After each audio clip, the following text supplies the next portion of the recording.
Ahmed.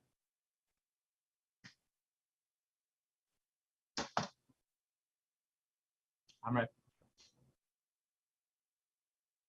Yeah. Hello? Yeah. Up. Mm-hmm. Nice. Judith message just so that they are there, so they're gonna be coming in for testing just now. Okay. Just let you know. Mm-hmm. But they connect and then They're coming in the room, yeah. She just messaged me that with it. okay. And they have a technician there? They have a technician from the university supposed to come for 7:30. She's supposed to come in the room from 7 to test she phone and she camera and everything, but she not reach up. Okay. So basically, she will be the camera person. Mm-hmm. Roven. She asked me to record the Roven, so I have to figure out who we can have the record. Anyway, we'll have to record it for. What you could do is for one of the tech support to record and while the roving just put it in a breakout room.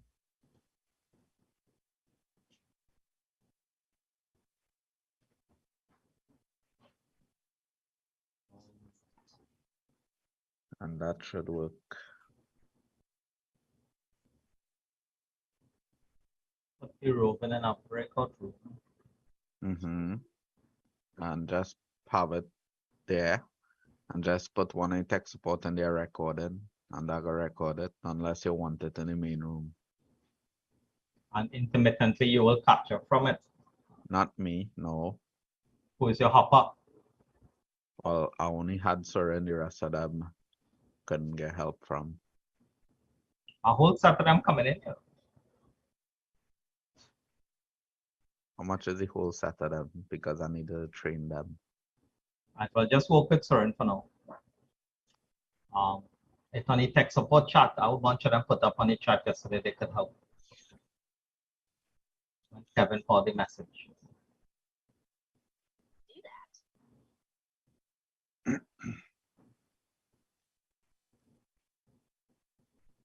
So you could just hope with Soren. So you'll take New York, put it into a breakout room. And when Soren hop in and you hop into New York, we can see that too. Yeah, that could work too. All right. And then I can stay in main and record off main. So I could get all the hops, all the whatever. Yeah, but remember the quality could break down by the time it reaches me, nah? So you record on your side. So no, that's why I did say one of the helpers you have come in, you could put them in the New York room and let them record there. But how many New York? You mean just stay there? Yeah, that's all. Well, I could, but that person could be serving no purpose. So what I do then is I phone so laptop. Mm-hmm. Put it in the New York room. And just let record. And record that. So we got it up to fix up a video for her. Mm-hmm.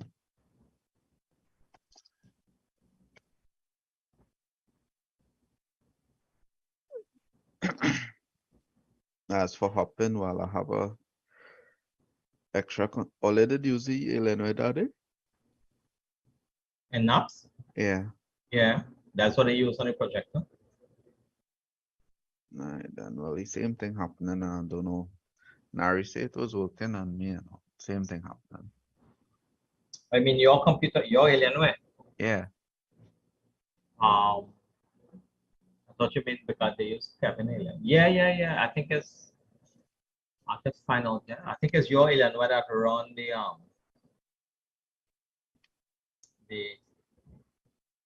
room The in the audio. system. Right. Very line in, line out kind of thing. But we have to find a solution for that because the average computer today not coming with that. Right, that had devices to buy. I was pricing out one is Nari did check it for me. It's like 1,000 and something TT. What it is do? Is basically is USB. It connecting to the computer Uh-huh. and converting. I think it go in and out. Converting your gear like a normal mic cord could connect your gear a normal. Basically, you connect a PA easy without the jacks. Like something we definitely need. So it giving you a normal mic cord like the speaker cord does go to the speaker and thing. It giving you the same cord we use right now and thing. So I was checking it out. It had different ones. It have ones that could connect two at the same time. Like some people is use it to like record like if they're playing guitar and thing now. Mm-hmm. It was 1,000 and something dollars with. So that's something we have to check out. And next thing we have to check out is if they have any kind of device, especially to work with the camera ones, right? Mm-hmm. That will allow you to put the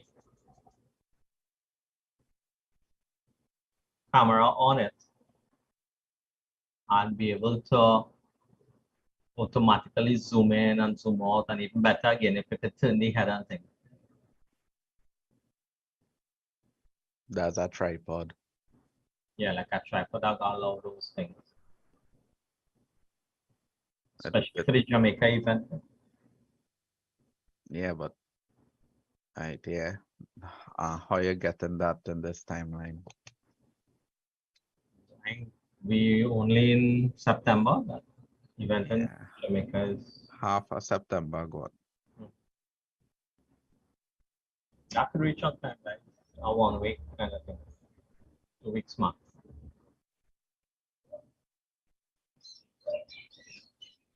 I mean, worst case, if I come fine, or once it could come, then we have. Because part of these people money is to buy these kind of things, so we have it now. We use it for the event, but then we keep it. Mm-hmm.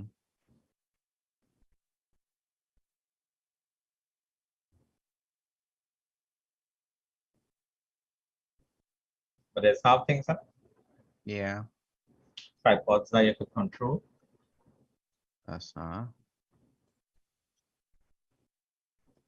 it have thing like wait, it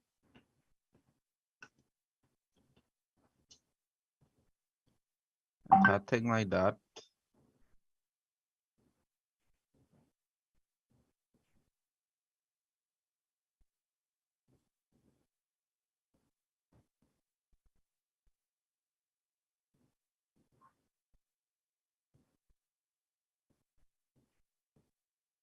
Because then they saying to move it automatically, right? Yeah, All right. Check the link I just sent you. now watching it.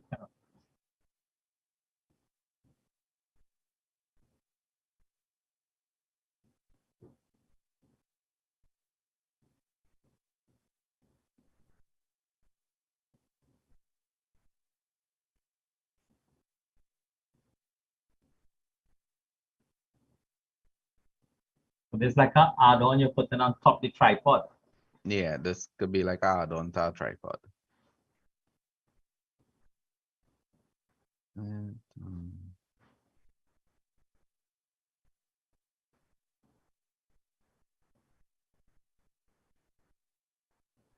I think that could use as a gimbal one time too. Other than that, it had the ones that come with its own tripod, but as like 250 US up. Well, this better because it could put on in any tripod. Mm-hmm. And uh,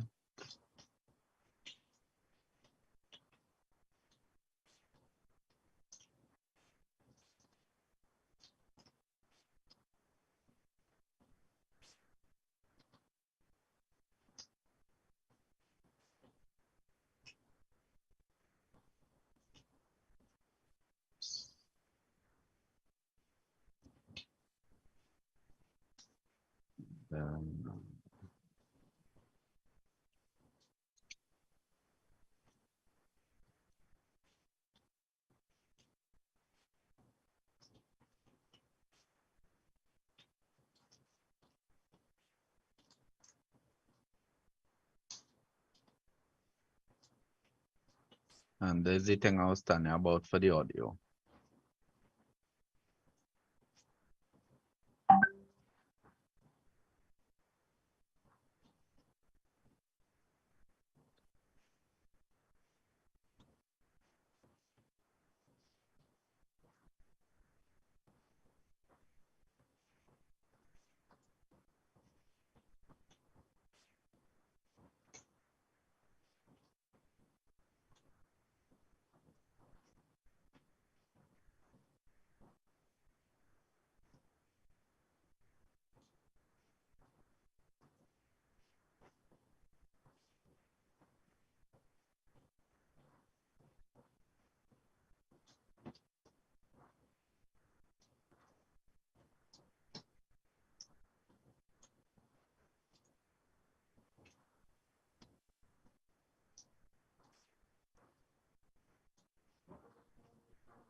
So this way, what is the plan for this? You use the headphone as the line out. Hmm? Right? Like a device like this, use the headphone for the line out. Yeah. Basically, the most problem we get is for the line and for the computer, and even and also connecting to the PA. Hey guys, good morning. Hi, Judith. Can you send me the meeting password passcode, please? Sure. Email or WhatsApp, or don't make a difference. Oh, you can make it in WhatsApp, but the passcode is easy. No. I mean, we couldn't. He need to paste and whatever happened, so we need that. No problem. I just sent it. Okay, thank you so much, Raj. We are ready. We are about to enter. Okay. All right. Good. Thank you. Yeah, I mean, Judith and they were trying to get in, but she said she couldn't get in. She needed a password to get. So I sent it to her, so they're coming in now. Okay, you're talking to them, right? But yeah, Wi-Fi is still coming. Yeah. You can see Ray in here. And have here plenty too. I think this is them Fame Academy. What's that? I think this is them Fame Academy. Yeah, yeah.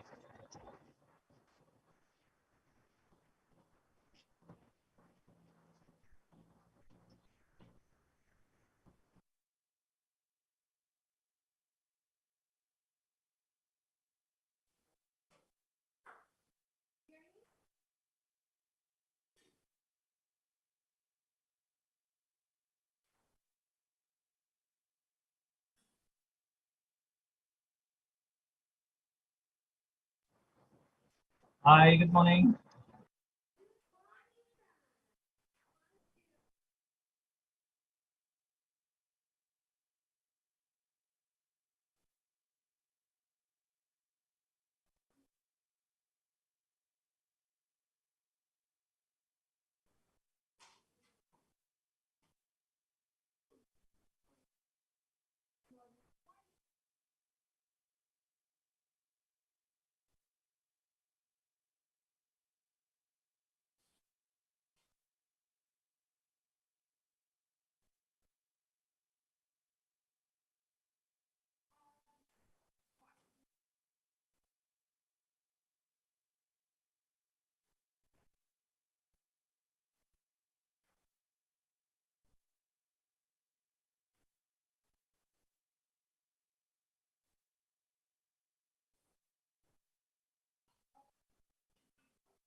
Audio test. Can you hear me on Zoom?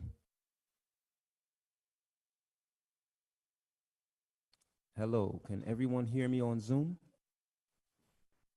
Hi, morning. Can you hear us? Yes, we are hearing you. Yes, okay, thank you. Would it be possible to increase volume slightly? It's a bit soft. Yeah, I can turn it up a little bit. Give me a minute.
Hi, good morning, Tamara and Judith. Just letting you know all the hugs and sharing, we're seeing everything.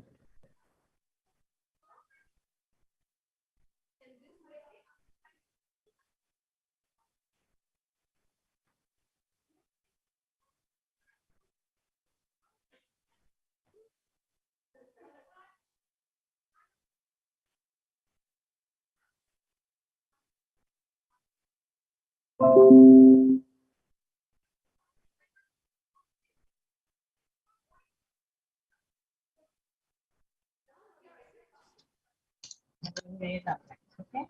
Yeah.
Tamara, you could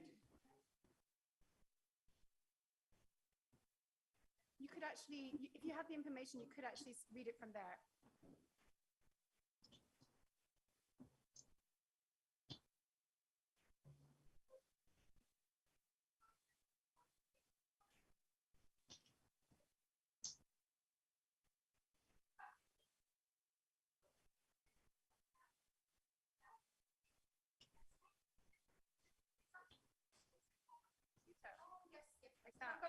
Yeah, you're right. And it's better for photos. Yeah, okay.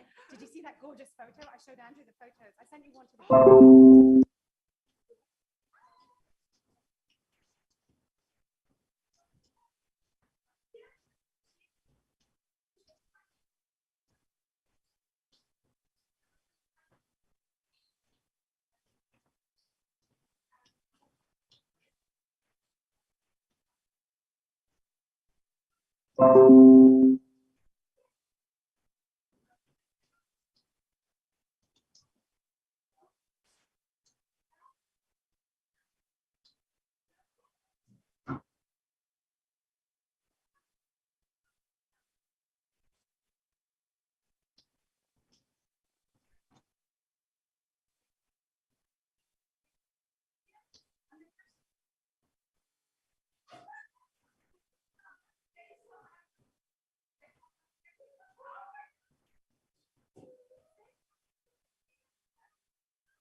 Amrit, no audio.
Recording in progress.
Rush?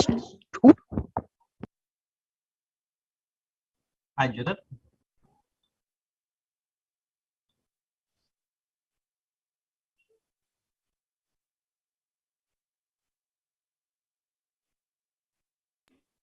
Can you hear me? Hi, Judith. Yes, I can hear you. Are you hearing us? Yes, it's just that I'm connected from my computer as well, and it sounds really loud. So, but I cannot hear you when you talk. I cannot hear you in the just give me 1 second. Don't go. Oh. Ahmed, could you turn on audio so they could test our audio feed?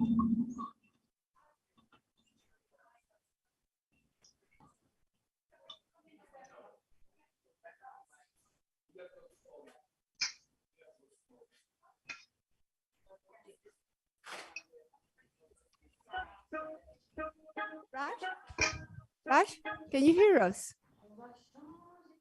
Yeah, I can hear you very softly. Now, can you hear us? Yeah, just keep speaking. Keep continuously speaking so I can do audio. Okay, do you want me to sing? Sorry? Can you hear me now? Test, Yes. test. Yeah, much better. So you can go ahead and speak. Better? Yeah. Do not speak into the microphone. I cannot. I know. And I owe you an email. I was going to say, I was thinking today anyway, because I was thinking, look, it's coming through this week, but I hope it's going to be okay. If you need to make a purchase, it probably goes through by Wednesday. Okay, so it's okay? The sound is okay? Yes, I could hear you. No, it's coming. Get your computers. I cannot hear you. Hey, guys. Just go a second. Hi. Oh, good to see you. I'm testing your thing. Okay. Can you hear me okay? Yeah, but do not speak into the microphone. Speak like a normal participant would. He said, don't speak directly into the microphone, just speak normal. Oh, cool. Okay. Can you hear me from here? Very Yes, loud and clear. Oh, beautiful. So let me test Rose. Rose, here? Yeah. Say test, test, test. I actually even don't need a mic, but hey, test, test. Yes, we need a Okay, mic. sounds great, yes. I know, but they can hear me. No, you need to say. You need to say. Now you can. Yeah, I was hearing you all along. Can hear you, yes. But, okay, so you're asking me to do a lecture. No. Full lecture. He's testing that the students in virtual will hear the virtual. speakers. Okay. So the speakers, Yes. Miss Jolly, you, whatever speaker is going to be at the podium. Yeah. And from the podium, they speak. So the virtual student, everybody will hear you. Oh, because you're teaching here, right? Yes. Okay, no worries. Okay, so the audio is okay, Raj? Are we good with that? Yes, the audio is excellent. We can hear good. Oh, perfect. So I'm going to go on mute so we don't drive you crazy. Carlos will join virtual. So you need just to put Carlos on the screen when he comes. Right. So you need to make sure my audio is coming good if you're doing that. So are you hearing our audio loud and clear? I can hear you loud and clear. Amit, could you do an audio test on something, a video, anything? Just make sure it's coming off properly on the screen. And Okay, I'm going to tell him to join early, to join soon so we can check that everybody can hear him. Is that okay? yeah, and what I also need you to test, Judith, is you can walk around with your camera so we check the Cool. the roving. Yeah. Okay, let me check that, okay? Yeah. So I'm going to put the mute this and then you tell me if you can see the screen when I walk around, okay? Yes. Perfect, thank you, Raj.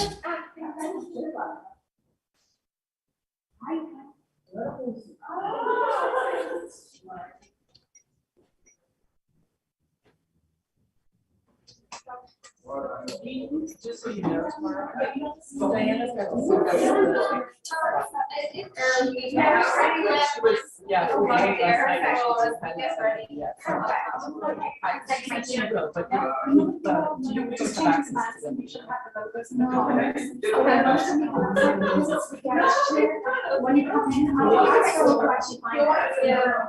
I'm sure she's.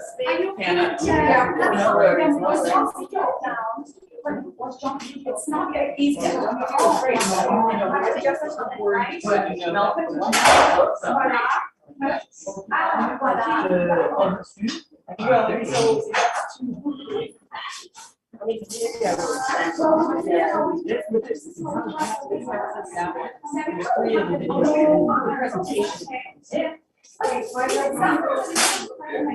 Yeah. You know what I mean? It's always running it off my head, so maybe I'm gonna try to.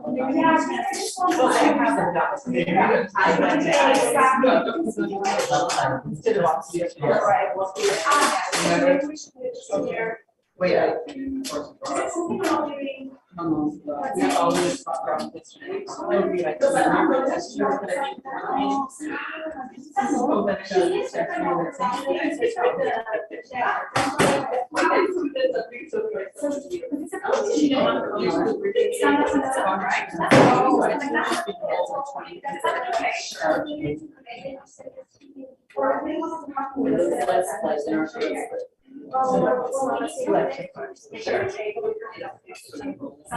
Sorry. No. Just I'm thinking it doesn't it just looks like so yes. No, we're trying not to get. I'm gonna say that how arrogant. I'm trying not to do that always that see. Perfect. That's much better than sorry, my God. It won't help me with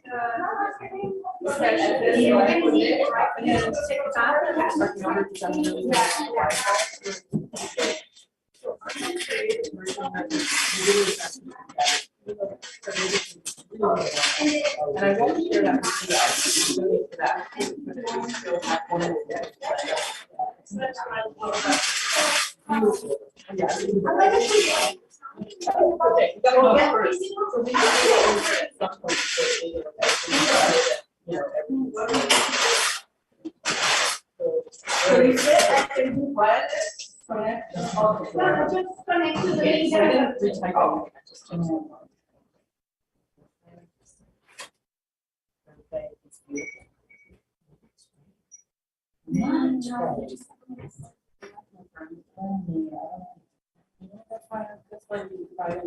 yeah. I get to hold this one. Yes. Okay, so this is going to be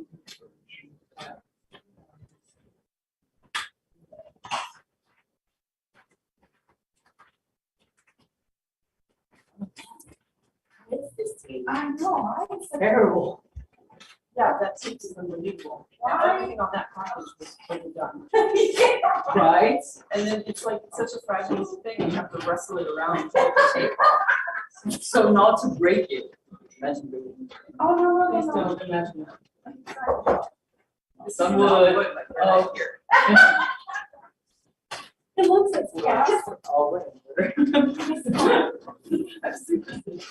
Find some real wood right now. I heard something like that, and she has to like sit on the right side of the plane, and like I'm not.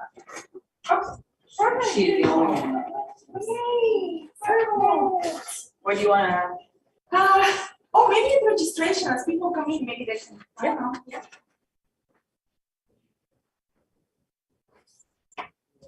So Alexa shared me the list, so I have the list of. Great. How many confessions?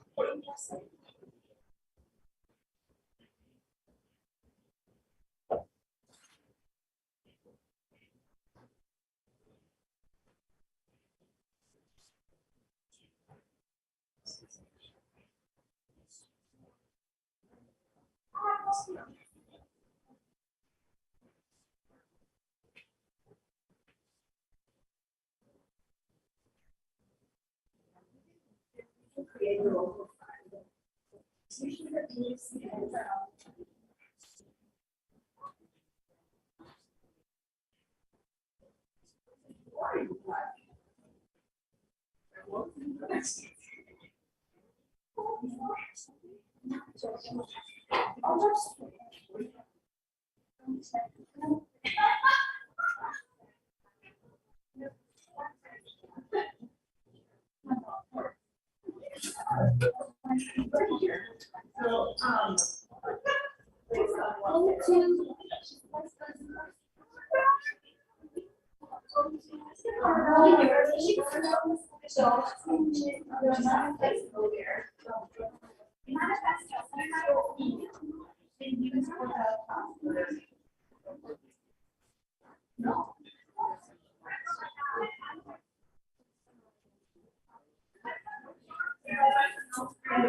Maybe I'm an ability for this workshop. I'm just making one of the videos. Yeah, just, let me. Yeah.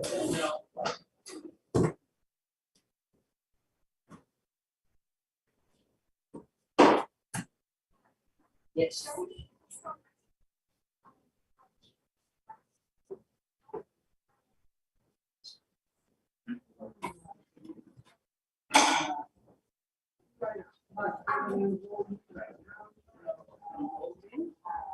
Let me just give you 1 second.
Okay, I think this is ready for you to move that. Perfect. Wait, I'm gonna move.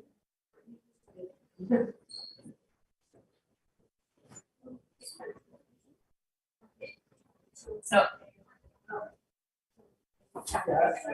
Yeah. What's your t-shirt size?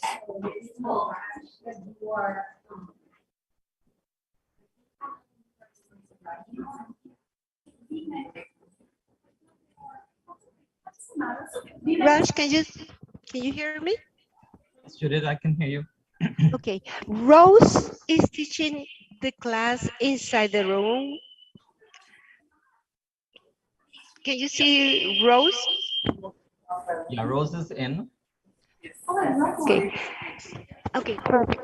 but she will Can- not need, she don't need to use the Zoom to teach. She'll be teaching live from there. Correct, but because I don't know how to speak here. Just give me a second.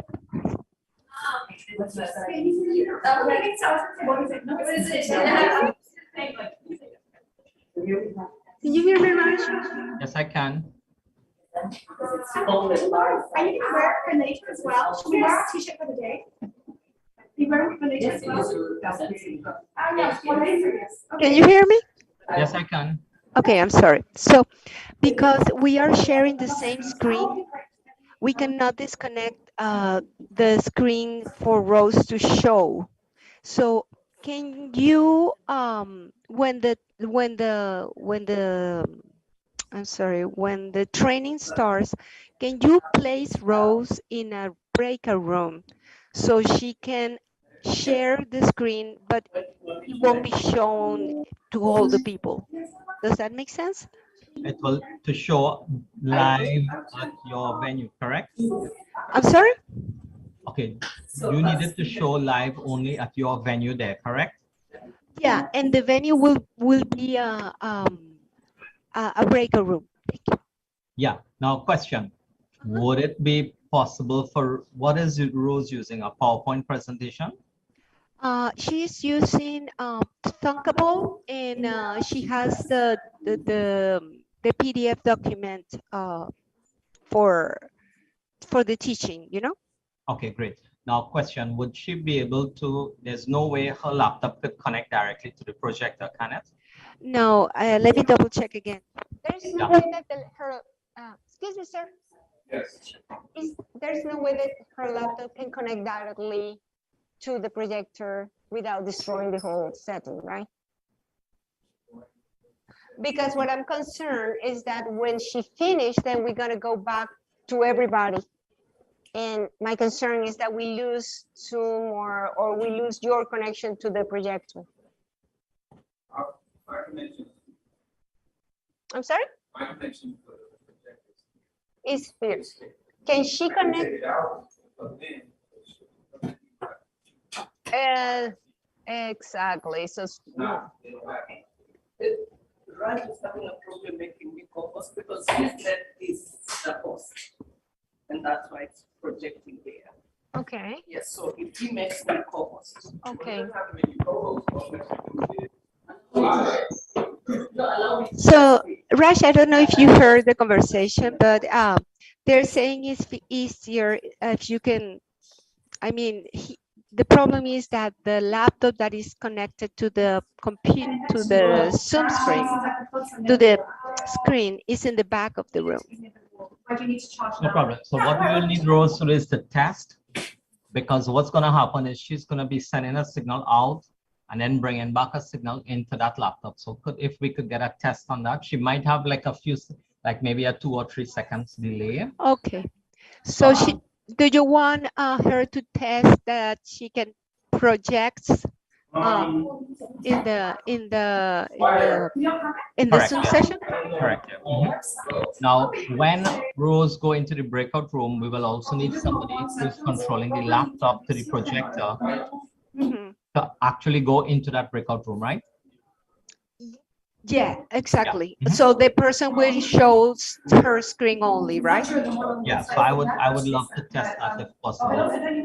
Okay, perfect. We can test. He's trying to see if we can disconnect the cable and put it in front. Yeah. So give me 1 second, but that will be our plan B, right? Sure. Sure. Okay, so just 1 second, Bryce. Thank you so much.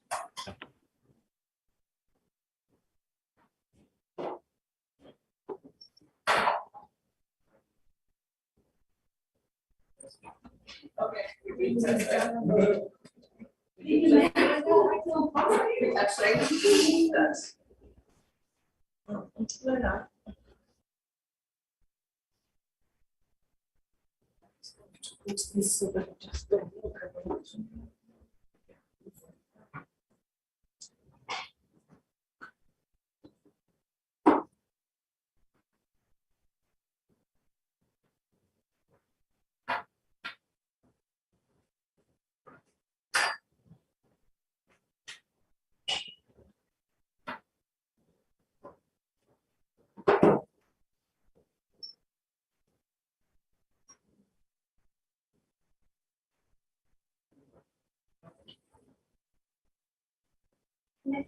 Hi, I'm sorry, is your call?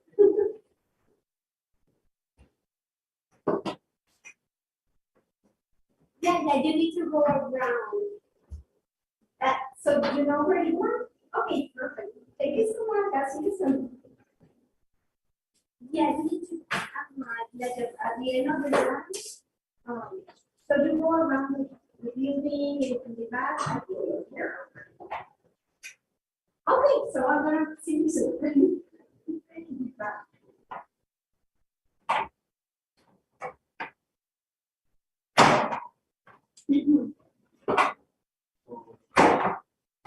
Teach from here. Won't be a fall.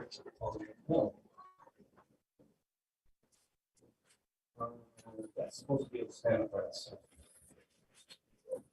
No, it's okay. It's projecting there. They don't need to see my laptop. They need to see the screen. Well, they need, yeah. But you you see will be changing and. Yes, and I will be moving. Anyway, first let's test what we can project. Yeah. Okay, so but then she will need to manage the Zoom. Wi-Fi. No. She will manage. We'll just, when she's doing the breakout, I'll unplug. Right up here. University. That's what I do. Oh, It just takes a little second. Yeah. When we have a full house, you know. Okay, so we're So gonna I have ask the- whoever sitting here. Just one I second. have it. Okay, so we're gonna start with. Yes, excellent. Yeah, and then we go to homes and we move the page. Thank you so much. Oh, my God. I know. It's before things like this. It's really good.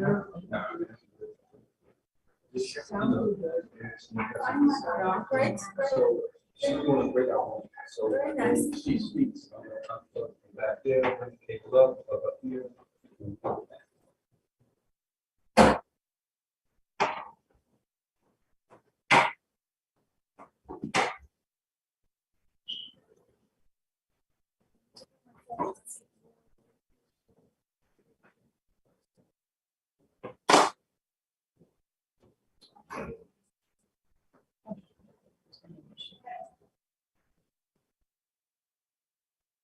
Are out here.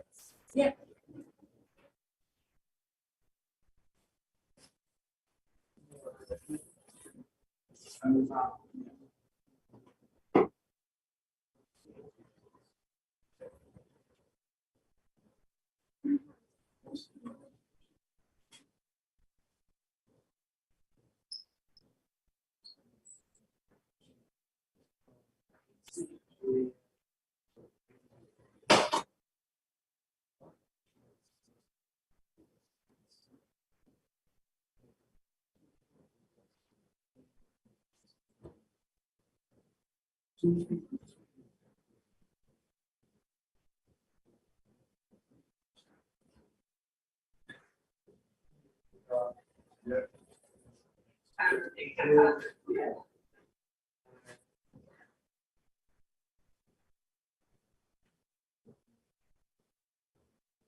Yeah, I'm sending you now.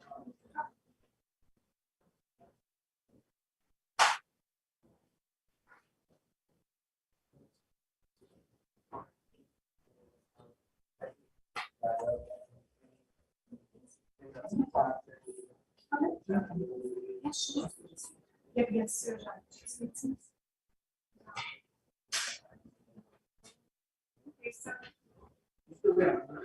Damy powiedzieć, że skarży się.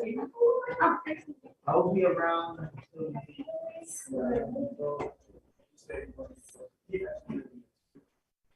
Tell me my dear.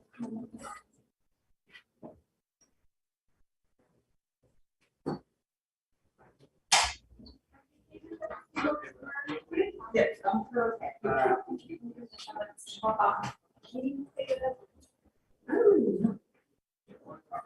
So that's a good.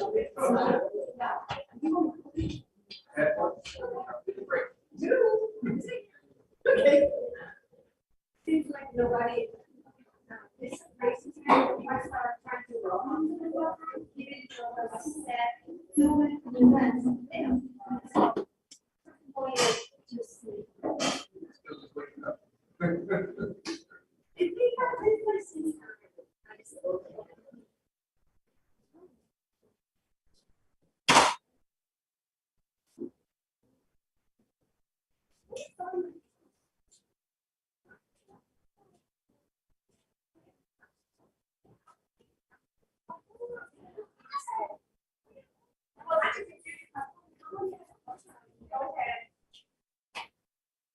I actually just spoke with Judith. So this. Oh, hi. Hi. Sorry for getting me. Hi.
Yes, that's true.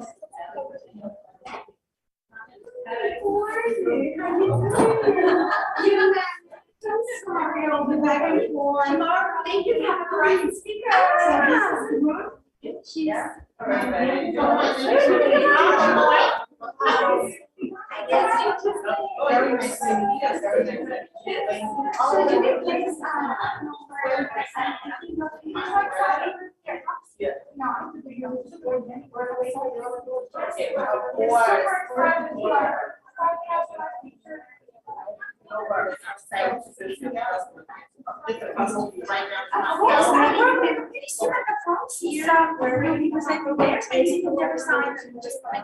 Oh, perfect. Okay, thank you.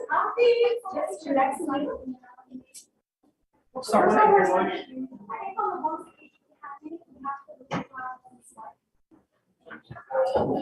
Would you like to come in and get coffee? Welcome. Tomorrow, so we have another participant.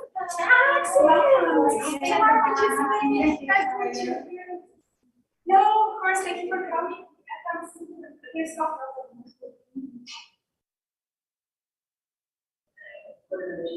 Friday and Saturday, right?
Also coming towards the end.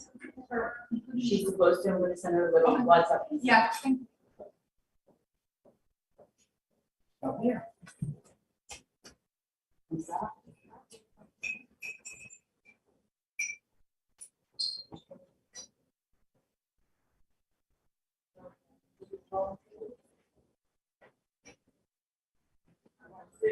Oh,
I think facing a lady screen and coffee garage with the one multi-screen Broadway and there's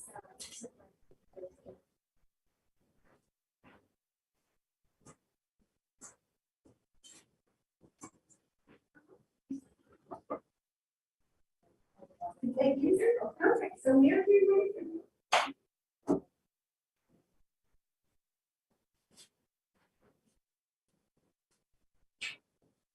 Oh, I'm so sorry. I thought see you soon.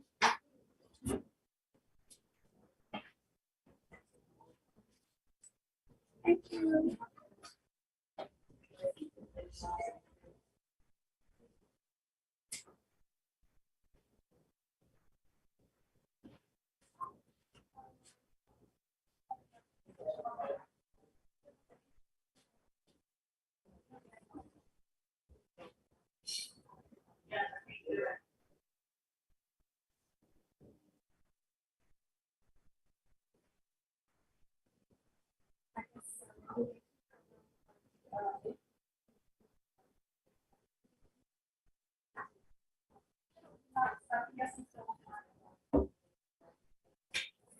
Oh, thank you for the ride. Yeah, I guess we could have yeah.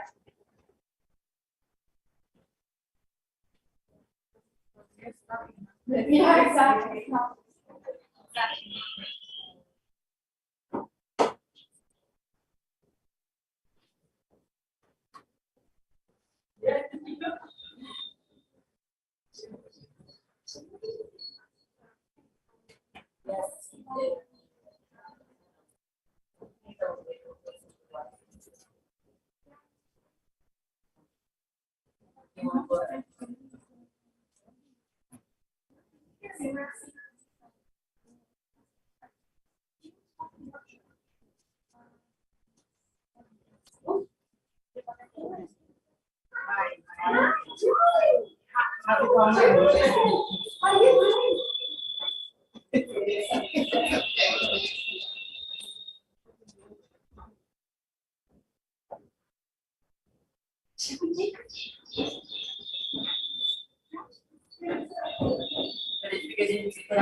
Of course.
Recording stopped.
Recording in progress.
Good morning, everyone. Natasha's here.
Ah, you know, you do, yeah.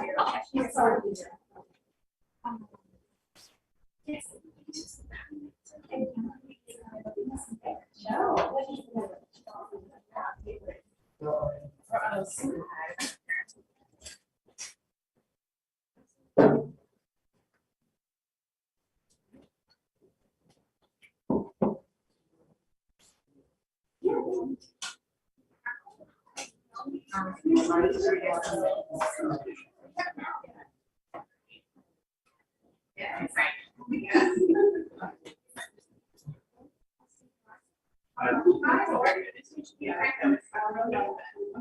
Thank you so much. How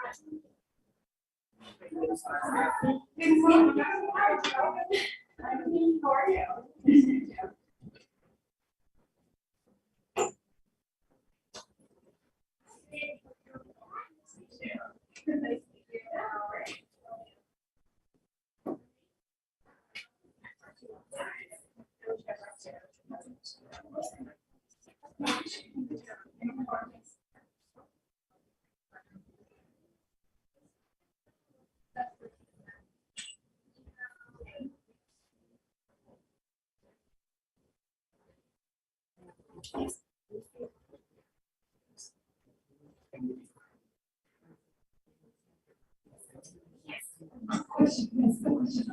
Actually, nobody's made it.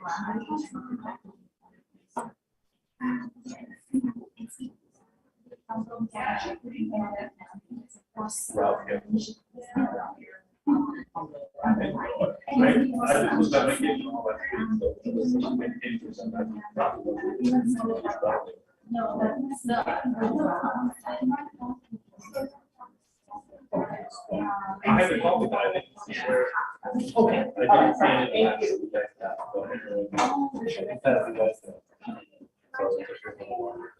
And I checked, I just wanted to check the names of the volunteers. Just my package. I found this speaker on the spot. Like if my car was in a good place. I love that.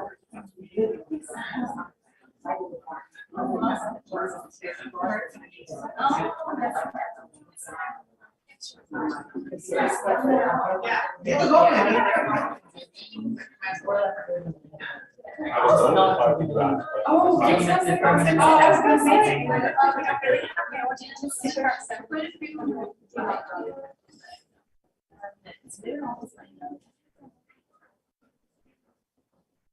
So maybe I'll.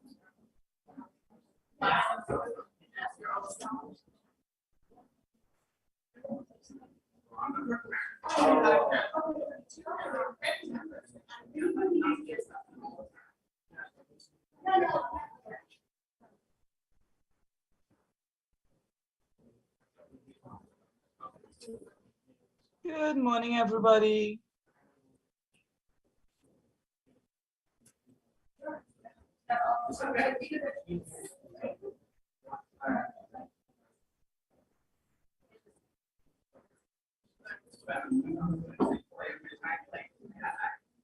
I wish I could figure out. Try.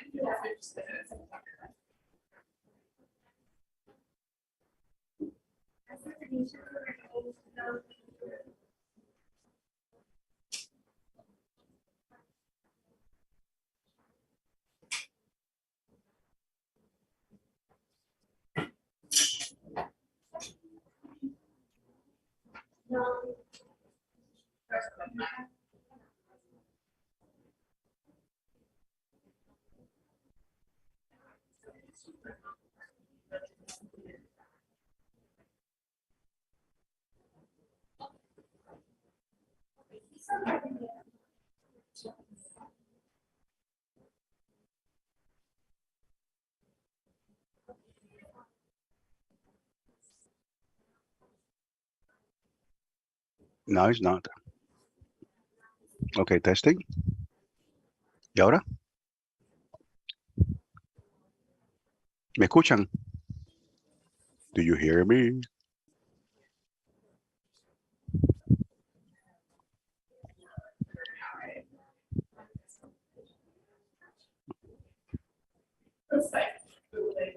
It's perfect? Okay.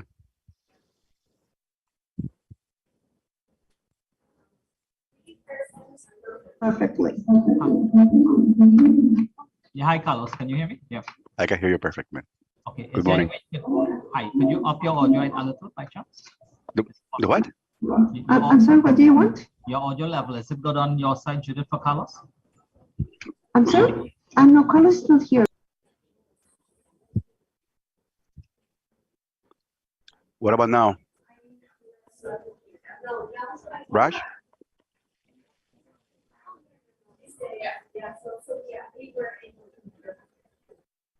So it's okay. Okay, Carlos, great. Perfect. Okay. I'm going to mute it. Speak or mute?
That's all right, no worries, yeah. Yeah.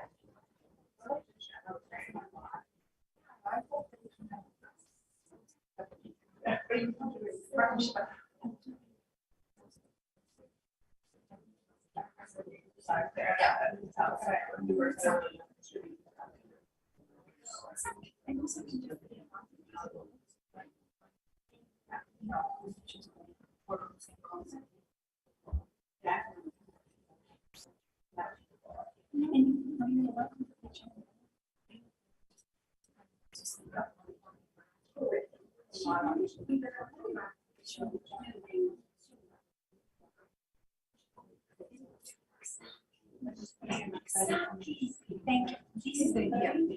Right. Exactly.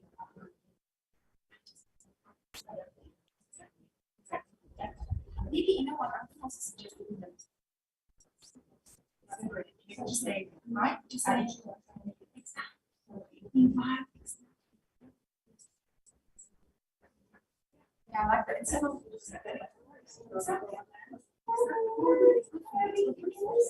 everyone needs, yeah. You know, invites me to address also. Okay. Yes, yeah.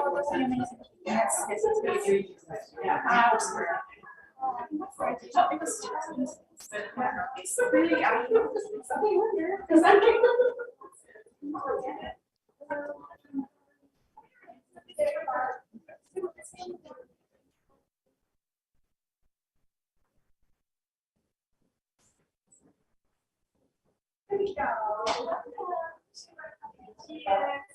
yes, I'm good.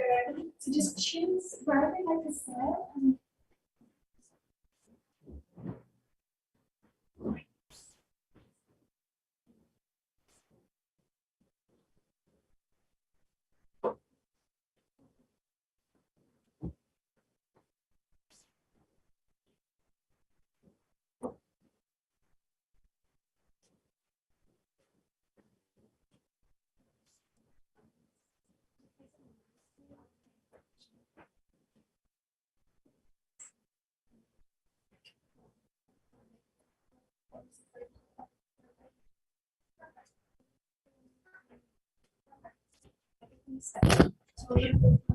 Well, welcome everyone. I suggest you give it another 5 minutes just to make sure that participants have enough time to arrive, and then we can kick off at 10 to 9. Thank you.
Sure.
Okay, good morning, everyone. I know it's a Saturday morning and probably all of you have more exciting things to do, but I hope you really enjoyed the training today, and I want to thank you for joining. We're super excited to have you here with us, and of course, equally excited to welcome all of our virtual participants. As you know, today's workshop is hybrid, so we have also a number of young women who are connected. And as you know, the curriculum today will be mobile app development. So I very much hope that you take away some very practical skills that will help you moving forward. So without further ado, I wanted to introduce our welcome remark speakers. Of course, for those who don't know me, my name is Tamara Dancheva, and I work for GSMA, which represents the global mobile industry. And we are very pleased to be partnering with Verizon, which is a GSMA member and a big supporter of Equals Her Digital Skills Initiative for today's workshop. And of course, I also want to thank Latinas in Tech, Girl Develop It, who are our implementing partners, and the International Telecommunications Union and Women's World Wide Web, who are co-founders of Equals Her Digital Skills. So with that, I'm going to pass on the floor to my colleague Carlos Bosch, who is head of technology for GSMA North America and who is joining us virtually. Carlos oversees the adoption and implementation of GSMA's technical strategic programs, ensuring that a consistent, interoperable and standardized set of specifications are deployed by mobile operators. So truly a very technical role. During his career, he's been responsible for product development, testing, operations, and strategy with mobile operators and solutions providers. Carlos, over to you.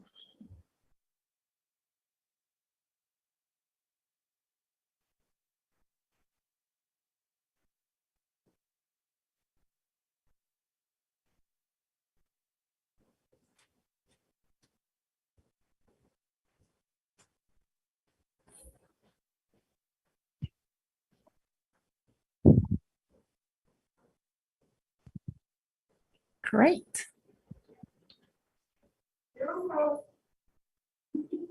Go ahead, Carlos, you're live. Okay, guys, good morning. Good morning. Sorry, I was grabbing coffee. First, let me thank first the Equals Coalition. They are the best partners that we have, and you guys are doing an amazing job doing this. I want to also thanks my friend Raj and the Restore a Sense of I Can. Without your help and your partnership, most of these events couldn't be possible. And also, Latina in Tech in New York City, thank you for helping us to put this together. And Girls Develop It or Girl Develop It in New York City, thank you for being part of this.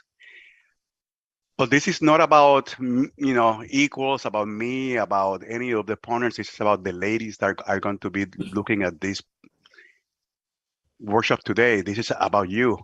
And I'm going to make my welcome very short. Please ask questions. Look at this and try to open your mind in the possibilities. You are now embarking on two amazing things. We Latinos are becoming a huge group in the US, and we can look at the future in a very bright way. We can get into analytics, computers, and all the technologies that are going to define our future. You are part of it. You're needed, and our diversity is going to be very important in how we develop these technologies to help everyone. Thank you, Tamara. Thank you, everyone, and have fun today. Thank you, Carlos. And yes, I did forget to thank indeed Raj Ramdas, who is our virtual trainer with RSC, who is of course helping us ensure that the training today reaches, of course, beyond the walls of this room. So thank you once again, Carlos. Now I would like to give the floor to Ms. Fabiana Rodriguez Mercado. She's co-lead with Latinas in Tech here in New York City and one of our implementing partners.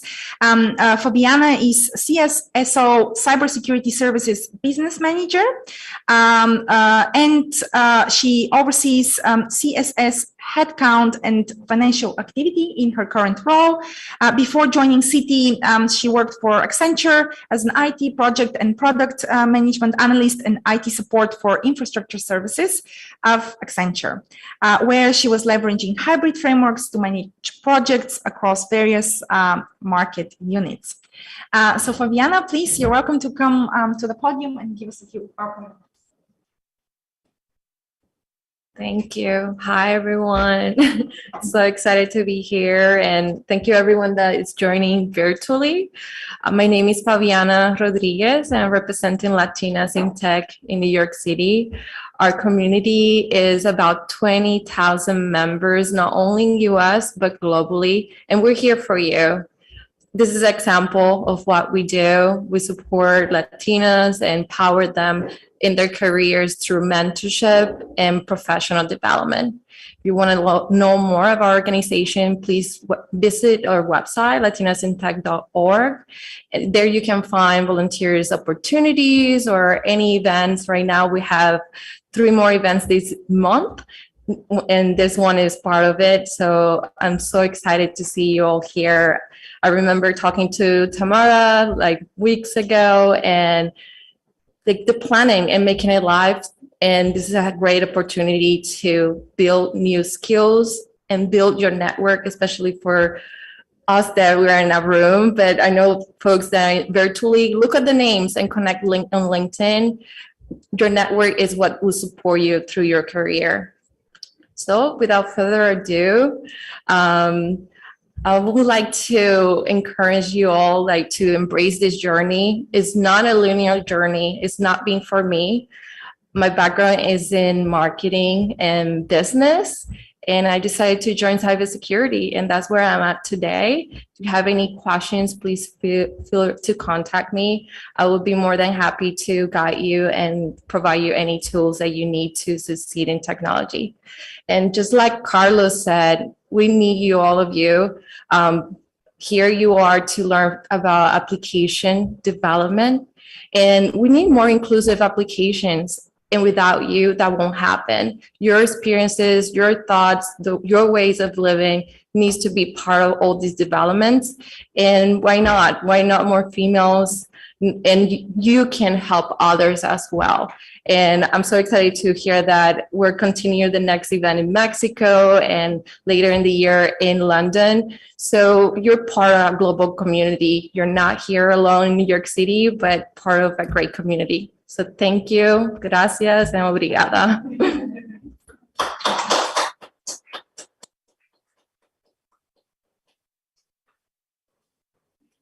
Thank you. Thank you so much, Fabiana. Really inspiring note to hopefully kind of kick off today's activities. Now I would like to pass on the floor to Ms. Katie Franco.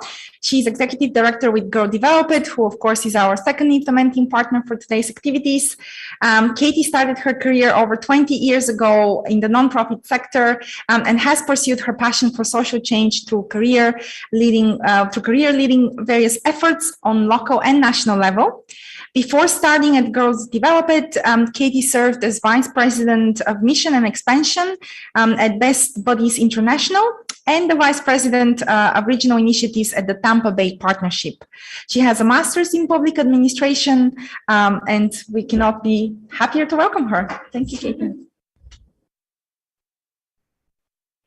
Thanks so much, Tamara. I'm really excited to be here. Girl Develop It, if you're not familiar with us, we are a national nonprofit serving mostly North America, but we've been actually serving a lot of folks globally as we've gone virtual the last couple of years.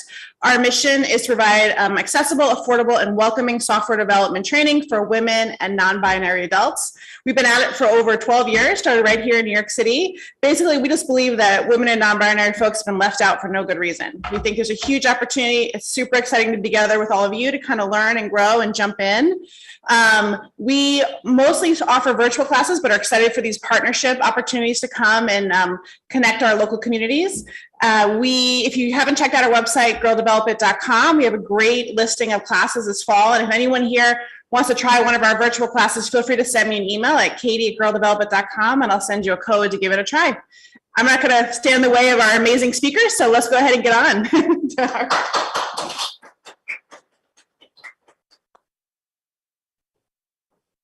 Thank you so much, Katie. So before I give the floor to our keynote speaker for today, I wanted to bring your attention to the screen for a short 2-minute video, which explains what Equals Her Digital Skills is all about and what we're trying to achieve. Thank you.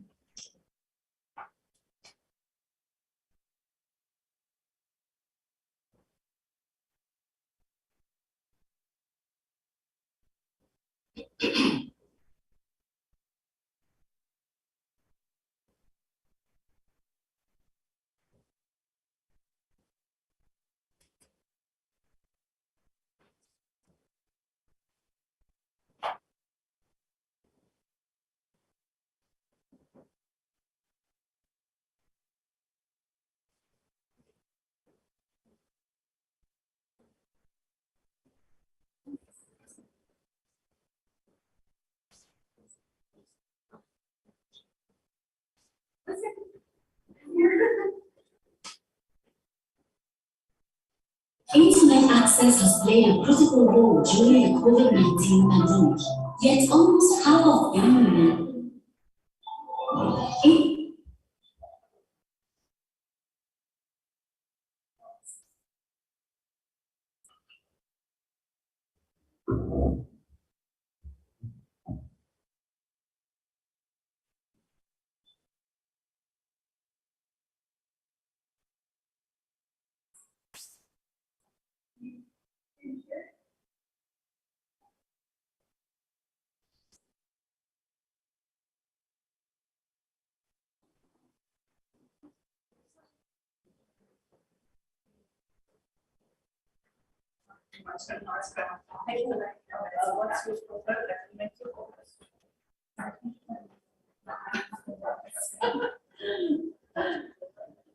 That's kind of embarrassing.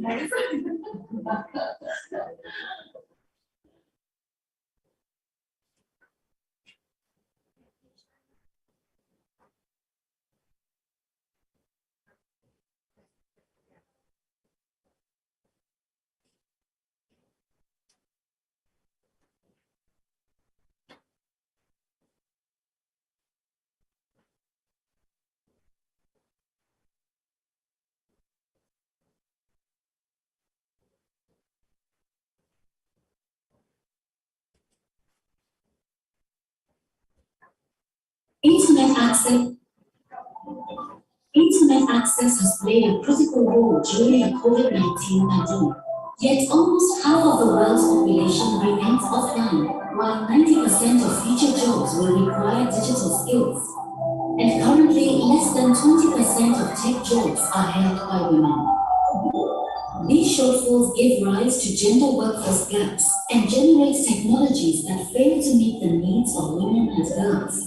To ensure equal opportunities to develop digital skills, the Equals Global Partnership aims to create an unstoppable movement where women and girls are equal partners in the digital technology revolution and can benefit from job opportunities through a new initiative to boost her digital skills. The platform includes 3 complementary components. The Tech for Girls workshops, introducing technical knowledge and education needed for careers in technology. The Equals Badge program, offering free digital skills training and certification to boost women's chances of pursuing their goals. The E-Mentoring program, connecting companies from among the tech and mobile industries with emerging talent to increase interest, involvement, and awareness to reduce the tech gender gap. In 6 months, the workshops and e-mentoring program have benefited thousands of girls and young women in 10 countries across 4 continents, with 95% of participants improving their knowledge of science, technology, engineering, and mathematics career paths, and their confidence to pursue tech training and careers. To give the girls an advice, they can know everything. They have to be proud of themselves, to be confident. They have to believe in themselves. Every story counts. The impact won't just be measured in numbers. It's also about the individual stories we're fortunate to help share. That's why Equals is committed to elevate her digital skills to reach 1 million girls and young women by 2026, in line with our ambition to fulfill the SDGs and generation equality. Join the movement by visiting equalsintech.org.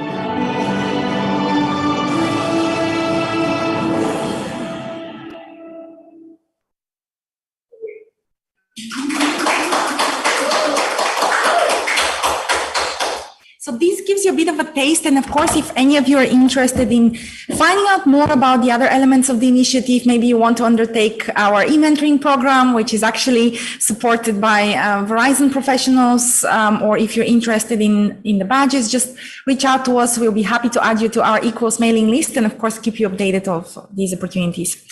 And now I want to invite Ms. Yolanda Stancio. She's Vice President for Network and field operations at Verizon, to share her experience with all of you. Yolanda leads Verizon's wireline operations at the New York metro region, leading an organization of more than 5,000 team members that deliver product and services to consumer and business customers across 5 boroughs in New York and Long Island. Her team installs and maintains the Verizon legacy core and Fios networks that connect millions of customers in the country's largest and most diverse market. So once again, welcome, Yoli, and we are very excited to have you with us. Thank you. Thank you. So good morning, everyone. As I would tell my children, I woke up like this, right? Leading 5,000 people without any help. Completely just a joke. So I'll start off by saying thank you. Thank you to everyone here, Equals Global Partnership, and to all the sponsors. Thank you so much, Tamara, for this amazing opportunity. And this is an amazing way to start your Saturday morning. You don't have anything else that you would rather be doing. You should be here. You are in the right place because you are investing in yourself. I also want to make sure that I thank my peers, Ravneet, Gordon, who are physically in the room to care for the training. And then we also have Natasha and Thiru, hopefully I got that right, actually helping virtually.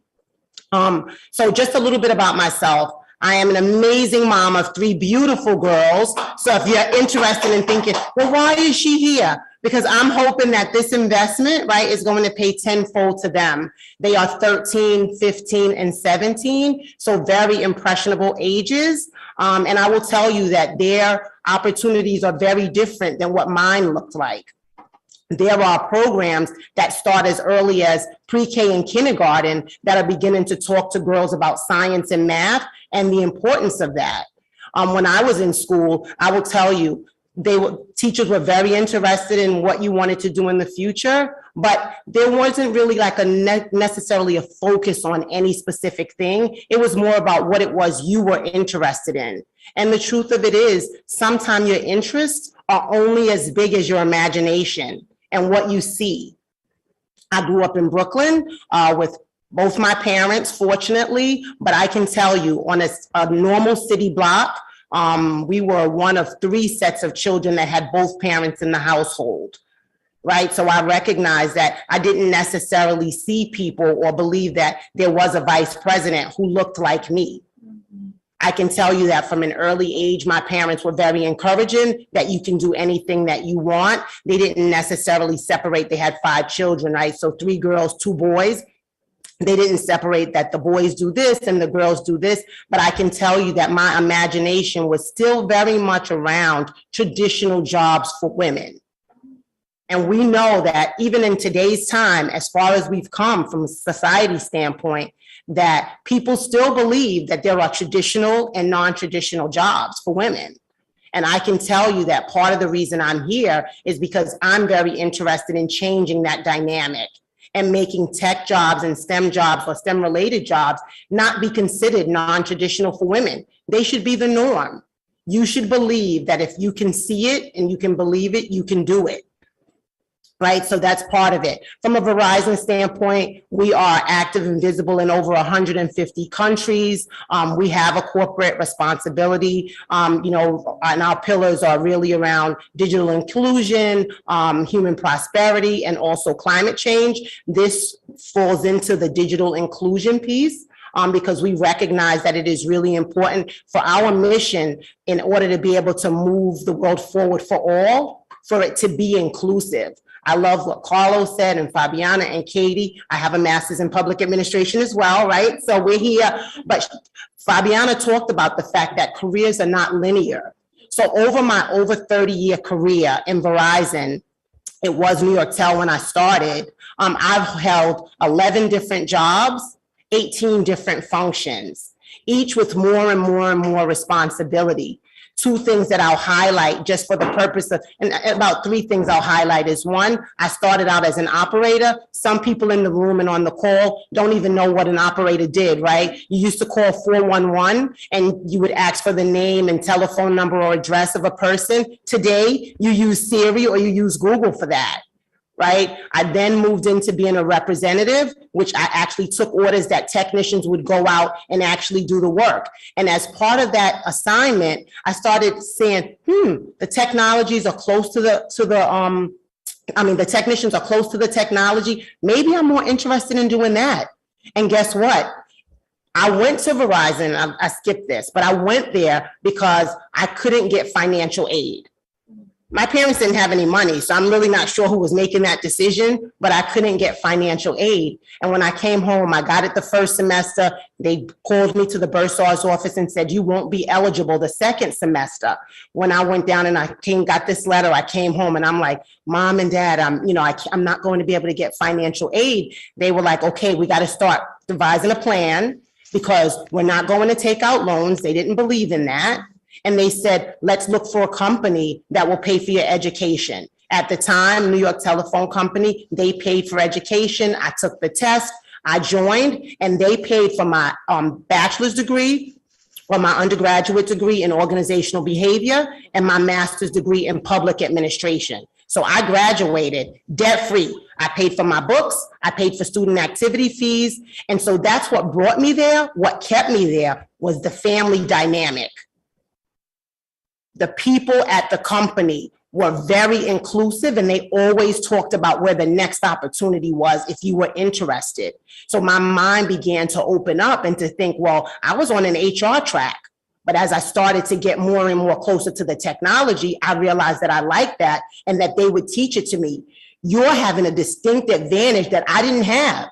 You're going to be able to walk into a company because there are so many people investing in you as women and as leaders because they know a few things. They know that in 2020, industry magazines indicated that women made up over $40 trillion of the consumer spend.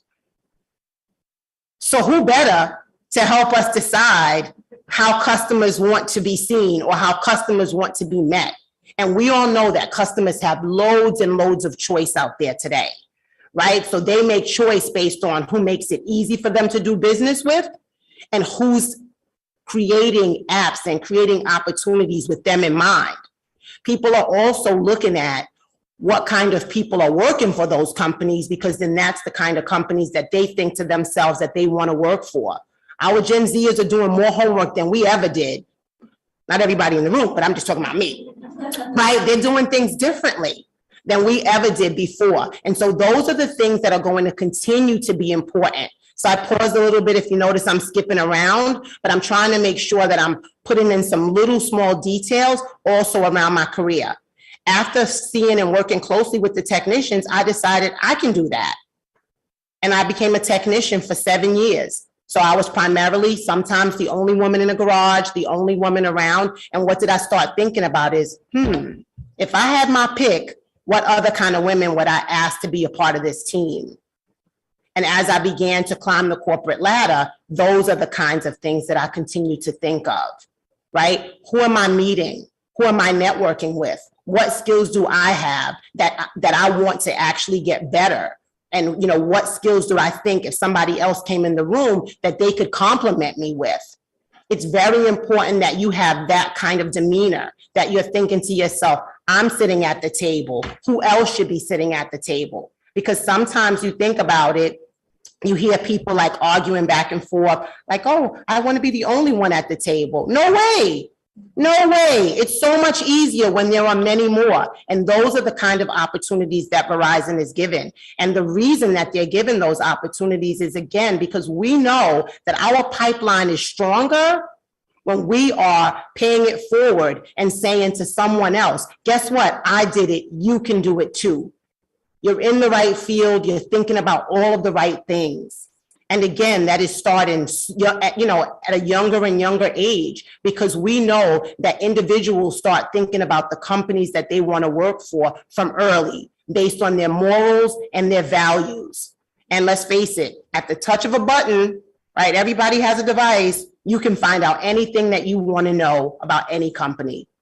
Our credo states that we value diversity and personal development, not only because it's smart business, not only because it's the right thing to do, but also because it's smart business. And we stand by that. I have a few notes here just in case I forget something. I also think that the field, I mentioned it before, is still male dominated, primarily because there are some people that still believe that it's a male dominated field, that it's a gender-based job that we need men to do. And I would disagree with that.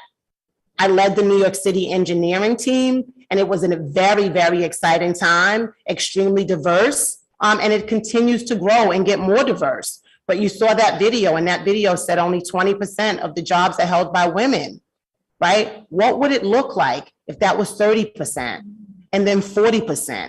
And then ultimately, no, I'm not gonna say 50, 51, right? Think about that, what it would look like.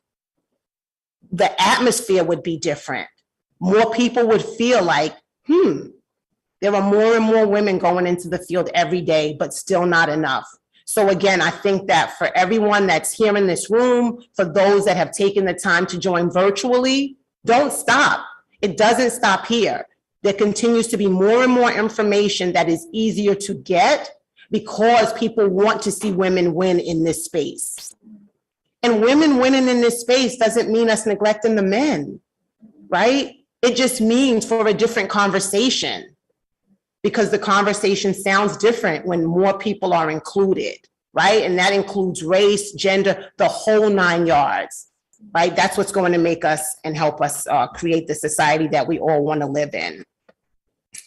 I want to think of what else. So in my current job, I would say what keeps me up at night is, making sure that the women on my team feel supported, because as I mentioned, it's one of the things, safety is always at the top of the list, right? Because my team works in the elements and works in customers' homes. And then there was COVID, right? Which was something a little different. But what I would definitely say is making sure that the women on the team feel supported and feel as if though, wow, she did that. What do I need to do to get that? And I would also tell you that feedback is a gift. So when we are giving you feedback or someone is giving you feedback about the things that you are doing or the work that you are trying hard to complete, please take it in. You can always decide what part of the work you need to, what part of that feedback you need to say, okay, right? I need that for this piece. But there are other elements and pieces of that you have to know that feedback is a gift. And if somebody's taking the time to give it to you, you want to make sure that you take it in and you make the steps and determination on what you need to do to change it. So I do recognize that I am standing in between you and the actual class. So and there is going to be a few minutes for Q&A, but I do have a few small pieces of advice I want to make sure that I give, okay? The first one is always be your authentic self. That is 100% your superpower. Trust me, it is your superpower. Nobody else can do that. Be you the way you can be you. And you have something to say, make sure that it's well thought out, that it is vetted, if it's information or analysis that you are sharing, right? So that you have it well prepared, but share it. Bring the conversation to the room in your authentic way. Number two, you have to be self-aware. And being self-aware meaning knowing, I do this well, this piece right here, I need to work on. And the reason for that is because it's really important. If you're self-aware and you're working towards something, you can identify other people who do that thing well, whatever it is, if it's communication, if it's Excel, if it's creating an app, whatever it is, you can identify, man, Katie is crushing it over there. I'm going to spend some time with Katie, or I'm going to reach out to her to ask her how she learned to do that. When I was first beginning to do presentations, I had a leader that I worked for. He was perfect at it. And I asked him, what do you do? People are willing to share. And he talked about the fact that he recorded himself and that he stood in the mirror and that he practiced. And then you begin to do some of the things that the people recognize as say that you should do. Again, knowing your strengths and opportunities is key to being successful. Don't try to do it alone. I just hinted on that, the fact that you can reach out and you can ask people, you can talk to them in a public setting. In 9 out of 10 cases, when a person says, call me, guess what? They mean it. They're not just saying it to be nice. But you'd be surprised at how many people hear somebody say, call me or reach out, shoot me an email, get on my calendar, and then they don't do it because they worry, I'm going to be bothering that person. They're so busy. They make an excuse for you, right? Don't be the person that does that. Really and truly follow up. Do what you say you are going to do. If you said you were going to do something, make sure you do it because people will remember that and that will be part of your brand. Right? We talk a lot about what your brand is. And so people will remember if you said, I'm going to attend an event, I'm going to conduct some training, I'm going to be a part of a class. Make sure you do it. Now, there's always an opportunity if something comes up because we recognize that life happens, but how are you doing damage control to make sure that the person knows I value your time? And of course, ahead of time, whenever possible, to let them know something came up and I need to do this, but here's how I can follow up. Don't allow fear or the negative voice in your head to stop you from doing something. We all have that. It's happened to all of us. I'm not smart enough. They're going to figure me out.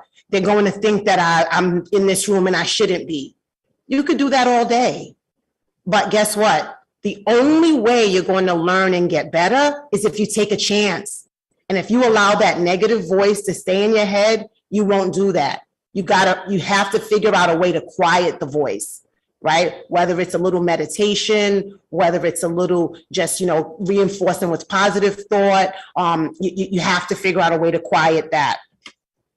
Always be prepared. That resume should be an hour away from ready. I tell my team, an hour away from ready. That's right. And when I say an hour away, that means you should just have to look it over, be like, okay, I need to make a few tweaks here because this job is a little different than the last thing I applied for, but it should be ready. At the most inopportune time, the most amazing opportunity is going to be presented to you. I've been a vice president since 2017. And in 2016, when I got the call for my first vice president job, because this is my second one, I was driving home from swimming with my kids and I stopped at the bank and I came to my car and I could see that my daughter was on my cell phone and I could see that it had my boss's name on there. I was like, why is she talking to him? But she had answered the phone while I could see them like literally outside, but I saw her that she answered it. And he was, thank goodness, when I answered the phone, I said, hello? And he was like, do you have a secretary? And me and him had a good laugh out of it. But she knew he was my supervisor and she figured it must be important. I should grab it and let him know my mom's in the bank. Right. So again, was I thinking to myself that was going to be the conversation I was going to have on my way home while driving from swimming? Definitely not. Definitely not. Get comfortable being uncomfortable. This is a big one because there's a difference between being uncomfortable and not liking something. A huge difference. You are going to figure out through the course of your career, I like this, I don't like this. I like this, I don't like this. But that's different than not being comfortable because when you don't like something, you can make some deliberate choices about whether you want to do that or not. I'm going to do this because I'm going to get the experience, but this is not ultimately my long-term goal. Fabiana talked about it. She was in marketing. She was like, let me make a quick pivot, right? Because I want to do something else. And it might have not been that she didn't like marketing. She just might have saw that her passion was doing something else. And so you have an amazing, amazing, amazing opportunity. I know it didn't start today, but guess what? You made the right choice to be here. I hope that me being here and saying something resonates within your soul and within your psyche that makes you decide that, you know what? I'm going to put everything that I have into this and I'm going to be successful. And I have a lot of support. You can find me on LinkedIn. You can find me on Instagram, Yoli at YoliVZIG. I'm here. I guess you can go to Q&A.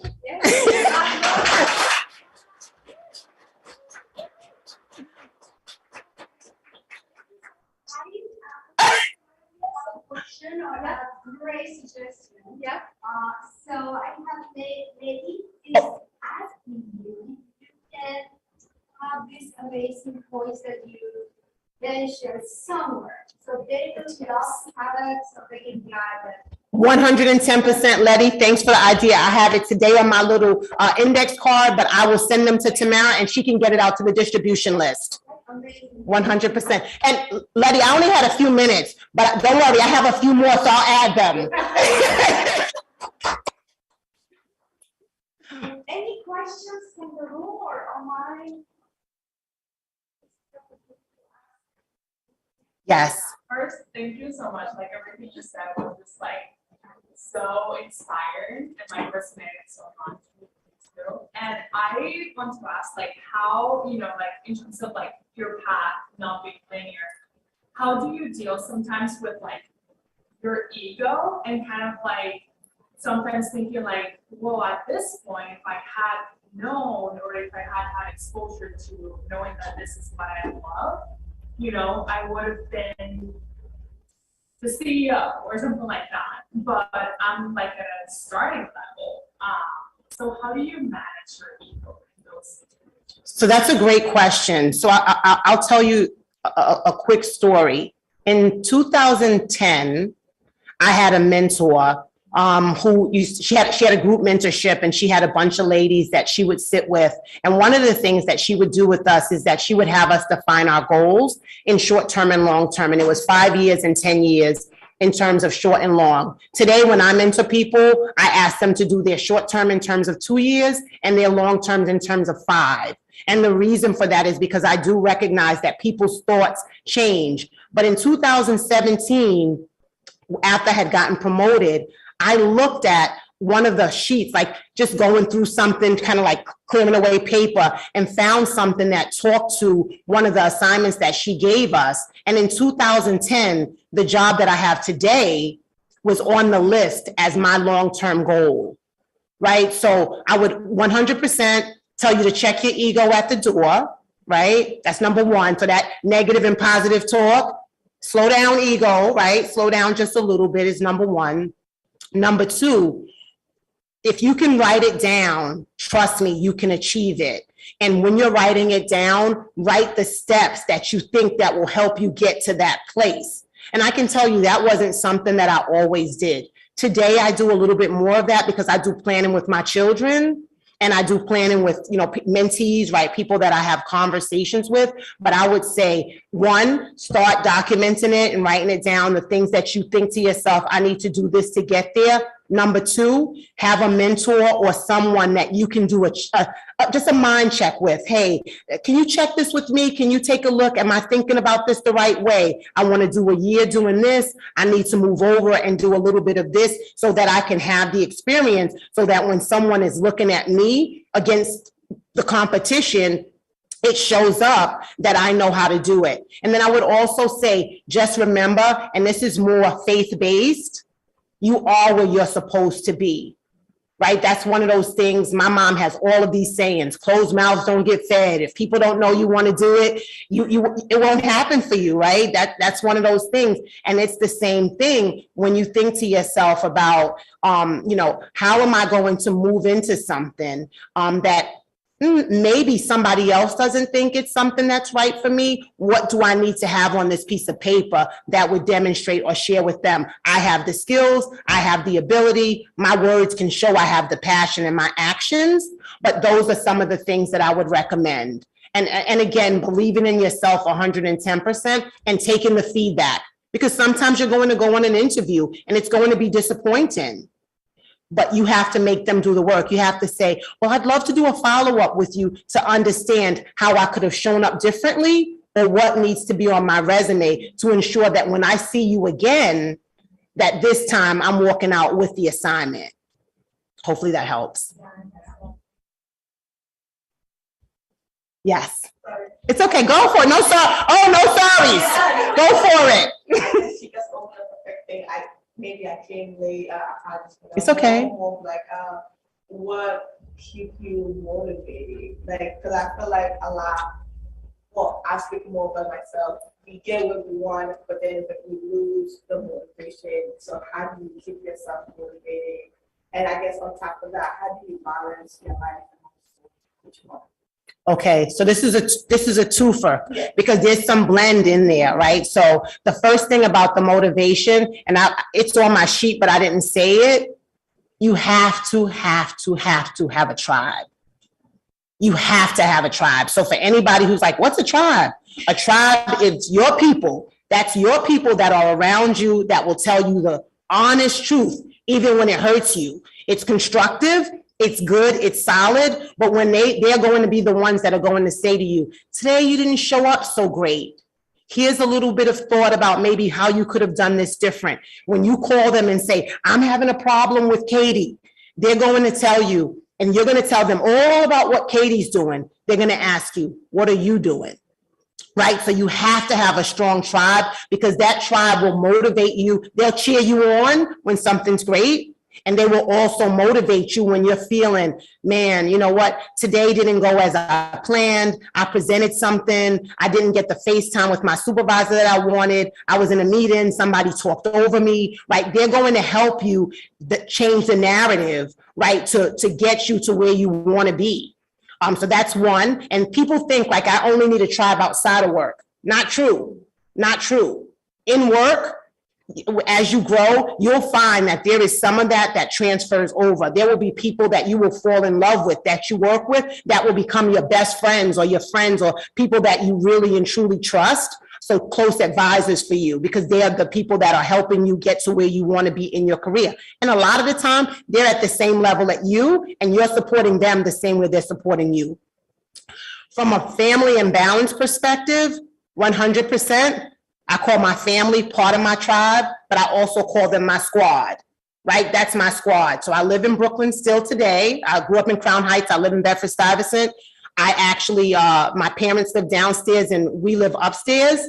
And so it's an amazing dynamic that when my girls were a lot younger, I had a lot of help with drop-offs and pickups and showing up and being places for 10 minutes and, 20 minutes. Mom, can you stay longer? Dad, can you stay longer? Their dad, can you stay longer? I can only, go. When my girls were in elementary school, I worked actually only 20 minutes away from where their school was. So I took plenty of conference calls while I was walking to the school, jumped off the conference call, sat everything at school is 20 minutes, everything, right? I sat for that 20 minutes and, was able to duck on out of there. And my kids are like, my mom's amazing, so, and I think that you also have to give yourself some grace. You have to give yourself some grace. If there are things that you can outsource, drop the laundry off, have somebody come in, use Instacart. And that wasn't a promotion. I'm just simply saying, right? you Amazon, whatever, right? You have to use the things that will help make your life easier. And then you have to decide, this is where I draw the line, right? I'm going to do this, but when it comes to this has to be my cutoff, right? And some of that compromise for me is because when you're in operations, it can be driving. There are things happening all different times of the day. But at dinner, nobody's bringing a phone to dinner, right? At the dinner table, have a strong squad that you can delegate to from a work perspective. Tomorrow, my child has something, I'm doing a college tour, I'm doing this, I'm going to be out of pocket for 2 hours. I'm, entrusting that individual that they can care for things that I can't do, right, at that time. And so some of those things, and they'll be all different at all different times based on what's happening in your life. And I would just say, just remember that because there are going to be so many moments that matter. If you read my full bio, in 2016, I received the Working Mother of the Year award. Now, I've been working for over 30 years in this company, and that was still to this day the most thing that I celebrate because it was a true acknowledgement of who I am as a mom, who I am as a woman, who I am as, a woman in tech, right? Or an executive at Verizon. So I would just say, you are the only thing standing in the way of your dreams. Trust me, you are the only thing standing in the way of your dreams. Because when there's a roadblock, because there's a person, he doesn't like me, she doesn't like me, you're going to have to navigate some of that. You're going to have to figure out, do I need them to like me? And in a lot of cases, you do to get your next opportunity. So just be mindful of that. I want to make sure I'm respectful of the time. Thank you so much, Yoli. I think we don't have any time for questions. We have one in the chat. You're supposed to Last round, then, but 5 minutes. And then we have one more. So it's not basically a question, but I just want to share our internet. I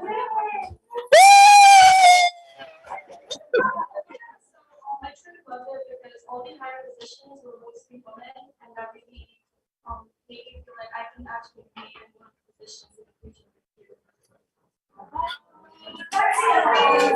Now that was an advertisement. You said you have something in the chat? Yeah, I have a question. I think that you already mentioned this. It's okay. But it says I cannot read that tiny letter, but the question is, I have a question on my, how you balance your family time with your kids when you have a position with so many responsibilities.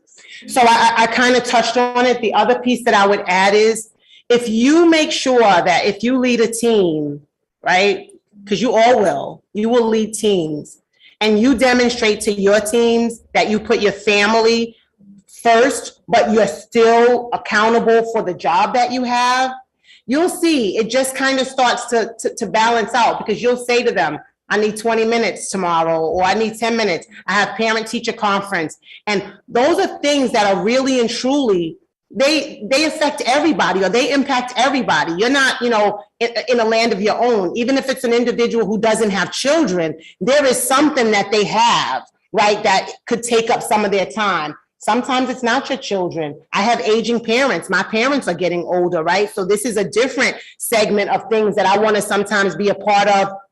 My mom's doctor's appointment or my dad's appointment. My dad wears a hearing aid and he has selective hearing. He will come home and tell you only the parts he wants you to know. And so that can be important. So I think having a strong support system, figuring out what you can outsource, having a strong way of planning, right? Having things on a calendar. This is old fashioned, but we have a calendar that's in my kitchen and it's also downstairs in my parents' kitchen that is duplicate.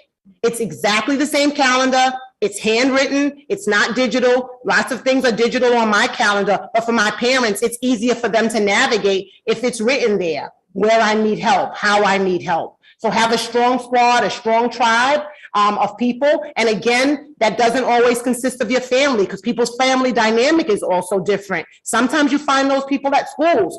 Hey, who's going to Susie's party, or who's going to Jack's event? Right? Can you do drop off? I'll do pickup. There's so many different things that you can do today. I'm telling you, a Google Drive is serious, or Google Doc, it is serious because of how it can go. But you also need to meet people where they are. And when it needs to be a regular paper to-do list, you need to make sure you can do that as well. Thank you, thank you, thank you.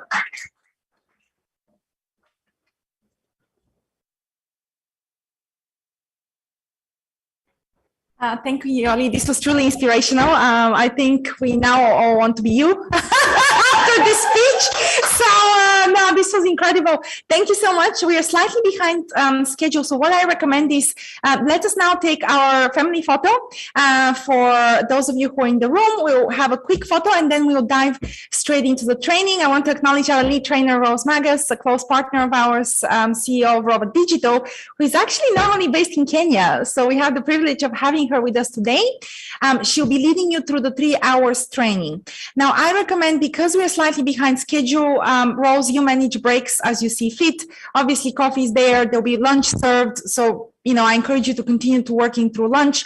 We have roughly 3 hours. So hopefully we will squeeze in the training. And then towards the end, we'll have some closing remarks. And on that note, yes. Oh, yes, of course. Yes, absolutely. Yeah, no, go ahead.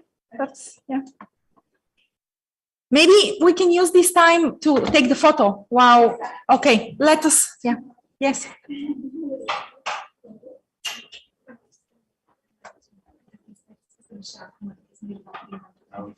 Oh, yes, of course. We really expanded the whole program. Oh, of course, yes, please. So it's just straight ahead. It's straight opposite you, and then turn right. Colleagues, especially to the Verizon team, I just wanted to share. I wanted to thank Yolanda again and all the Verizon colleagues, and I just wanted to share a comment that was made on the chat by one of the participants called Sophia. Fantastic speeches. Wow, great to know the values of Verizon people. My respect and congratulations from the heart. And I think we all share that sentiment because really warm thank you to Verizon for making the workshops possible.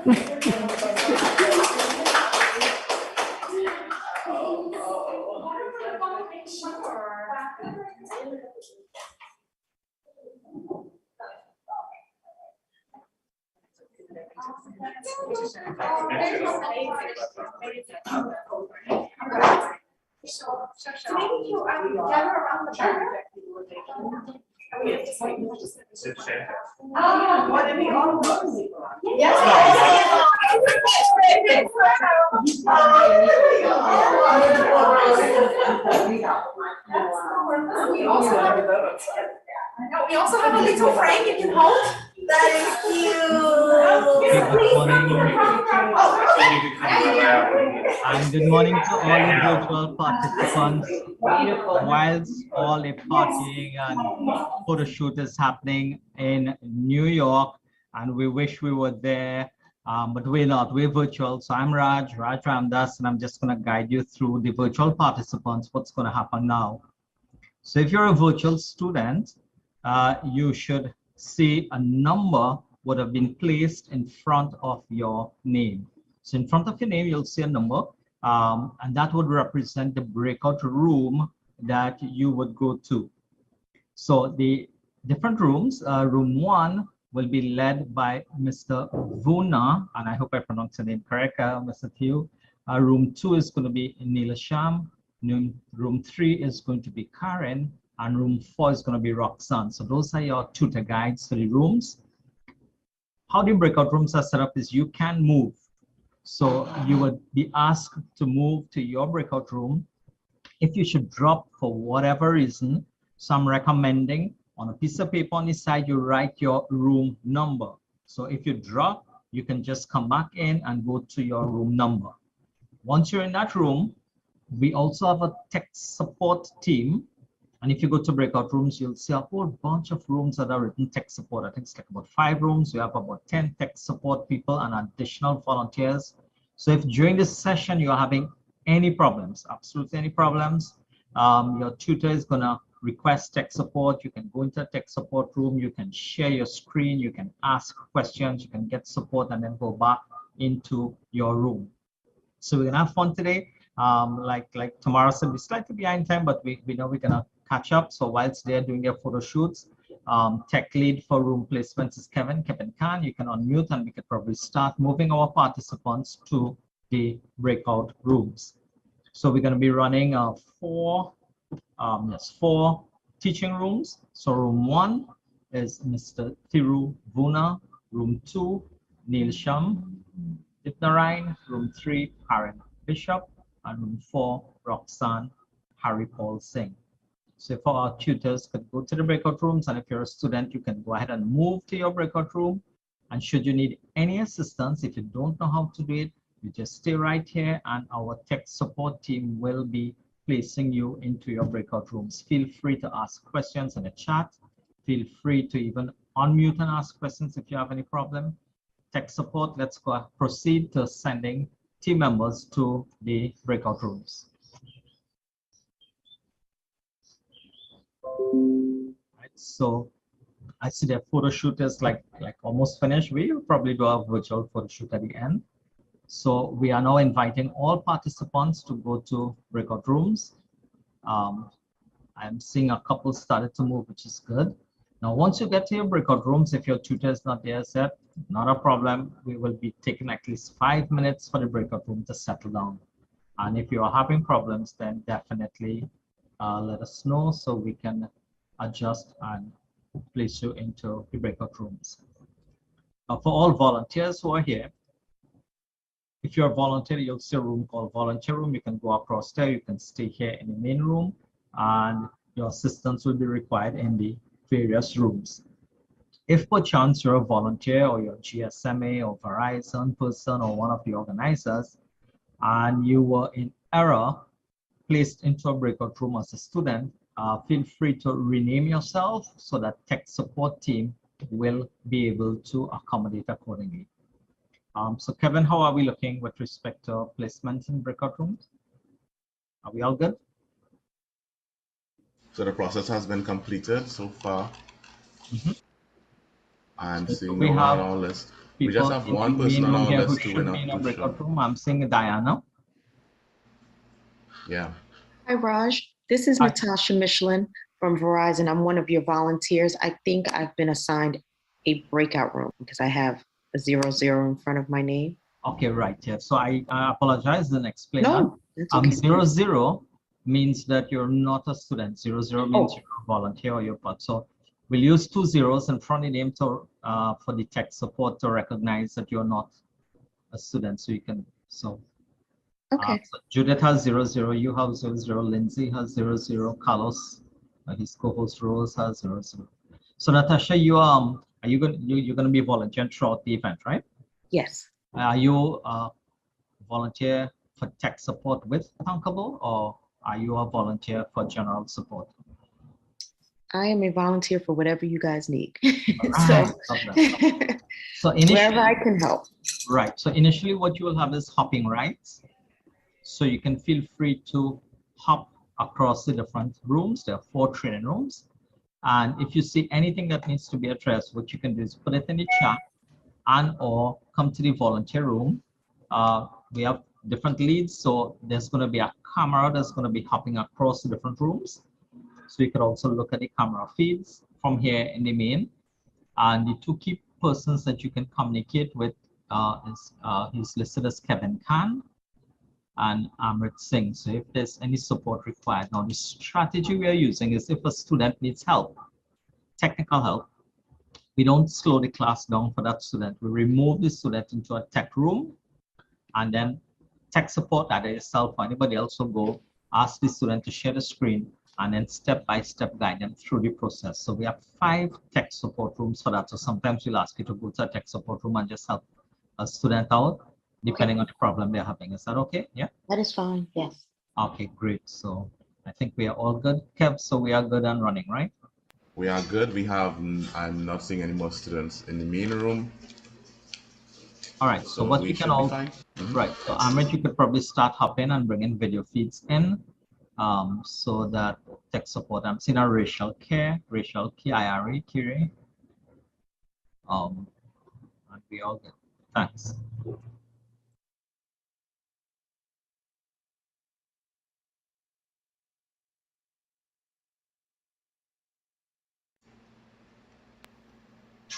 Hi, Rachel. Did you get disconnected?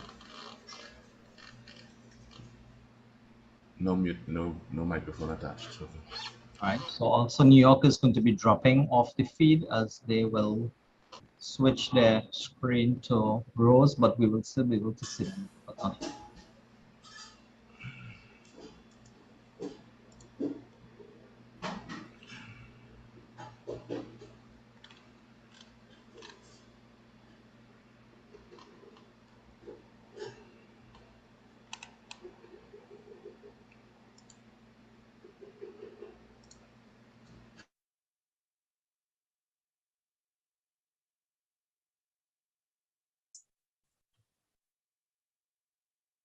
Everybody here?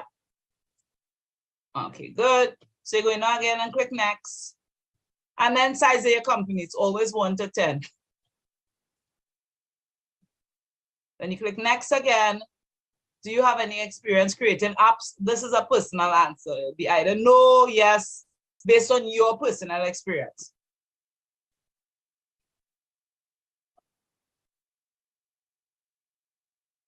And then it carries you to start building, and you should be here. So let me just close this off and switch back to my original account. All right, so before we start doing anything else, I just want to go through a couple of things with you. So To start a new project is just to click on the create project or create new app link. And when you click on that, so whenever you click on that for me, if it didn't open up one for you, it's going to ask you to name your app.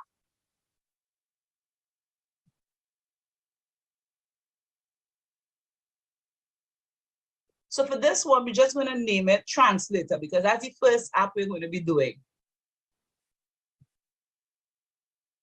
You said translator? Yes, ma'am. Okay. So bear with me. I'm dyslexic, so I have spelling issues. So if I spell something wrong and you notice it, please let me know. But I always tell people, being dyslexic and being into computers has been the best, has been a blessing to me. Because most of the time when you're coding, whether you spell a word right or wrong, the computer just sees the word and what you want it to do. It doesn't judge. Such a wonderful place to be. Everybody has translator. So then you can choose. You have to select a category for your project. So it can be book, business, education. For me, I think this one could fall under lifestyle. Because a translator is kind of like a lifestyle app. You know, if you're like me and you can't speak a lick of Spanish other than to say, no habla español, it comes in handy when you have a little translator app that you can just type in and then try your best not to gobble the people's such a beautiful language. And then you see where it has the use drag and drop builder. We don't want that thick because that does make it a little icky sometimes. So we deactivating that. And once you finish, you can click create. And it will carry you to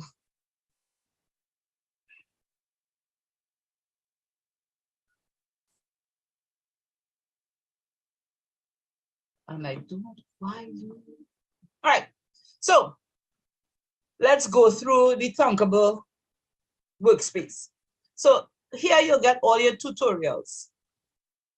Whatever you can think about creating, it's right here. And we'll go through, we'll use the tutorials because sometimes I think it's easier when you see what you're about to do, you look at it, you see how it works, and then you start building it. It makes it so much easier because you have an idea, a visual idea as to what you're going to do and how it should work.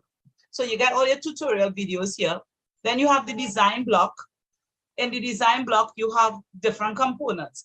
You have invisible components and you have on-screen components. So the invisible components is like your translator app, stuff that's doing the processing in the background. So think about your invisible apps as your car engine.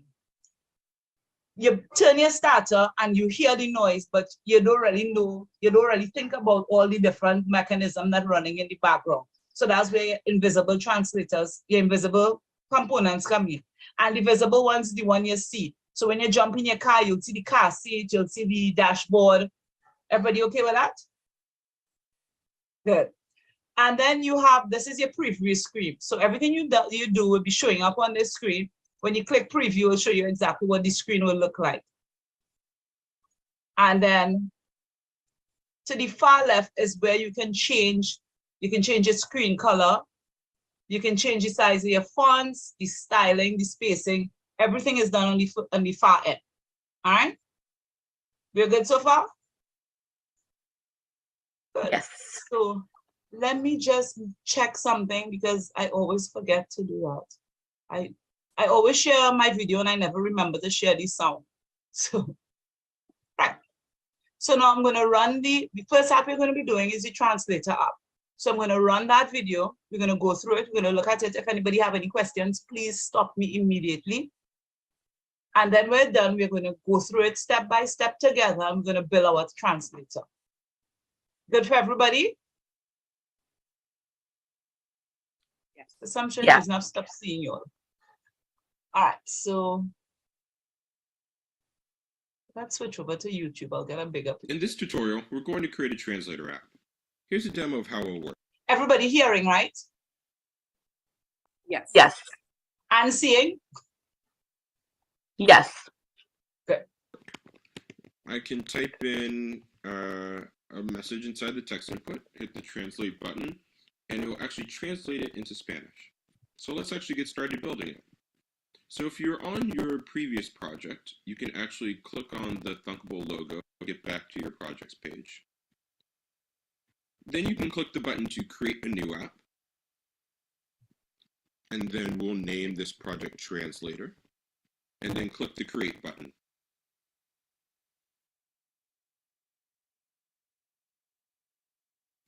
To get started, we'll drag a text input onto the screen.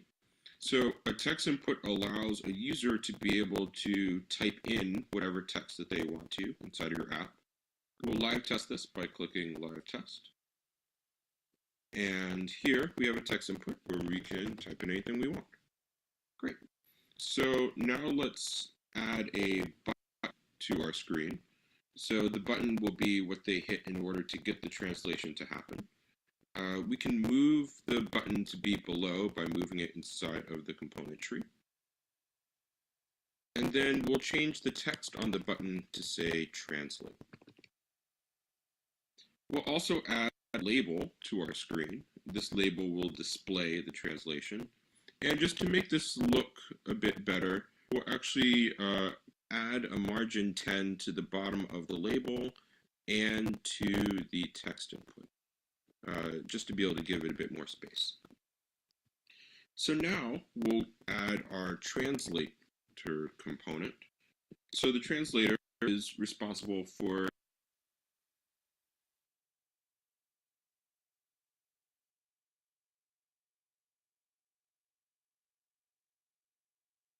Sorry, I was killing talking and I didn't realize my mic was mute.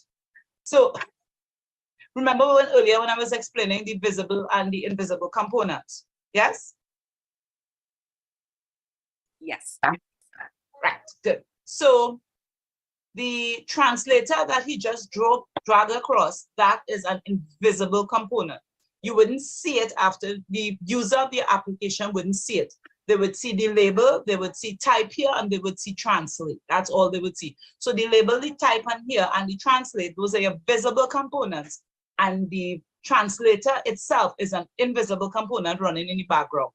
Think about it like when you're having your birthday party and mommy decided, okay, I'll help you with everything. And mommy does everything and she makes sure all the pies and everything is well laid out and posted up. And then when the party starts, she disappears. That's how the invisible components work. So I'll continue the video now. Good analogy. getting Thank words you. from one language and translating it to another. And we're going to change our target language to be Spanish. So our source language that the translator will take in will be English, and then the target language that it will come out with will be Spanish. Great, so let's get started programming this.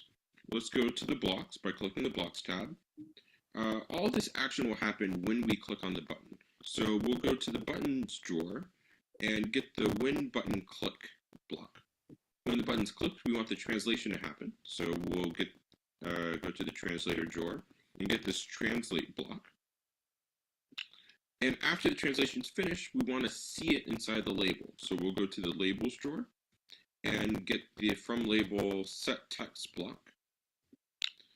And we'll get the result from the translation and then put it inside the label.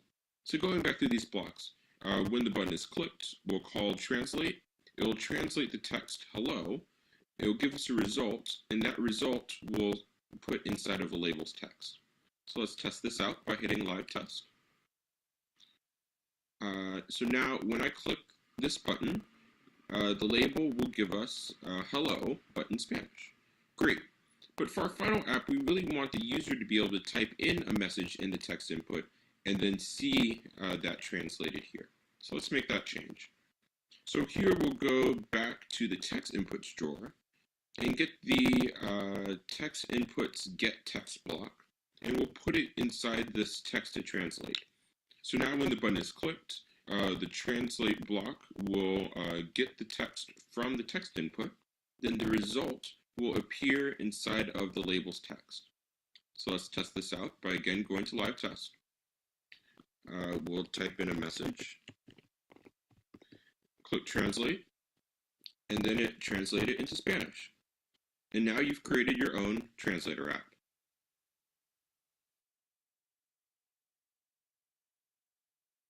So now that he has finished his, we will do ours.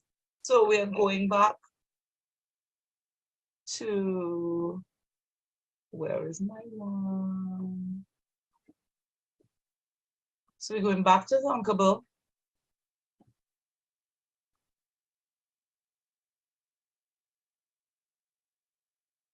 And we should have, everybody had the translator open up, and because we opened it to go through and to learn the layout. So it's already open. We already have a, mine is just plainly full. Great. Right.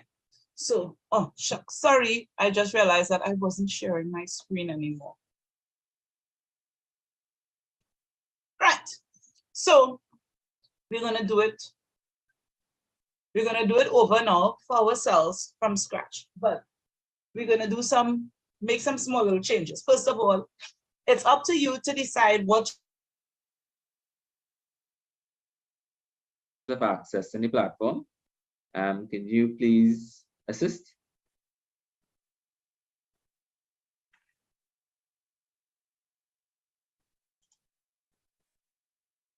All right, so again, very importantly, we want to make sure that that box use drag and drop builder is unchecked. And then we're going to click on the create button.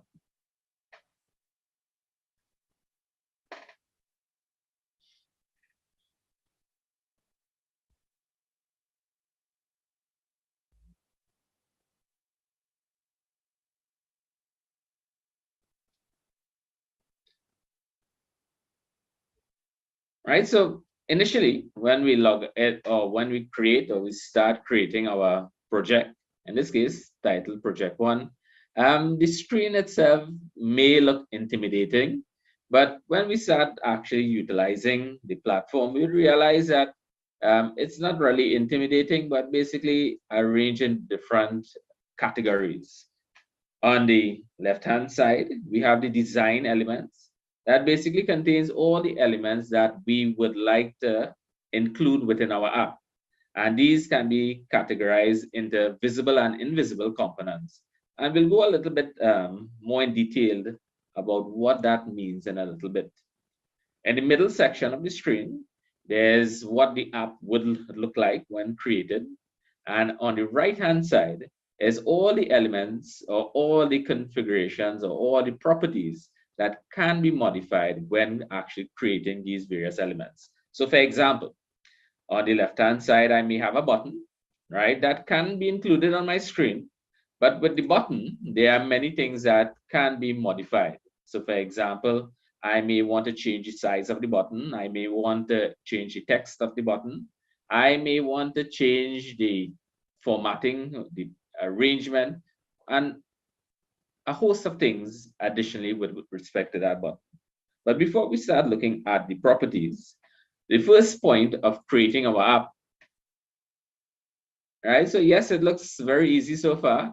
And one of the beautiful things about Thunkable, and as we start challenging ourselves in terms of creating more robust app, there are many sites out there that allows for the creation and also includes more functionalities in terms of things that we could actually do with our app. Another recommendation, if you are interested in, and I'll share that with you in the chat, is the MIT App Inventor platform that actually incorporates quite a few more elements. But the beauty of it is that the Thunkable platform and the MIT platform and whatever platform that you may desire to use in the future, they all basically look the same. And that's the beauty in it. So once you learn on one of the platforms, the things that you learn will actually be transferable on the other platforms, right? So back to our app. So even though we would have given our project the name Project 1, that in itself is not really the name of the app. That if it is published and put onto the iOS or the Play Store platform, that is not the name that is actually that will be displayed. The name Project 1 is just for your dashboard is just for your project, screen is just for your projects. But we will also need to put actually a name for the app that can be visible on these various platforms. To do so, right at the point of project 1, we will see the gear wheel. And once we click on that gear wheel that says app setting, we would notice that the panel on the right-hand side actually changes. In that panel, we will see something called app description. And it says, describe how you would use your app. And again, this comes in very handy in terms of the category. So let's say, for example, you are creating a food app. Let's say that you want to share recipes. You would want to describe how you would actually use the app in that section.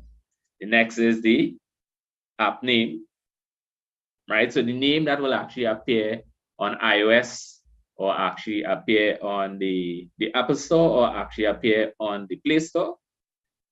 The icon, right? So if you want any specific icon that probably you use from a free site or something that you would have designed on your own, right? How, in terms of the app, if you want it to be publicly available, if it is a working version of it, and quite a few more things that you can experiment with in terms of configuring the app appropriately before you actually publish it.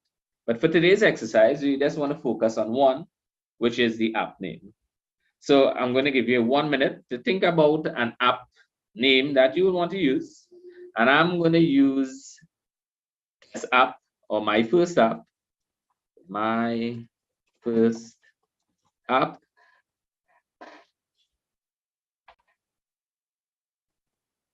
right? And if you have access to any images that you would like to upload an icon, you can find one and upload it at this point.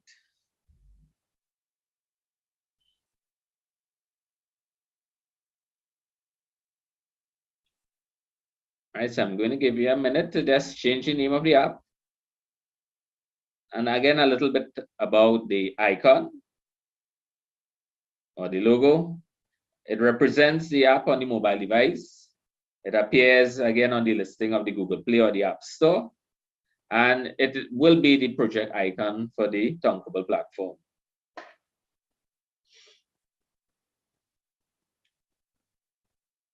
All right, so I'm pausing. So you can share with me in the chat once more if you're having any difficulties or if you have completed.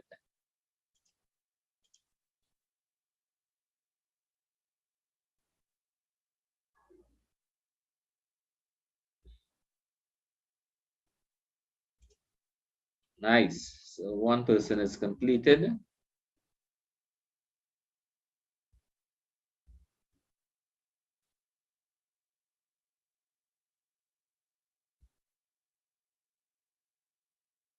Two persons. And again, if you're having any difficulties, share with me.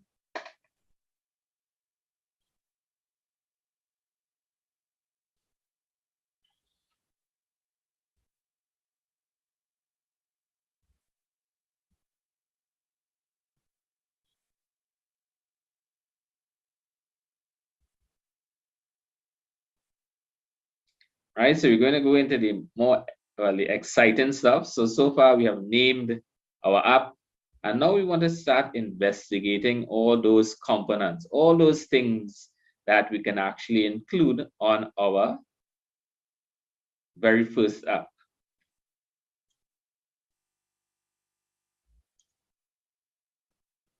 So we're moving back to the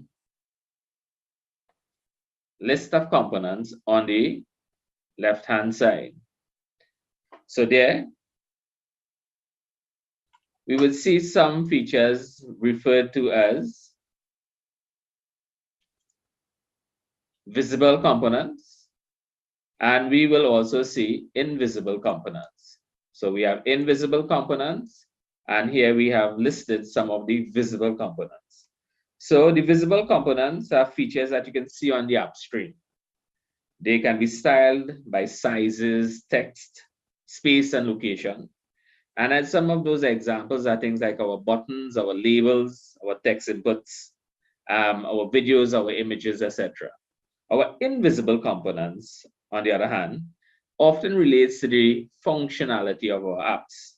So for example, it may include things like sound, it may include things like timers, it may be access to various databases, it may be access to GPS, it may be access to Bluetooth. And again, these can be found in when we'll actually start creating the translator app. It can be accessed to the translator.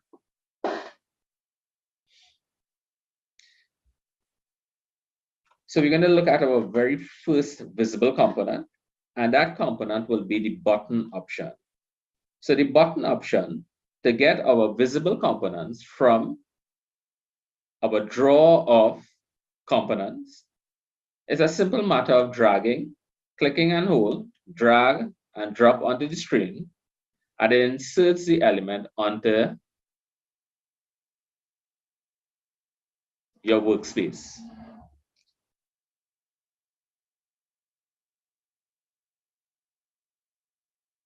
Right? So one of the things to note in terms of these elements is that they will only exist on the screen that it was added to. So as we go along in today's exercise, we'll be adding multiple screens, but only the screen that you're currently working in, or you move that element into, is only there it would appear. So for example, as I would have put it on screen 1, it is not that all subsequent screens will actually have that button attached to it. So each screen will actually require a separate button. So again, screens can be, or the mobile app can be made up of multiple elements, both visible and invisible. And at this point, we would like to also add an invisible component. And that invisible component, again, runs in the background. But for today's exercise, we want to add a sound element. Right? So under my invisible components, if I scroll down in the list,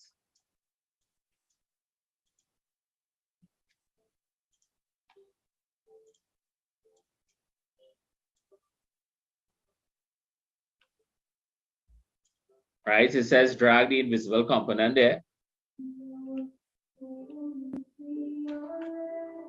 I can search for the invisible component, so sound,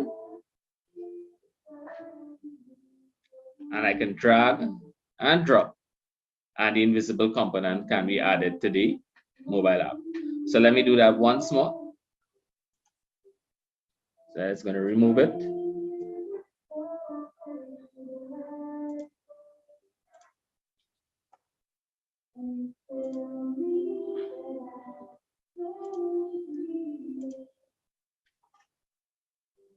Yes, second.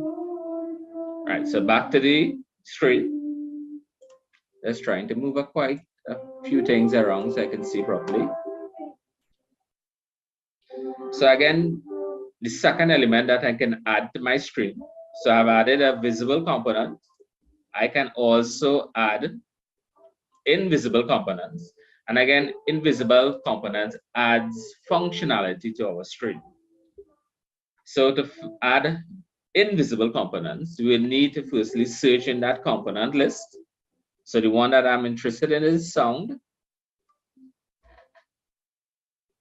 Once I've found the invisible component, I can click and hold, drag to where it says drag invisible components here, and it would now be added to my mobile app screen.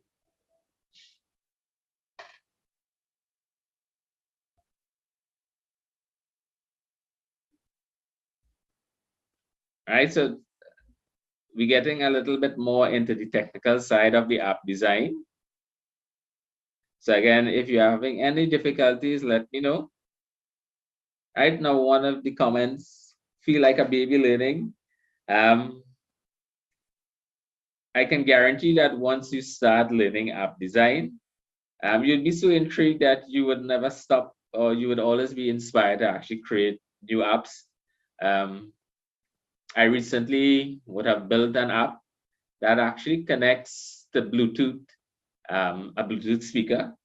And with that, I'm actually able to use my mobile device, speak into my mobile device, and the sound actually comes across the Bluetooth speakers.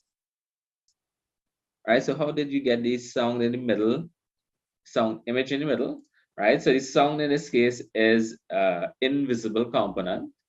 So once more, I'm just gonna again delete the invisible component. So to get this sound icon, which is an invisible component, I will need to firstly search in the component listed. Additionally, you can actually scroll down until you find that section. But for the purposes of efficiency, we can use the search option at the top. So I'm going to search for sound. I will notice that is under the voice category.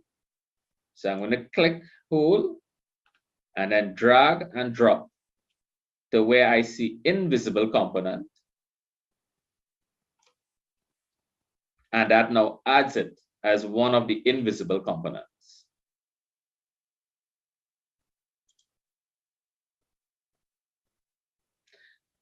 Yes, you can actually sell it on the Apple platform.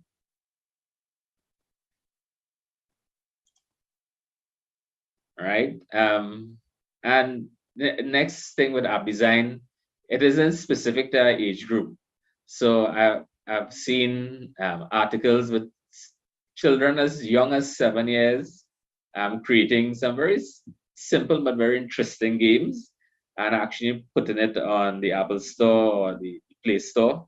And they actually made quite some money where persons would have actually downloaded those apps. So I'm not too sure if anybody remembers Flappy Birds. Anybody ever downloaded and played Flappy Birds? Right, it's a very simple idea.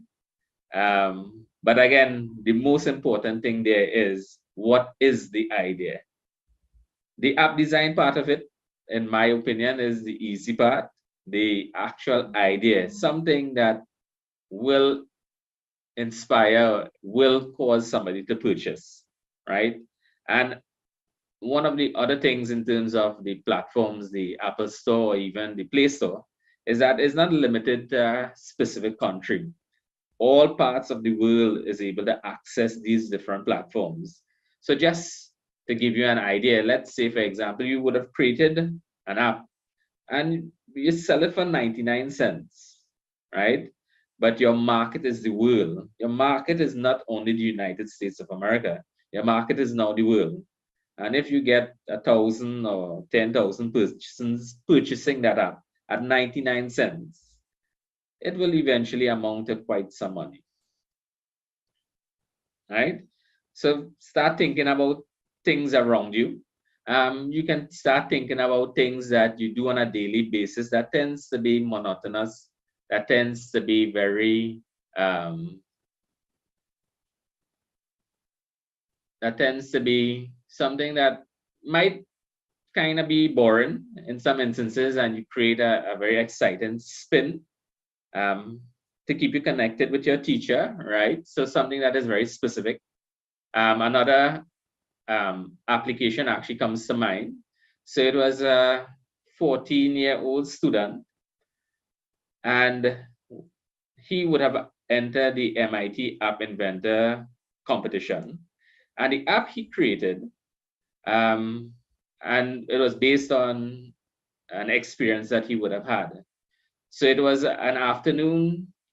He was expected to be home at a certain time. And the parents got very worried because at that time, the child wasn't at home. It so happened that the bus actually broke down and there was no way of communicating, or there was no communication between the child and the parent. So what the child did, he actually designed an app that was able to be connected on the bus. And there the parent would have been able to see in real time where the child was. There was a messaging part built into the platform. So the parent was able to message the child and find out exactly what would have resulted in the delay in him reaching home. He won first prize. I'm not too sure what he would have won, but it was a first prize place in that competition. So again, looking at real situations around us and finding a digital solution.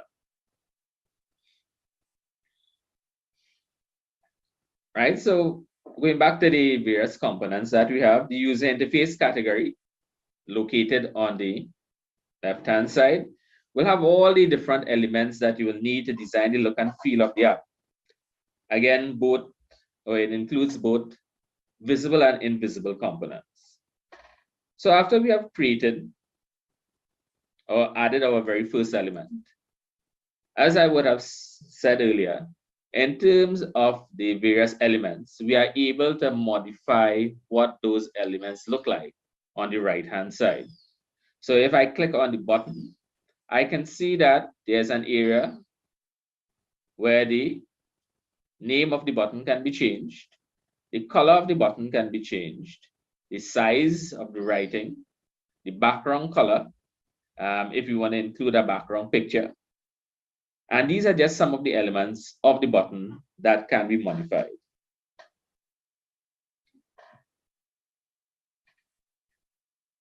So after we would have selected our button or added our button, and we would have modified the contents of our button, we can then go to actually program the button. And the programming of the button can be found on the blocks option.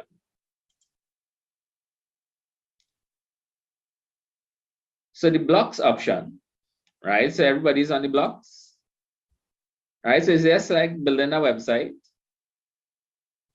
right? The interface is very similar to that. Blocks, and I like to think of these as drawers, and each one of the drawer has different functionalities that can be applied. So under the block option, we have a control options, we have logic options, we have math operations, we have text, we have lists, we have colors. And I'm going to give you 2 minutes, well, just a minute, to go through each one of the drawer and see what some of the functionalities are.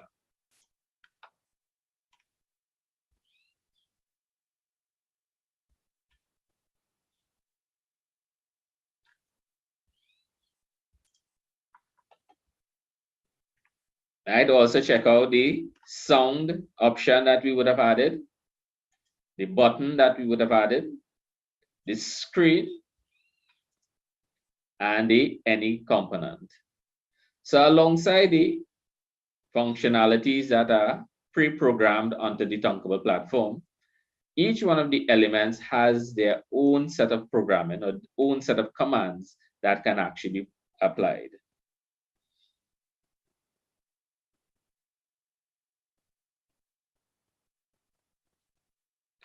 All right, so we want to investigate the button 1 drawer.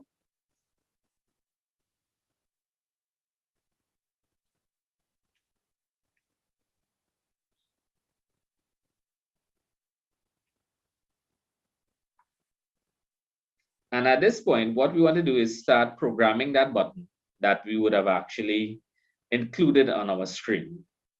So going back to the definition of Thunkable, it is a drag and drop platform that requires no understanding of programming. At this point, we simply need to understand what each one of these commands do. And in most cases, it tends to tell us exactly what happens when, or it expresses us what tends to happen when each one of these elements are used. So for example, the click, it performs an action when the user actually taps on the button. The long click is when the user holds the button down. The touch down is when the person holds or clicks and then releases the button. The feature is applied. And the next one, which is touch up, is when the person gently touches that button. The feature is applied.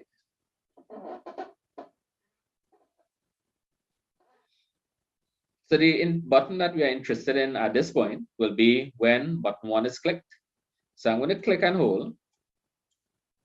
and I'm going to drag onto my screen one.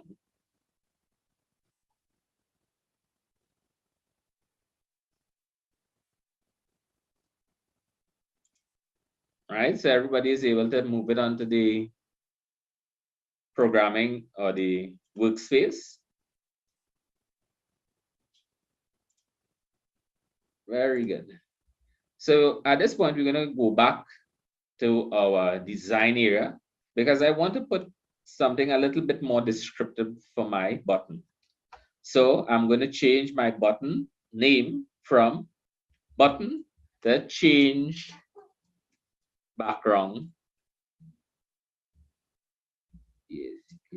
color.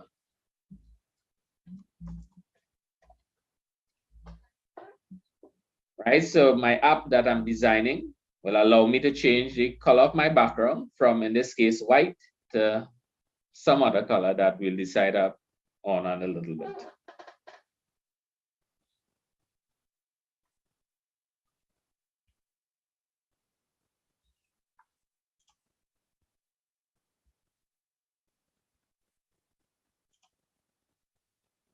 Right, so when you're finished changing the name of that button from button 1 to change background color, I would like you to navigate back to the blocks workspace. And in there, again, we would see the button that we would have added. But at this point, I want you to move from the button drawer into the screen drawer. And let's again investigate what are some of the things that we can do from that screen drawer. We can call screen 1. We can set screen 1 background color. We can change and resize our background. We can change the justification of our background, meaning how we align the text from left, right to center. We can change our background to scrollable, meaning that we are able to scroll up and down that screen, and quite a few other things that we can actually do with our background. At this point, I want you to look for that button or that option that says set screen 1, the background color, to some other color. Right? Is anybody able to locate it? Set screen 1 background color to, and currently the color listed there is the color black. Once you have located, I want you to click and hold, and I want you to drag and drop. And you will notice as you hover over that open space in that option that we would have added previously, you would notice that there's a little area in which it can snap into. So once I see that area, I'm able to let go, and you would hear a click, and that means that both elements have now been joined together. So at this point, you can choose what color you would like your background to look like. So at the default in this case is black, and I want to change mine, so let's say a light blue. You can change it to anyone that you're interested in. All right, I'm going to pause once more to ensure that everybody has completed before we move on. So in there, 90% of completing our very first app.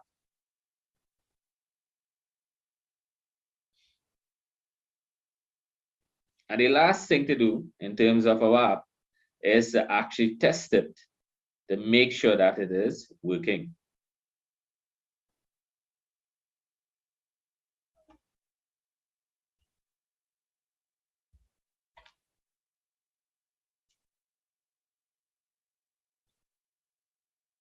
All right, so share with me in the chat. If you need me to redo the steps, you can let me know.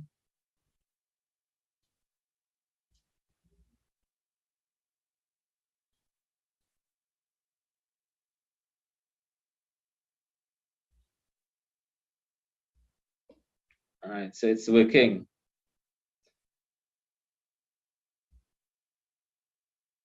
Ready?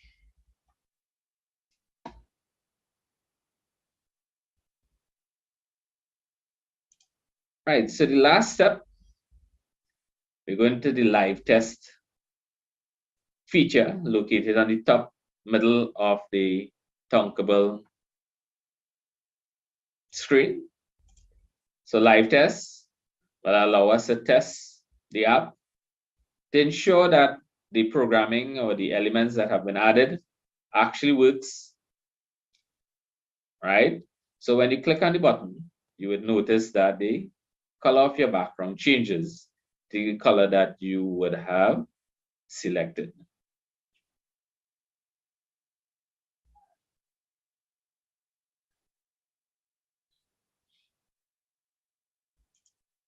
Right, so if you are able to live test and your app works,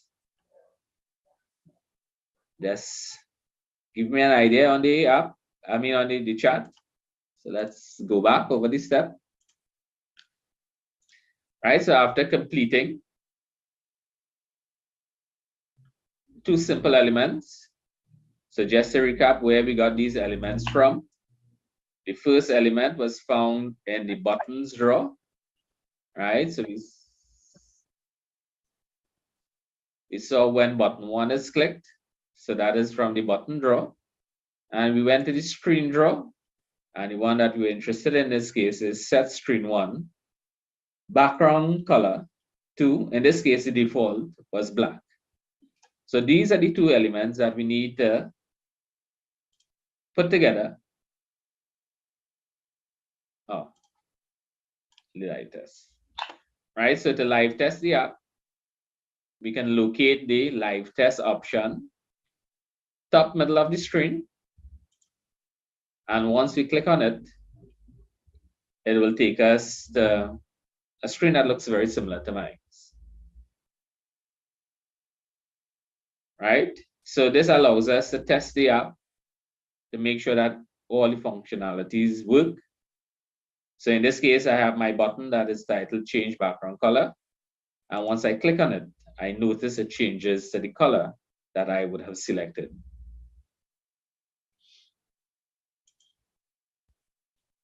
Right? Additionally, if you want a live test on your mobile devices, to actually have a feel of what it is to use the app on your device itself, you can actually download the touchable app.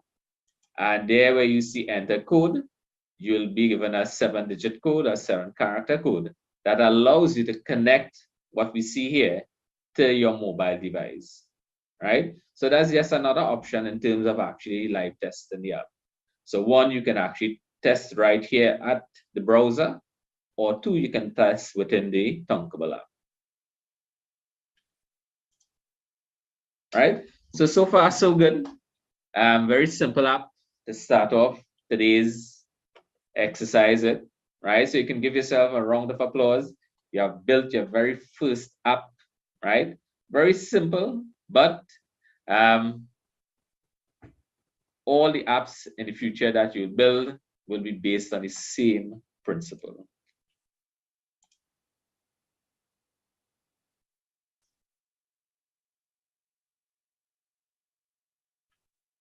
Right, so we're going to be building our second app now, right? So I want to go, so you can, it was saved as project 1, right? So we had project 1, and now we're going to be building a text to speech app.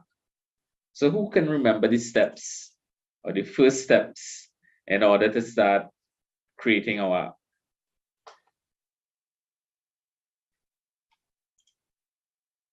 All right, so Ms. Lade, what was the first step we needed to take? Hi, how are you? I'm good. So the first step is here we create the new app and we name the project name, right?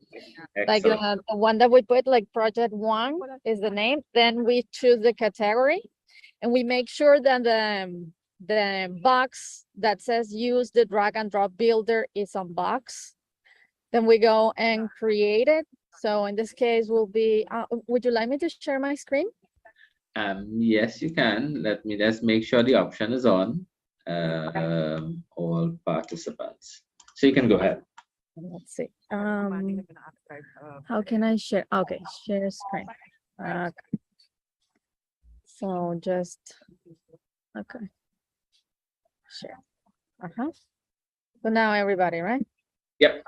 And you say the name of the project now is? We can call it Project 2.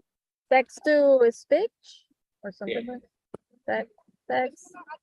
Text to speech. And then we go to the categories. So it will be like education, right? Let's say like education. Then we go and continue. Create. I think.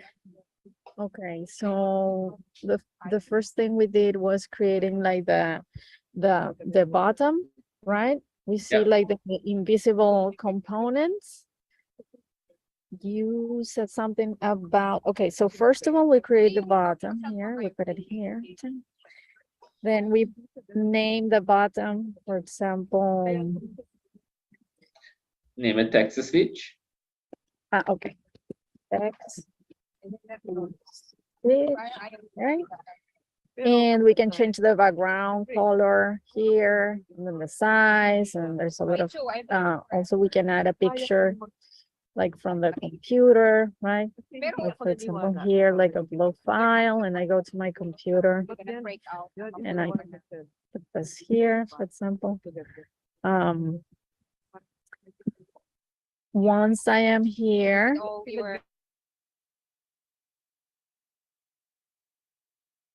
and increase the font size and leave it at that for now. Okay, and we'll move on to our code. Before we move on to our code, I'm just going to relabel my text boxes. Text boxes are super clear when I'm coding exactly which components I'm working with. So in our blocks, let's start with text to speech. So select when text to speech click, which means the button text to speech. Okay, we then want to go down to speech and select say hello in English. However, we don't want to say hello. We want to say the words in the text box. So we go to text box and find the block which says text box text. Okay, so this means it will say whatever is in the text box in English. So again, that's in text box and text box text. You can change this to different languages if we like, but we'll just stick with English for now. We then need to code our speech to text. So grab when speech to text click, and then go back to our text box. Okay, we want to grab the option set text box hint to, which will set the words in the text box to, and then in speech, recognize speech in English. That was speech down at the bottom in app features. Okay, there you go, easy peasy. I hope you enjoy playing with it. Alrighty, so as per normal, let's get at it. Let me just find, close you off. Where is my tongue? Yeah, here we are. Okay, so the nice thing with Tonkable is this. You can actually have all your apps on the same page by just going down to navigation, and from navigation you create the different pages. So if you draw navigation, it'll give you different screens. But because we are all new at this and we are building, we're going to click back on Tonkable. We're going to go to create new.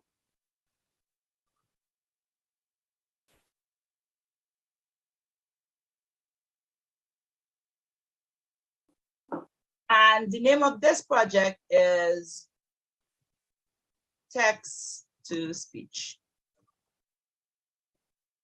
And like speech. And this, again, it can be lifestyle, but you can name it whatever you want, whatever type you want. Make sure that this little box here isn't selected, and then click create. Yeah. We're here? Everybody here? Yes. So again, you can change the background if you like. It's up to you.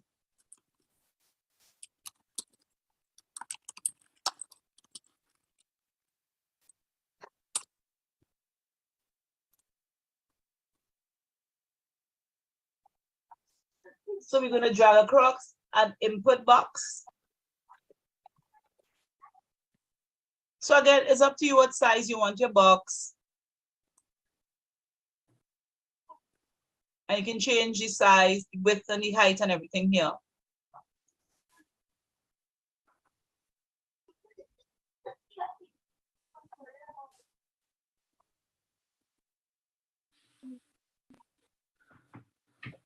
You can change the height by just typing in a number.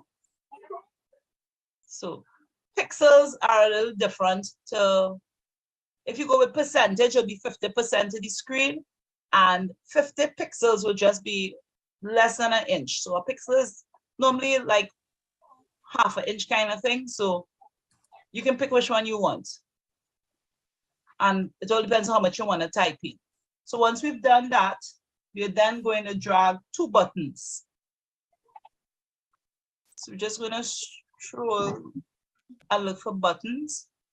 So we're going to drop the first one. And when you put it, for this particular project, we're going to name it over one time. So we're going to rename button 1 to speech.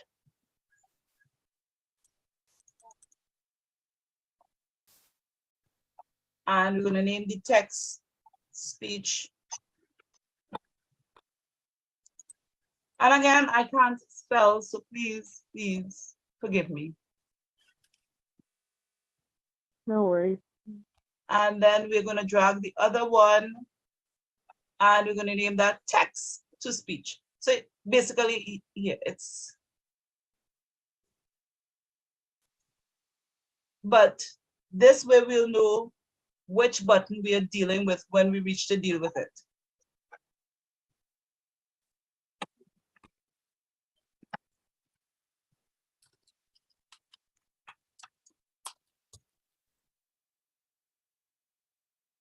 And hopefully I still spell it wrong. Right.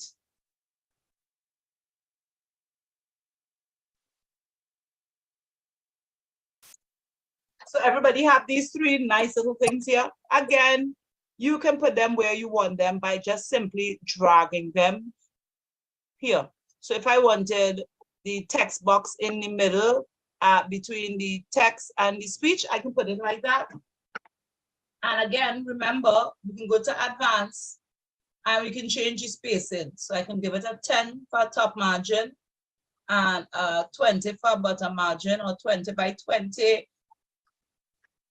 So that I have the same amount of space between both the text to speech button and the text and the speech to text button.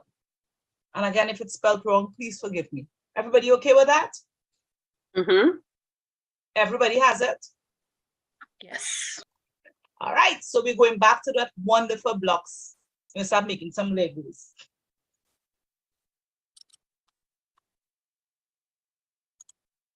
So we're going to text to speech. And we're going when text click.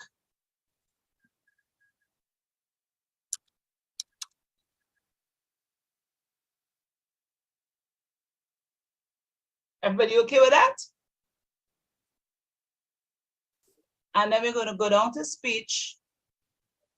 And we're going to look for, sorry, say hello. But I think I have one text.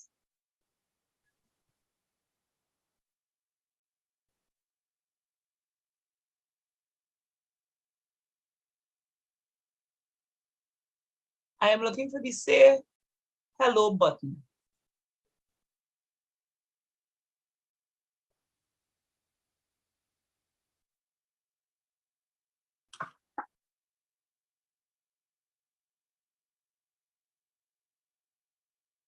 So we're looking at the speech to text. And we're looking for the say hello. It's a purple button. I mean, thing. Either that or something got screwed up with mine. So hold on, I think I have an error in my code. It happens. So we have this button, which is the speech to text. So let me just rename it speech to text, text to speech.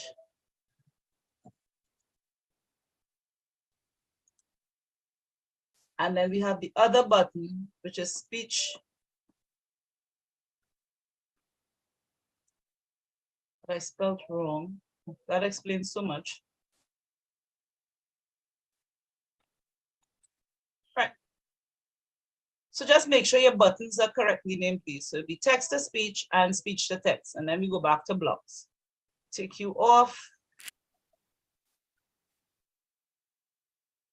So we're looking at text to speech.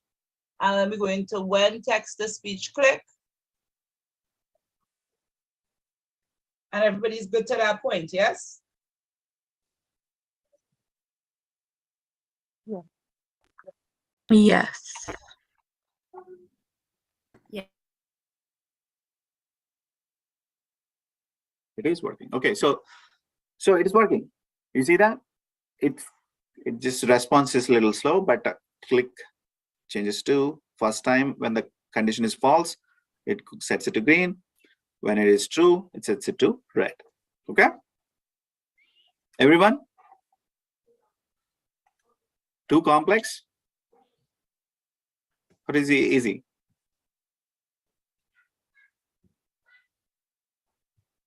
Give me some feedback, guys. I don't want you guys to go disappointed saying that, okay, I didn't understand the if conditions. I got it. Everyone got it? Okay, perfect. So it is only if you nailed the conditions and like conditions and the loops, programming is done for you guys, right? If you understand how to do these conditions and loops, you're done. You can nail any programming. I'm telling you. I mean, it's like honest. Everything revolves around conditions and loops. That's it. Nothing else at a basis level. But there are going to be variations of languages. That's all it is. But at the conditional level, I mean, at the base fundamental level, these are the only things you need to know. Okay. All right. Let me share my screen. So is everyone able to do all of these? Can you guys share, like whoever is able to do it, because we are done with the first exercise if you're done it. Anyone else? Diana, do you want to share your screen? Don't be shy, because I mean, whatever the situation is, don't be shy, right? I mean, we are all here for learning. So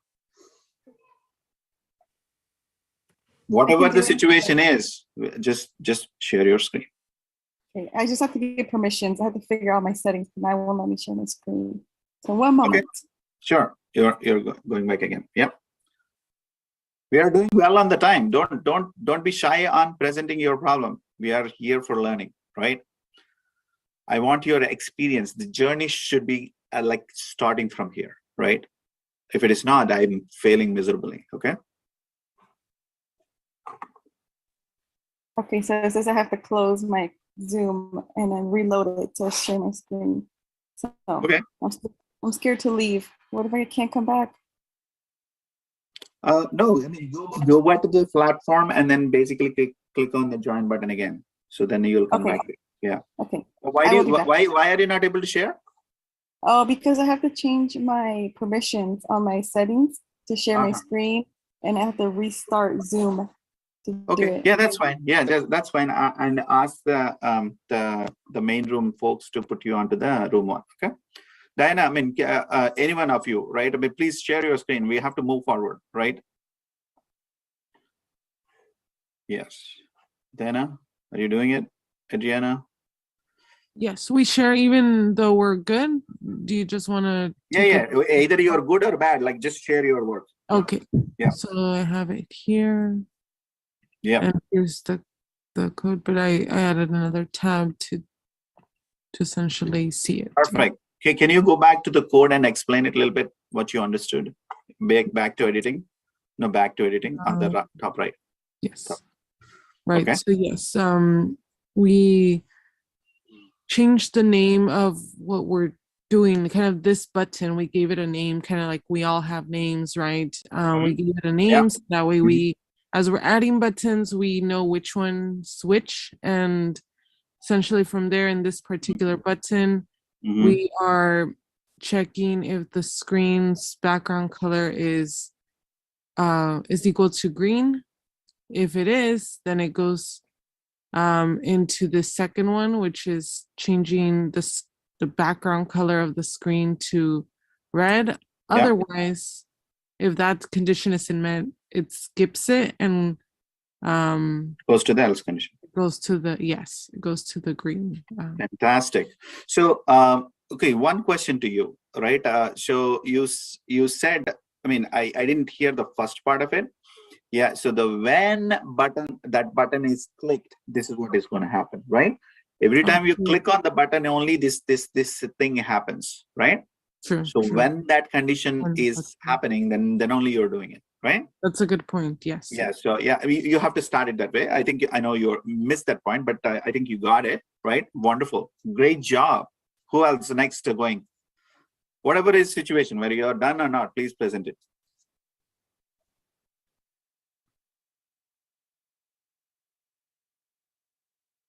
All right, I think who are we having? Christy. Okay, all right, go for it, Christy. Can you guys see? Yeah. Okay. Yep. Here, moment of truth. No, no green. Oh, there it goes. Nice. You changed the background of the button as well. That's cool. Yeah. That's awesome. Can you explain the code? Can you? Yeah, let me go back to here. Oh no, back to editing. Blocks. Yep. So that's what I got. Yeah, explain it. Okay, so if the screen is green, it'll turn the background to red. Set one screen background color. I don't understand this last part though. This part right here. Okay. Okay. So the two things that you missed, right? So the first thing is only the green part of the code only executes when you click on something, right? When you click on the button. If you don't click on nothing, it happens, right? If you go to that screen, nothing happens. So that's the part you missed, right? So what you have to say is when you click on that button, then only this happens, right? This part of the code gets executed, right? That's how we have to say it, right? When you click on the button, this is what is happening, right? So that's what one correction. And then what happens is, this part of the green part of the code is if block again, right? So if a condition is met, if has a two sections. When condition is met, what to do? When condition is not met, what to do, right? When condition is met is the first do condition, right? Do line where whatever you put it in the do, that's when condition is met, that's what is happening. If the condition is not true, then else happens, the else section of it.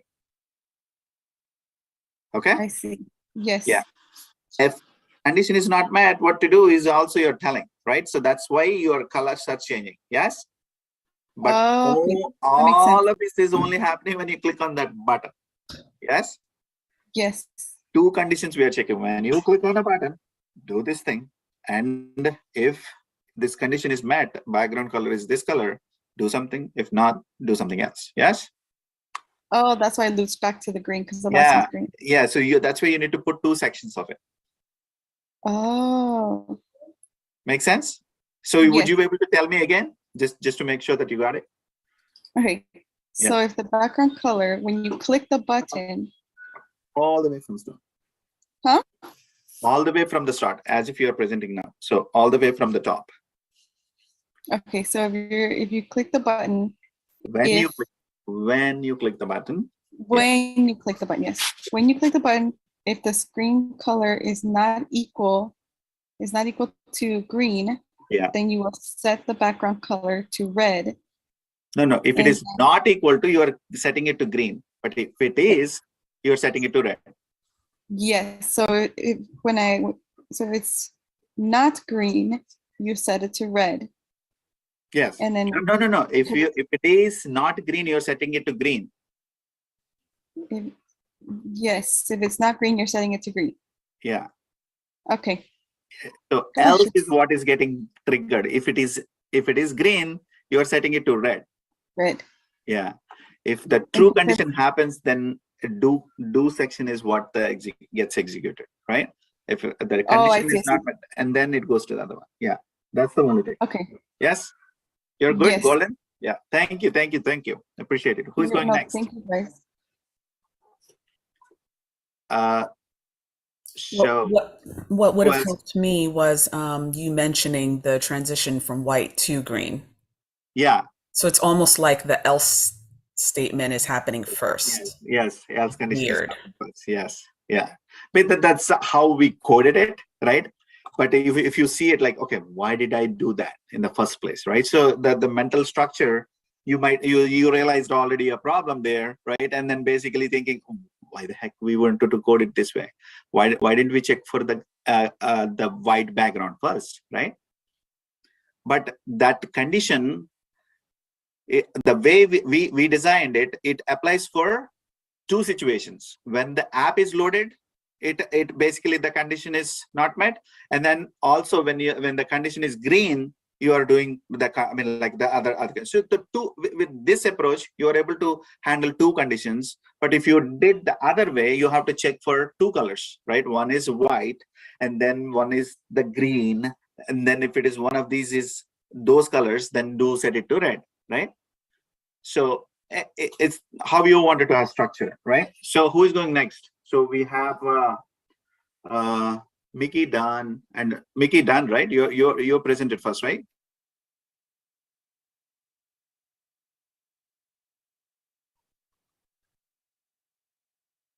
This one, right? Right, and then we should have a component that says speech, but I'm not seeing that. Give me a sec. Let me just check back on mine.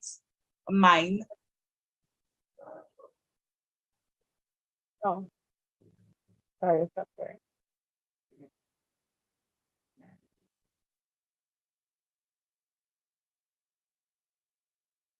Did I grab that? Just give me a sec.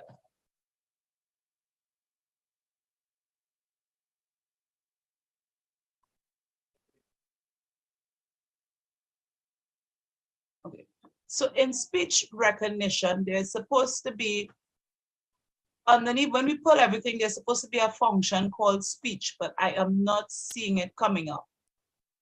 And it could just be because of versions. So we're gonna put, you're gonna go to speech.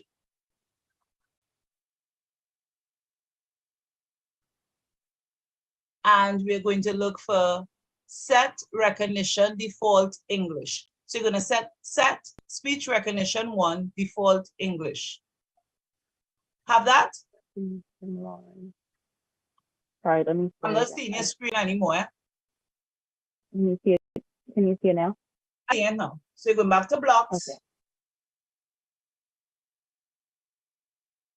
So text recognition.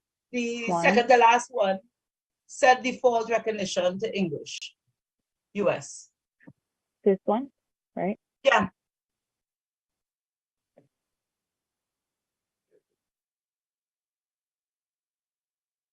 And then. All right, and then we are going to the next one, which is the speech to text. No, speech to text as the next button. It's still same button 1. I don't know why, because we changed it. I remember we changed it, but it's still same button 1. Gotcha. Right, and then we go into the text box. Text input 1. Yeah, text input 1. Right. Okay. And we are looking for set text box hint text here, type here. Set. The one above. No, go back up, go back up, go back up, go back up. Right, yeah, that's what. Just drag it across and stick it in there. Gotcha. So Yeah. essentially, just so I understand, is it pretty much like what you're inputting, it's gonna, this portion, the hint portion, what does that mean? The hint portion, we're going to take it out. That's because we put it in here. The hint right now, it's just going to tell you type here. So that's the hint. But when we put in, when we change it to the actual text box, you wouldn't see that part of it. Okay, got it. Thank you. Got it? Yeah. Cool. Okay, let me just find mine back. All right. So once everybody's here, we are going to go to speech recognize. Text speech. I have a question. Going to recognize speech. Sorry, I have a question. Sure. Sorry, I noticed that from previous, I think you mentioned that this in your example, maybe it's just different. It says text underscore input 1. It was text to speech. Oh, okay. I see what you're saying. Based on, I use the wrong buttons.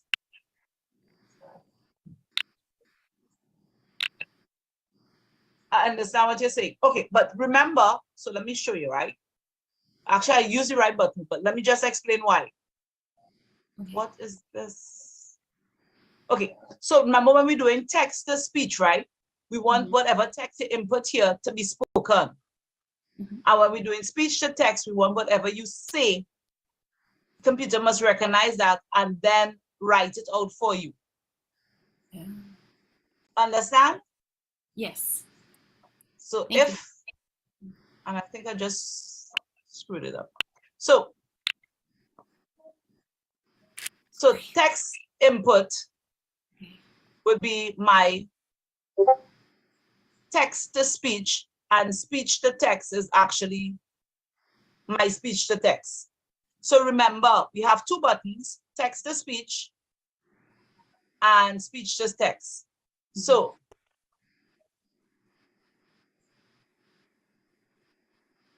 my text to speech button, my speech to text button. With my speech to text button, I want the voice recognition to set my default speech to English. So whatever it's saying, it will say to me in English. Understood? Yes. And with the workshop is asking you guys to develop, okay? This would be very snappy, fast, because you already know the interface, right? So I want you guys to do 3 things, okay? So 3 things is drag a text input, right? First, drag a text input first, and then drop it here, okay? Don't change the name. You don't have to touch anything. Leave it the way it is, right? We like the name the way it is given, right? Text input 1, that's fine. Okay, leave it the way it is. Drag the text input and drop it here. Make it nicely beautiful so that your customers would love you for the way you designed it, right? So basically make it pretty, right? Use your creativity and the size and everything. Once you're done, go to, right? Go to the label, right? Click label, and then drag it here, this section of it. All right. This time, what we're doing is clicking that the pencil button and then changing it to result underscore label. That's the name. Okay. Results underscore label. That's what we are going to change it to. Got it? Everyone? So did we do the text input first, which is just drag and drop and then making it in, and then basically label. This is where we are going to put a translate text. So what is this edit box for? Where we would be typing some English text, and then we wanted a Spanish translation of it, what we want. Okay. So that's what we are going to do. So whatever you type here, we wanted to translate that into Spanish. That's the purpose. So what do we need? When I said when, right? When you click on that button, whatever the text that was given here in the input box, we wanted the button to take it and then put it, translate it and put it here, right? That's the purpose of the app. So for which we already put a text input and then we didn't change anything, right? Just like sized it on the screen. And then we dropped the label and then put it nice and big in between. There is a space, right? And then next, what? There should be one more. Okay, so there is a button. You have to button. I missed the button step. I thought it was a third step. Okay, so drag that button and then drop it here. Okay, drop it here. This time, what we're going to do, we're going to name that to translate BTN. You know, the wording that initially what we did is we did the BTN and the function of it, right? This time around, what I did was I did the function of it, what it is going to do, and then the prefix like suffixed with the BTN. So I did it two ways of doing it, because this is intentionally done, because every organization, every group of people, or every team is different, right? So you have to have a practice of how your team is going to operate in it, right? When you're developing code, you all have to agree on a certain naming conventions that you should put it in your somewhere common drive somewhere, right? Some document of everyone in your team to see what are the naming conventions in the code should be, right? So those naming conventions you should have as a team so that you all agree on that, right? So because like when 10 people are coming together to develop code, if somebody puts a button at the end versus like somebody else puts the prefix, it's a confusing. We don't want to do that, right? We wanted to have a common coding practices for which you need to agree on it. It doesn't mean that it has to be done this way versus that way. It is all what you guys agree on. Okay. All right. So with that, so basically change the name of the button, right? Name of the button to translate button, and then text of it to make it a translate. Text is what customers see, and then what the name is, what code sees, right? What code sees. Like this customer doesn't see these things. Only what you present it on the top of the button is what customer sees. That is the text. Change it to translate. Okay. Got it? Everyone good? So we added the text input, we added the results label, and we changed the name of it to results label, the name of it, right? And then we gotten rid of whatever the text is there, right? Right. So we gotten the empty string, right? So we don't want anything on the label to be displayed here. So just exit, whatever, if something is there, just exit and then you're good. Okay, everyone good? Ladies, are we good? Yeah, okay, Christy says yes, and then we shot good, right? Because that's all I see. Okay, Adriana is good too. All right, so once we are done with that, that is the design section of it, right? So you see the design is a separate function, and then coding is a separate function. You see that, right? We are continuously separating these things. Design is done by creative people. Coding is done by, smart people, right? Smart in the sense like, very logic-oriented problem-solving people, right? So that's how the categorization has been, right? So creative people likes to like make the world beautiful, and then the coders make the world work, right? So make the things work, right?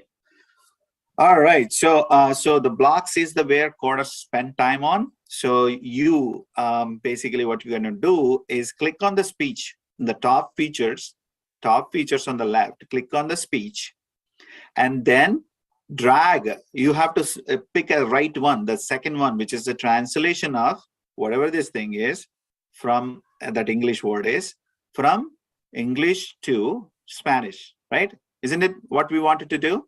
Right? So just drag that block into the blocks section. Okay. You're all good?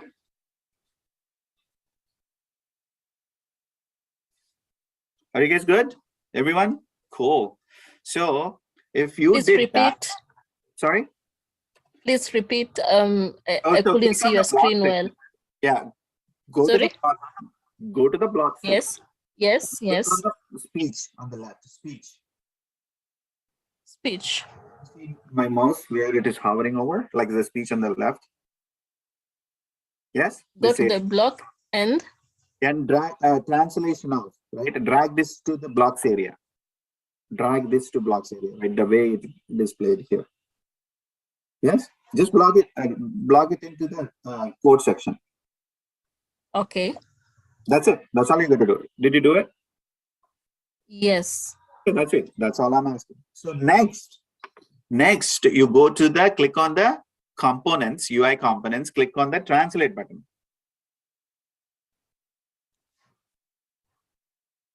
Translate BTN, and then you have to drag this thing. Remember that same block we dragged it from the previous? Drag the same block. Okay. When you click on this button, that is what we are going to drag it. Drag it here. Okay. Just drag it here. Those two blocks are staying as they are seen here, right?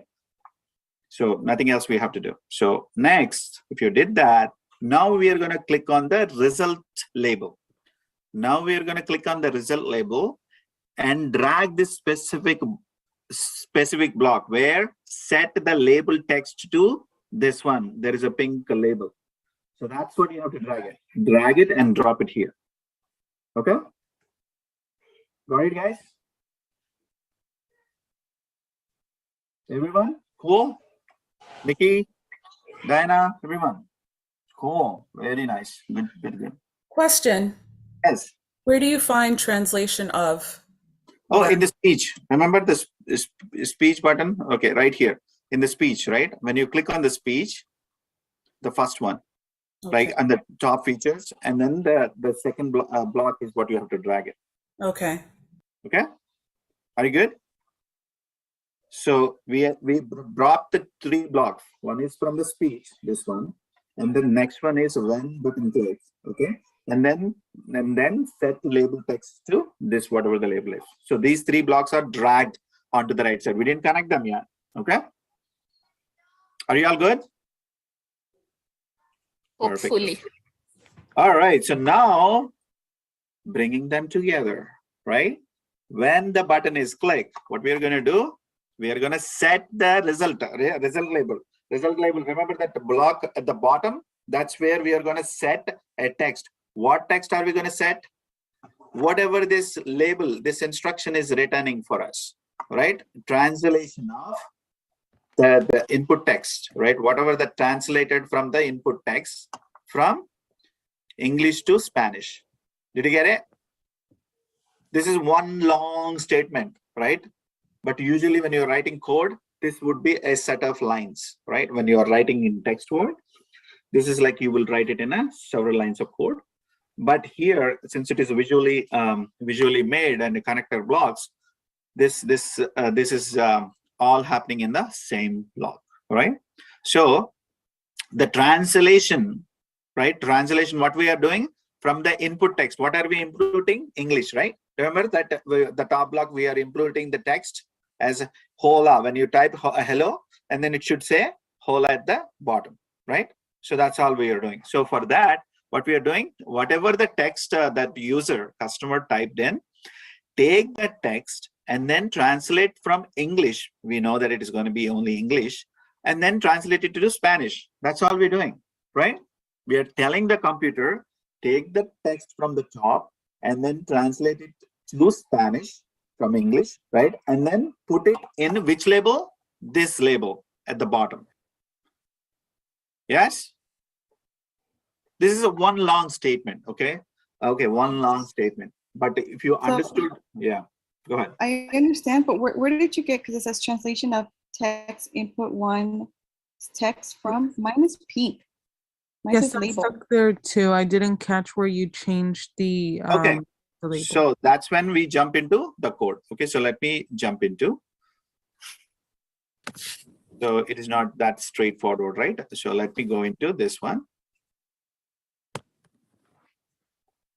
We are doing pretty good on the time, so no worries there. Okay, so this one, text input, resume label, we are good with the designs, right? Now Yes. what we're going to go is blocks, right? In the blocks, you Yes. should see this thing, right? So what we did is we did this yellow block, fine, right? And then we did this a set block, fine as well, right? Yes. Set block will be from here. Okay, so we got this one, right, first. So that's this block, right? Basically, results should say text. And then we also got the speech block, right, where this one, right? These are the blocks we have, right? So that is Yes. this block, and then this block we have. But what we wanted to do, we wanted to drag this and put it on here, because this is a text. We don't want the text. We wanted whatever the text coming from this instruction is what we wanted to translate, right? And set it to result block, right? Whatever is output of this, we wanted to take it and then put it in the bottom label. That's what we are saying, right? Don't give me whatever the text that you put here. I don't want this because it's hard coded to be a label word, right? But we want whatever user is inputting, translates that into Spanish is what we wanted to do. So for that, what we need a translation function to go in here. This is called a function. I gave a new word now. It is a function. We talked about if conditions. We talked about loops for and while. All of these can be combined together to do a certain function. We will call it as a function. So in this case, what is the translation of is doing is it's translating the hello, the literal word hello from English to Spanish. Okay, that we will change too. But for now, we wanted to do the translation here, right? So we wanted to, whatever the translation of this from Spanish, English to Spanish, whatever the output is, we wanted to put it on the label, which is the bottom label, right? Results label. Yes. But is this correct? Is this correct? Do we need hello, or do we need something else here? What should be the translated? Is it a hello statement we need to be translated or something else? No, it should be whatever the user inputs. Input is, exactly. So in that case, what should we do? We should drag this particular block from a text input. Drag this text input text, right? And then drop it on this hello thing. You see that? Now we have whatever from the input text is, whatever from the top edit box input text is, take that text and translate it from English to Spanish. That's what this function is doing. Whatever the output of the translation function, set it to this label. That's all we are doing at the table. I mean, at the bottom, right? Yes, that is the first line. Everyone is good with that, guys? Yes, no, maybe. Yes, now it made sense for me. Yes. Okay, everyone, it makes a conceptual sense, right? That's very important. So we are doing one extra thing now, right? Not just putting that whole thing set from a text, translating from text English to Spanish, and then basically putting it at the bottom. We also want the app to read it out. Okay, whatever you translated it, whenever you go to that search for a word or translate it on a Google, it has that the audio function as well, right? We wanted to give an extra feature to the customers, our users, where the word is translated like if at the uttered to, right? So for that, what we have to go to? We have to go to speech again, and then get this block. Say this one, right? Say this block, right? This block needs to be there, right? Brought up. So, but now this block says, okay, hello from it says in English, right? Whatever the hello is, put the voice in English. That's what we are saying. But do we need that? What do we need that? What do we need? We want something to be said in the Spanish. Which block should I get it? Guys, help me. Need to.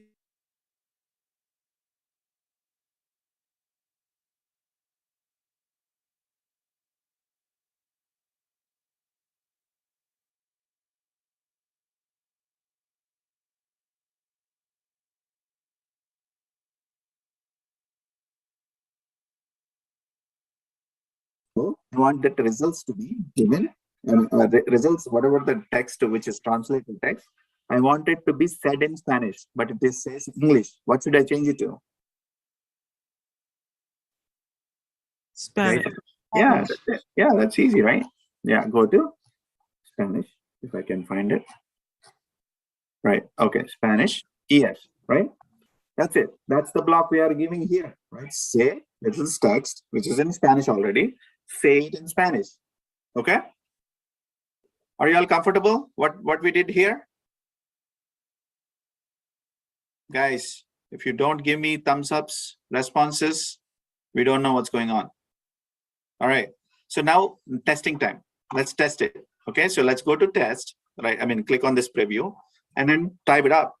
What do we want you to type? What do we want to see translated? Hi. Hi, okay? Let's see what hi is gonna. Did you guys hear the hola? No.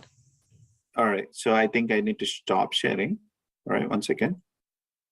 And I need to share audio as well. Okay, so now. Hola. Did you hear it? Yes. Okay, so when I said hi in the top block and then click the translate, the translation is happening and then it is taking whatever the text we put in here and then that function translation of is taking the text and then translating it to a Spanish and giving it to the result text box. That's when we are putting it here. Isn't it how easy is it? If coding is so easy, why are we not doing it? Do it, right? Let's get started, guys. It's cool, so cool. Okay, so now what do we wanted to say? What else we wanted to say? Let's get some fun words. Anyone Spanish speakers? Do excellent. Excellent. If I can spell it right, excellent. Excelente. Nice. Sounds familiar? Any curse words that you guys want to use and see if you can? No, nobody. Come on, guys. English. Good job. Oh, good job is not a curse word. Okay, all right, I'll do that. Buen trabajo. Oh my God, that's one more. Buen trabajo. Buen trabajo, right? Trabajo. Okay. All right. So now it's a demonstration time. Everyone did it? Who's going first?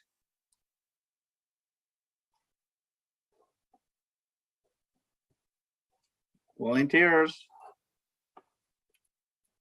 Yeah, we are almost done. We are almost done with what we have to accomplish. All right, can you guys see my screen? Yes. Okay. Okay, nice. Nos vemos más tarde, bebé. Okay. So, okay. I was hoping, right? it would say hasta la vista, baby, but I guess it didn't. Oh, it didn't give that one. Okay. Oh. I see. All right. So explain me the code, please. Okay. Yeah. Oops. All right. So when you click the translate button, whatever text is in the label, it's going to translate it from English to Spanish. No. That's not. Results tab is at the bottom, right? Label is at the bottom. Label is where you're setting it to, right? I know where you are putting it. This is setting it. You are setting some text, right? You are setting some text. What is where you're setting it? At the bottom level. You're saying, okay, set some text to bottom level, right? But what text? Okay. So then you are asking the translation function, can you translation function, can you please take whatever the text on the top in the text input, which is English, can you translate it from me English to Spanish and then put it on this label is what you're doing. Okay, whatever the output of this is being set to this, right? So there is every function has an input and output, right? Every function you have to give something. This function, what are we giving? We are giving at the text input, right? We are giving the English input. And then what output are we getting? Whatever the translation of English to Spanish is being outputted from this function and then it is being set on this label, right? That's what you're doing. The function of that purple function is to give a Spanish text and then put it on the label, right? That's what we're doing, right? And then what we are doing, we are also setting it. You're also saying whatever you set, whatever the output is, whatever it was given to this text, I want this to be spoken in Spanish as well, right? By saying it. This function is this translation. One is this saying it. Two functions. And we have how many conditions? We have one condition, which is when a click happens, do something. That's it. Okay, so this is the condition, and this is what it's going to do. Yeah. And then we'll say. Okay. Yeah. So can you command. It again? Yeah. Can you explain it all over again from top, please? Okay, I will try. Okay. So when you click the button, it will set the text label and it will translate it from English to Spanish, and it will say it in Spanish. Okay, I think you explained it in a very high level language, right? But can you go into a little deep in a programmer language? Right? In a programmer language, what you have to say, when you click on this button, and I'm going to set whatever the text that I'm setting it here from an output of this function, right, which is being translated from English to Spanish, and that clearly, like all the way, like a developer speak. Can you do that, please? Okay, so when you click the button, it will set the inputted, I guess, text. Output of a translation function. So it will. So wait, the translation is the output, right? Yeah, the translation is an output. Yeah, but the input to the translation is actually the result label. Yeah. Okay, so the input in the result label will output the translation from English to Spanish, and it will say it in Spanish. I think I'm still not getting the proper words. I want you to give one more try, please. One more try. Okay. Okay. I just wanted to get the concept right. I just want to make sure that that's it. No, yeah, it's I know what it's doing, but it's hard to simplify try it. You know? So, yeah, try it again. I mean, when I'm happy, I'll tell you. Okay. So when you click the translate button, it will set the input of the result label text and translate it from English to Spanish, and the output will be in Spanish. Okay, yeah, so that makes sense. I think you said it in a different way. Yeah, okay, that makes sense. And then what are you doing? And then, well, I guess, so then it will say the output in Spanish. Yeah, so I mean, we know that result label already has a Spanish in it, right? All we are asking the computer to is read it for us, right? Read it for us. Yeah, that's all we are doing. Because whatever the text that you give, it's going to say it in Spanish. Even if you give English, it's going to say it in Spanish, right? So, but currently we know that result label has a Spanish, so say it in the Spanish itself, right? That's all we do. Okay. Good job. Very well done. Who is going next?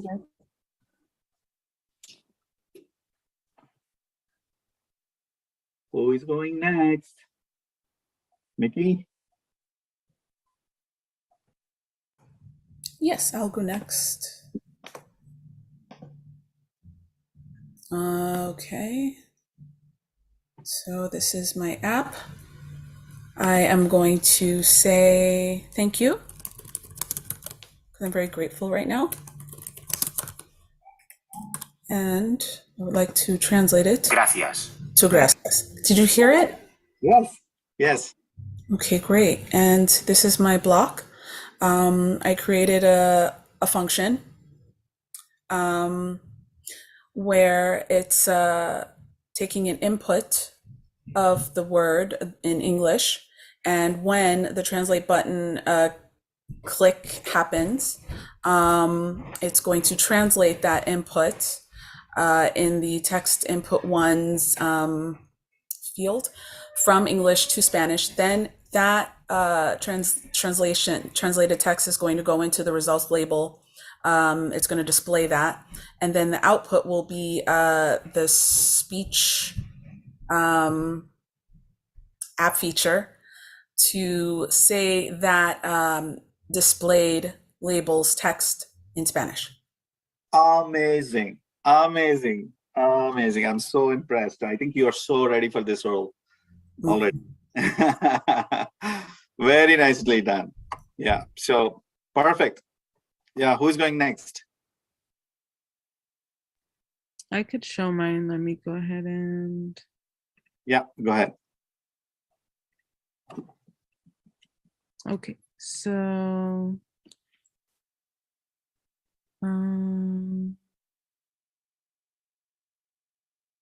Hold on. I might not be able to show my sound or share my sound, but I think that's it's fine. still my Yeah, screen. Yeah. That's fine. That's fine. Yeah. So, you want to do the demo first? Yes.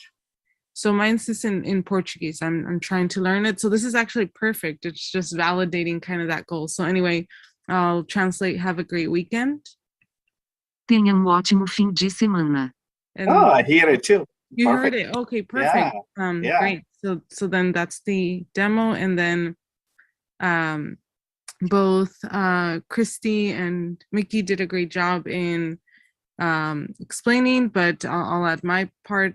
So when you click the translate button, you're essentially triggering this translation of whatever text the user inputted from your original language to the target language, right? In my case, that's Portuguese. And that's all being stored in this kind of placeholder, right? That's the variable. Yes, these are all the variables. Wherever you're storing stuff, it's a variable. Exactly. Excellent. Keep going. Yeah. And then, so the output will be that translated text. But I think more importantly, for someone learning the language, they'll be able to, the app will say it for you too. So you could practice your pronunciation. So yes, This is great. Amazing. You are also so ready, guys. I'm so impressed how you guys are presenting it. Okay. Who is last? Diana is still there?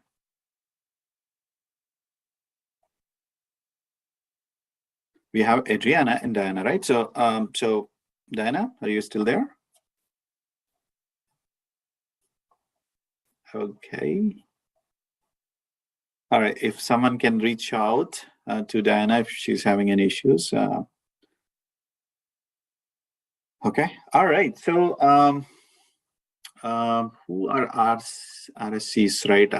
Guys, are we on top of the hour, or do we still have 1 hour? I'm just total 3 hours, 9 to 12 or 9 to 1. I'm not sure. I think we still have 1 more hour. Do you have 1 more hour? Yeah, but I don't know if it's for us or if they're going to do something else. I don't know what the schedule is. Somebody help, like Bradley or Samuel? Anybody who's joined like a co-host? Can you guys help us? Like, what's the schedule is?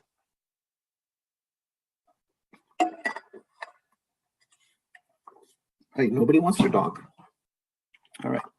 I could actually inquire how much time you have left for this particular session. So are we still having time?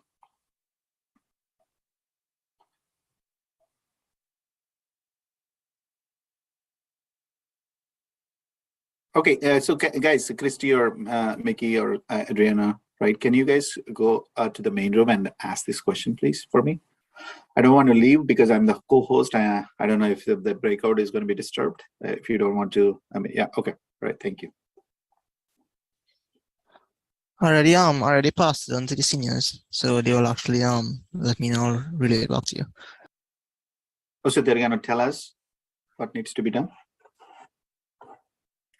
Yes, I already passed it on to the seniors, and once they reply back, I will inform the session. Okay. Thank you. We finished this. So so this session goes until 12:50. 12:50? Correct. Okay. All right. So we could use this for taking this translator up to the next level. Okay. Are you guys all ready for that? Yes, but I have a question. Yeah, go ahead. So an app from Thunkable, can that actually be published to the App Store Yes. or? Yep. You Wow. can. You can publish it. So maybe we can cover that. I mean, and then jump to the next advanced version of it. Okay. So I'm if not you saying that I want to. I was just curious. Oh, okay. No. What I'm saying, okay, I'm sharing some wrong screen again. But I had a similar question as Mickey, because I used to think that in order to really get something out into the public, it had to be coded, through the various, like you have to be very technical and have all of that done from scratch. But it sounds like this unlocks a whole other many possibilities, right? If you could do it through here and then publish it. Yeah, absolutely. So the whole purpose of Thunkable is to make app development easy for you guys, right? I mean, everyone in the industry who wants to be basically joining this industry, they are basically created this platform for people to find it less complex, right? People go into the business or like any other field that they think that it is more comfortable than like complex coding. This is to like make it easy for them, right? For people who are interested and then still feel it complex. So for them to feel welcoming, right? These no code platforms are created, right? It's called no code platforms, right? If you search no code, and then you should see a bunch of things pop up, right? If you search for the no code platforms, right? Thunkable would be one of them. So what is no code?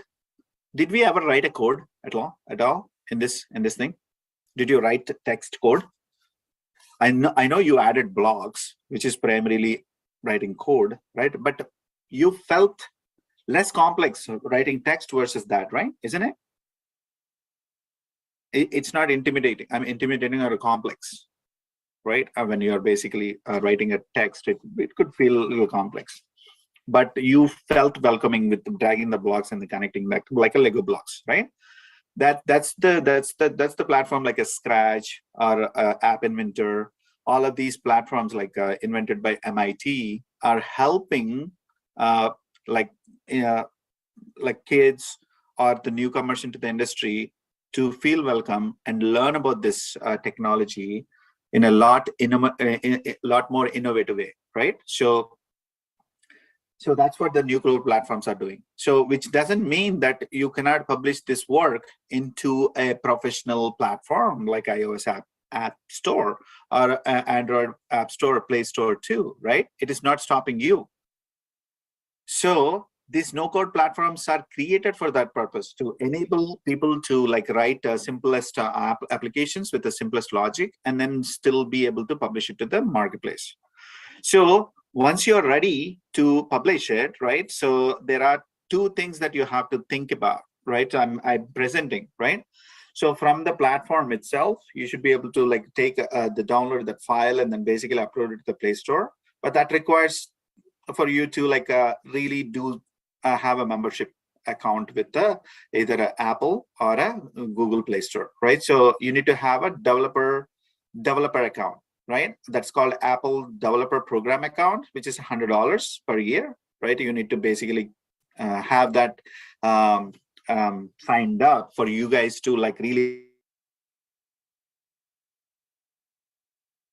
area where you will be able to actually see what it or how it appears on or should appear on the mobile device. Now, in my case, when I look at my image, I notice that part of my logo is missing, right?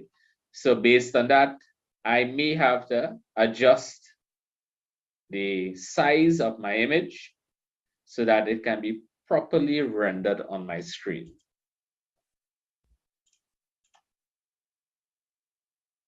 Right, so I'm going to change mine to 100 at the height, and I'm changing my absolute width to also 100. And again, I'm going back to the live test, and I can now see that the image is properly represented on the screen.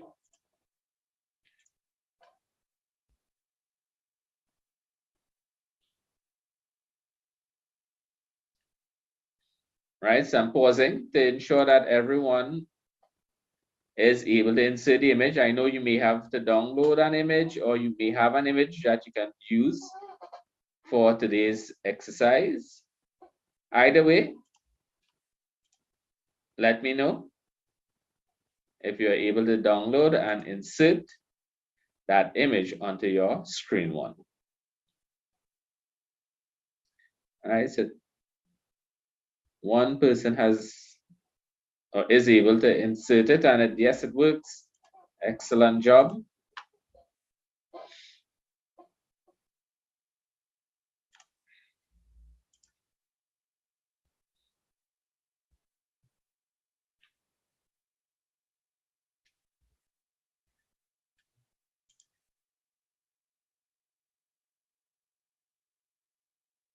All right, great. So the second element that we'd want to insert on our screen one will be a video, right? And as you know, videos tend to be something that engages the attention of our users, right? A quick way of getting a point across, capturing the interest or the attention of our users that may encourage them to utilize our app, or probably provide an overview on what our app is designed for. So in my case, again, I'm designing an app for Equals, and I've included their logo. And at this point, I want to include a video that they have on YouTube. So for this, we will need to, again, look within that component menu for the video option. Right, so again, the video option in this case is also found under the image tab. And the video component allows you to play videos in the app that is actually stored on the app. Users can easily pause, rewind, or fast forward the video with the inbuilt player within the Thunkable platform.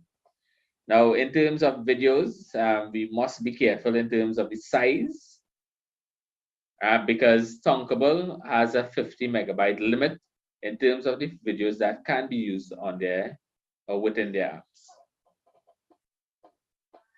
So to add in a similar fashion, we can drag and drop, and we are now able to insert the video icon onto, the video element onto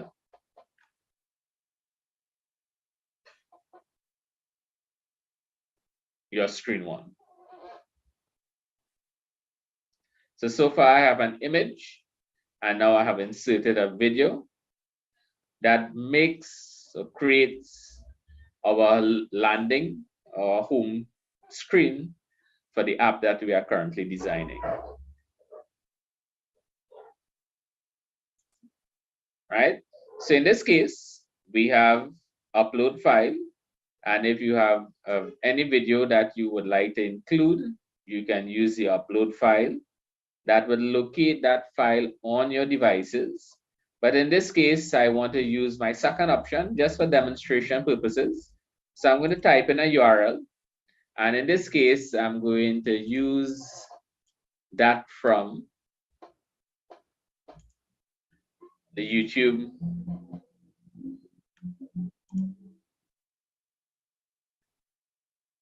video from YouTube. So if you are able to find that video on YouTube, what you'd need to do is copy the URL at the top. All right, so I'm going to copy it. I'm going to go back to the Thunkable, and I'm going to paste it. All right, so here I have the YouTube video.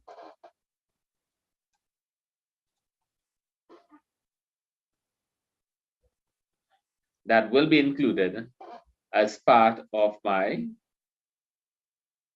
screen one.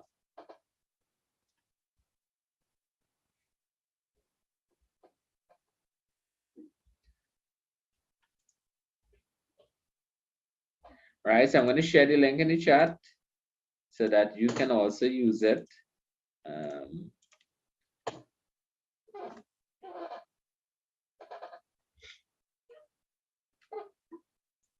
Right, so the same options apply in terms of how we want the video to be displayed. Do we want it to fill the entire screen, or do we want it to be resized so that it takes part of the screen, because probably we want other elements to be included.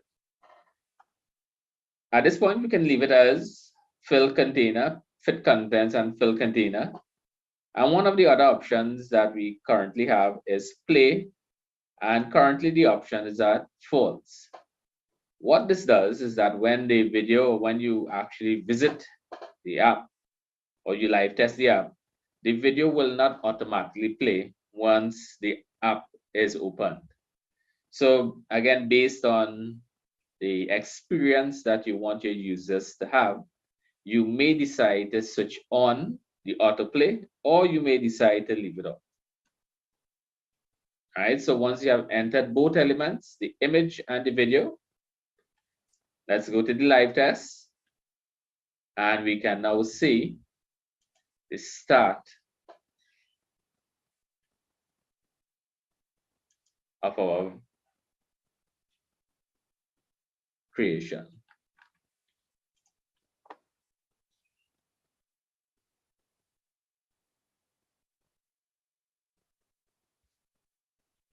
All right, so I may need to resize my image a little bit. So I'm just going to set it to fit container. And my video, I'm going to put it as autoplay. So let's go back to the live test. Right, so again, based on connectivity, your video should play seamlessly. If anybody is able to actually have the video playing, it takes some time to upload and ensure that everything works the way that it's supposed to.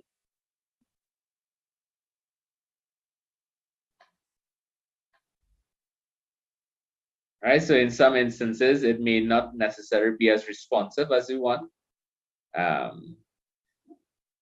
But definitely, if you are live testing on the mobile app, it should work the way that it is designed to. All right, so let me know in the chat if everyone, it looks good. All right, so connection slow, but in some cases, some of the elements will not work in the live test area. Right, so the live test will give you an idea of how everything is laid out.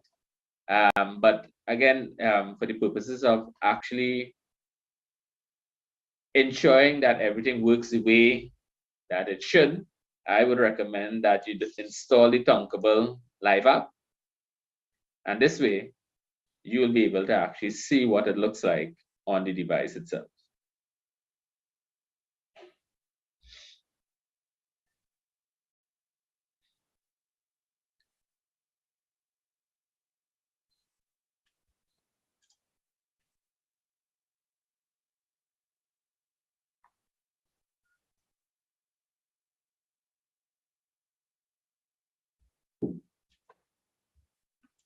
Right, is anybody on the Thunkable app?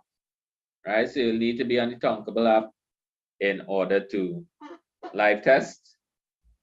So give me a second, let me just pair my device.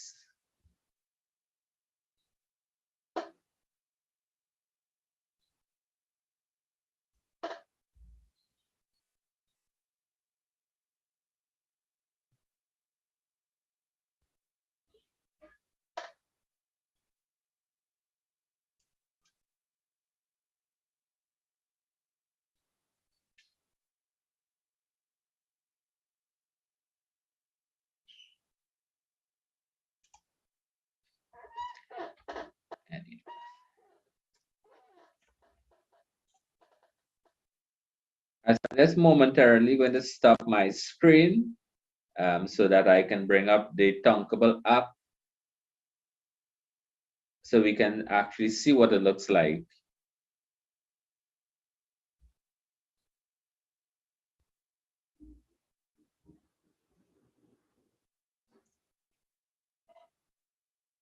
live.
Is anybody able to live test on the app?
On you see the picture, David. All right. So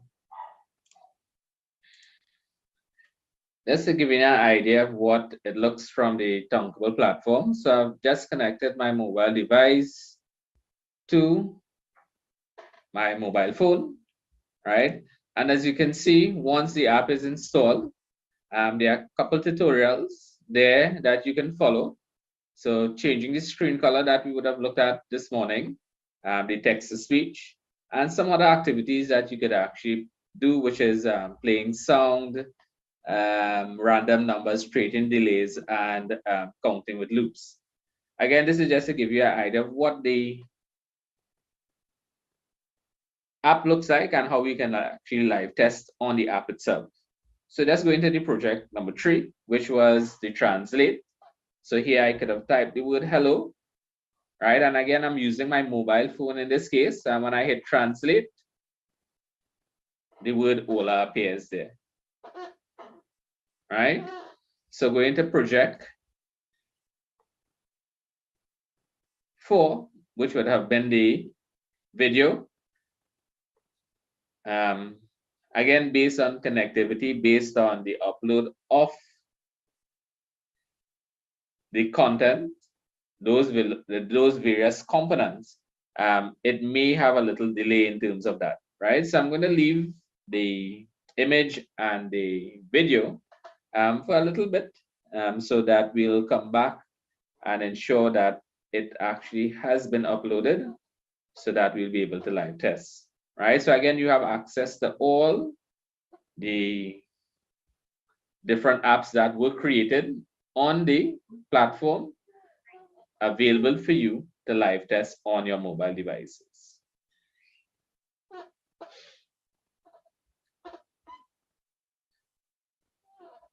All right, so quite a few of them there.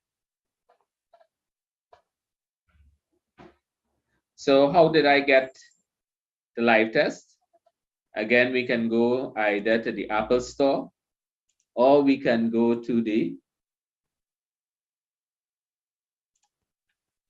Play Store. We can look for Tonkable Live, and that will assist us in live testing on our various devices.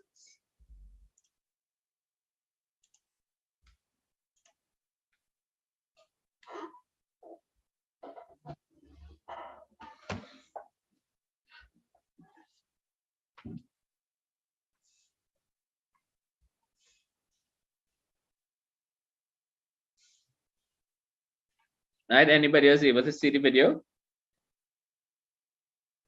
Right, so we were able to actually just see the image on the live test here. And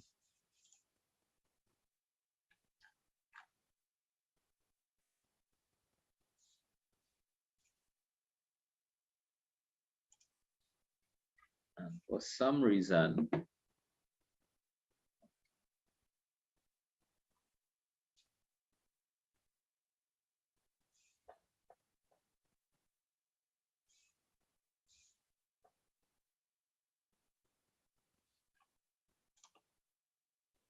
right, so the live test is now up.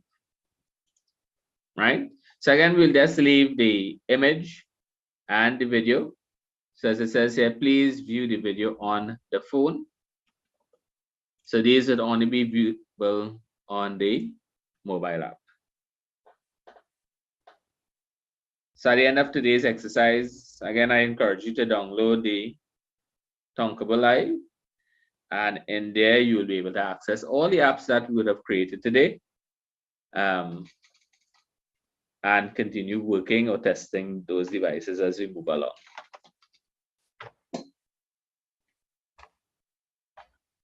So at this point, we want to go back to the Tonkable dashboard, and we are now going to create yet another project. And in this case, we're going to call this one project 5. We're going to stick to the same category of just testing. Ensure once more that the drag and drop is switched off. And I'm going to click on that create button. So at this point, we want to start working with multiple screens, because as we know, when we use apps, we are not limited to the home screen or that initial landing screen, but we are able to navigate with the app. And through the use of multiple screens, it allows for more functionality to be included within the app that we are designing. So the screens act like basically blank pages in a book. It allows you to display different components and different pieces of information from one screen to the next. In terms of our screen, we can customize the look and feel of our screen, where we can adjust things like the background color. We can select a background picture for our screen. We can change the contents of the screen. So do we want it as a cover? Do we want it contained? Do we want our screen stretched? Do we want it to repeat from one screen to the next? Or how do we want the pictures if we want it at the center of our screen? We can change the alignment.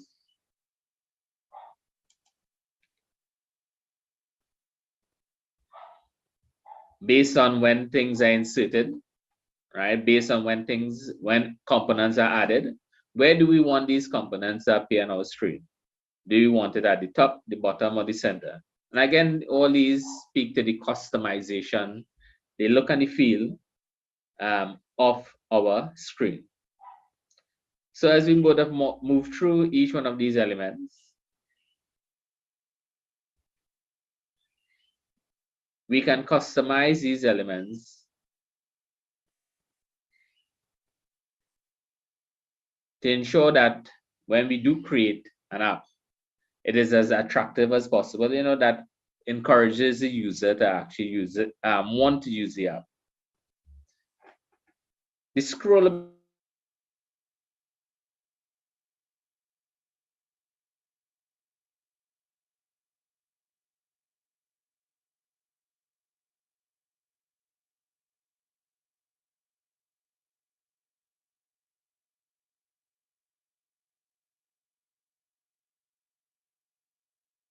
and the contents in the screen must have the height set in absolute pixels. Right? So in order for this option to work, if it is on true,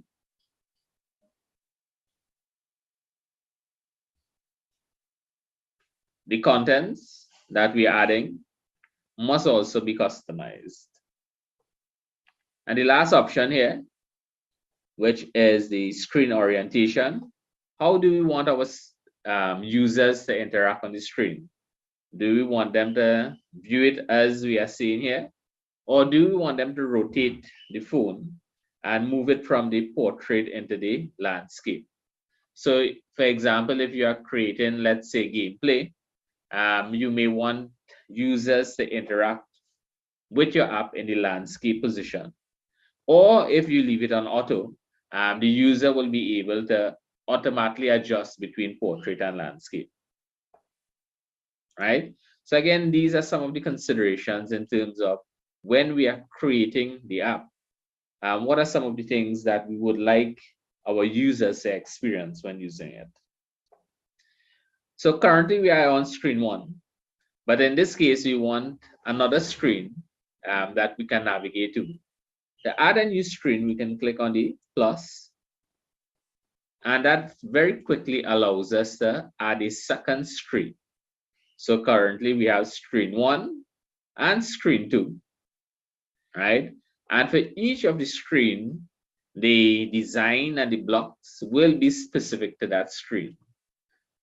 Having said that, it means that what we program on screen 1 will not automatically appear on screen 2 and vice versa. All right, so at this point, what I want you to do is add a second screen. And what we want to do at this point is create a navigation from screen 1 to screen 2. So things that we will need is 1, we want to label our screen to ensure that we are in the appropriate screen. So I'm going to title this screen 1.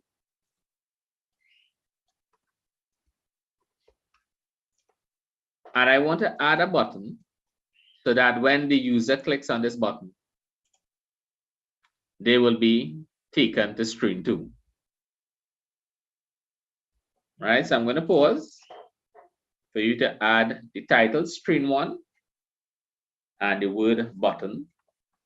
And likewise, I want you to do the same thing to screen 2.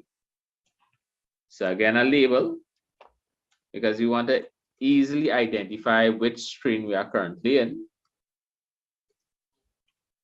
And a button that in this case will take us back to screen 1.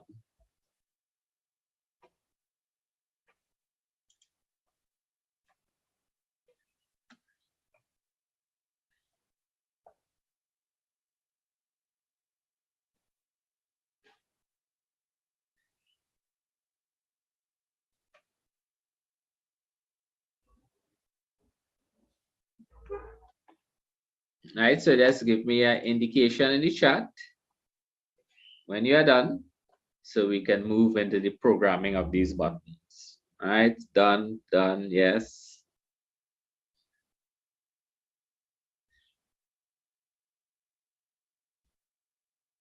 Done. Excellent job so far. Right, so we're going to move into the programming now. So screen 1, when I click on the button, should take me to screen 2. And when we are on screen 2, when I click on the button, it should take us back into screen 1. So I'm currently working on screen 1, and I want to go to the blocks tab. And as we would have learned in the previous applications, the previous exercises, the previous projects, the starting point will be when that button is clicked. So when I click that button, what I want to be taken to screen 2, right? So when button is clicked, I want to go into the controls option, and I want to select navigate to. And in this case, I want to navigate to screen 2. Right? So when button is clicked, I want to go to the control, and under the control option, I will see navigate. The default is screen 1. I will change that to screen 2.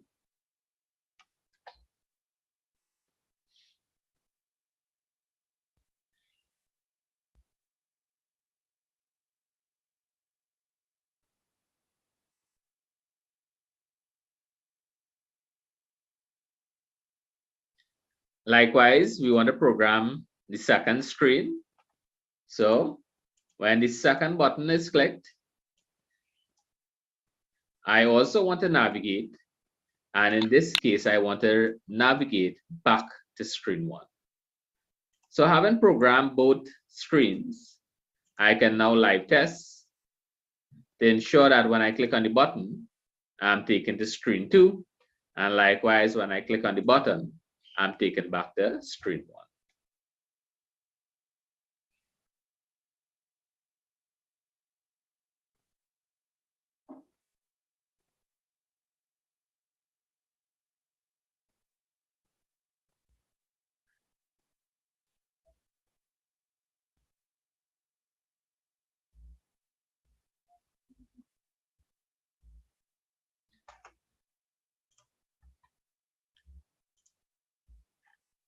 Right, so that's some simple navigation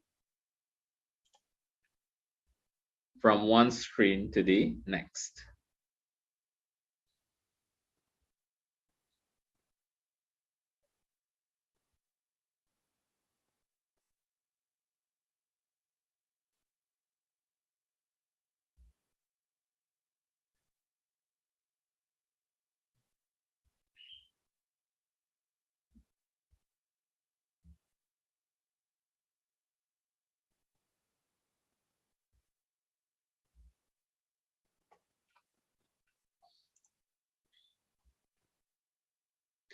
Block on screen 2.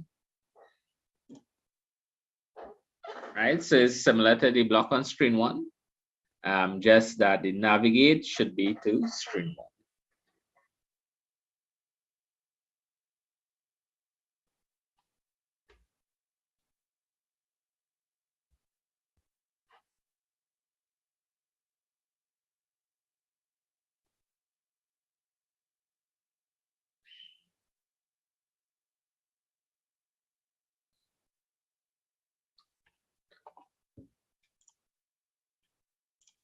All right, so let's going to go back to the design tab.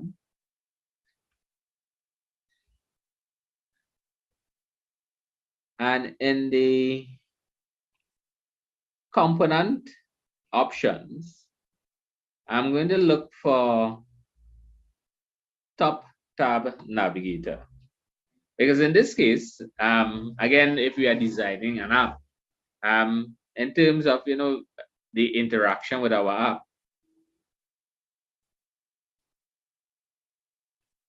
okay, if we are navigating within our app, most apps tend to have a bar, either at the top or the bottom of the screen, that allows the user to navigate from one space to the next. So in our layout, it allows us to actually provide that navigation to our users. So here we will want to use the bottom tab navigator, right? Now again, in a similar fashion, we want to drag and drop, and it adds that list of options to our screen. So here I have a home tab that I can navigate to, the about, a contact, a setting.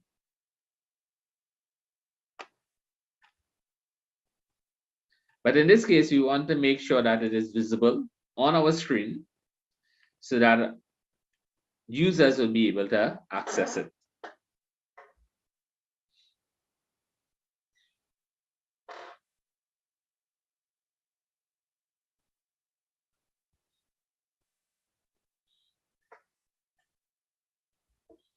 All right, so in the live test, right, we will be able to see those buttons. So home, about, contact, and setting.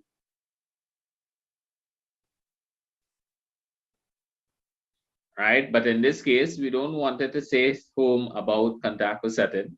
We may want it to indicate screen 1, screen 2, screen 3, screen 4. But again, for the purposes of the app, you will be utilizing more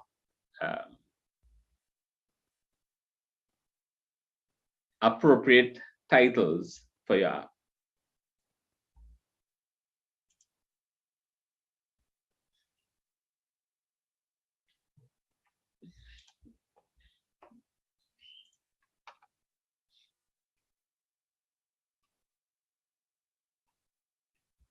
All right, so I'm giving you a couple seconds to look for the either top or bottom tab navigator. I want you to add it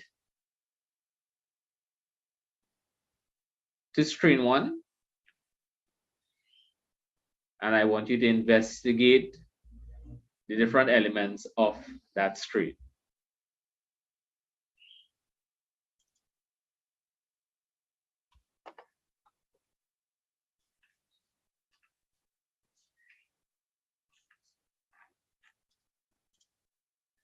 All right, so we can adjust things like the size, we can adjust the spacing,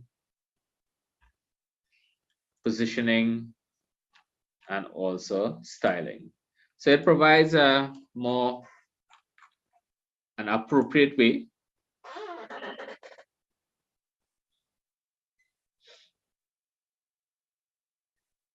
of navigating as opposed to the utilization of buttons on our screen. Right? Additionally, we can rename those buttons or we can delete them if they are not necessary.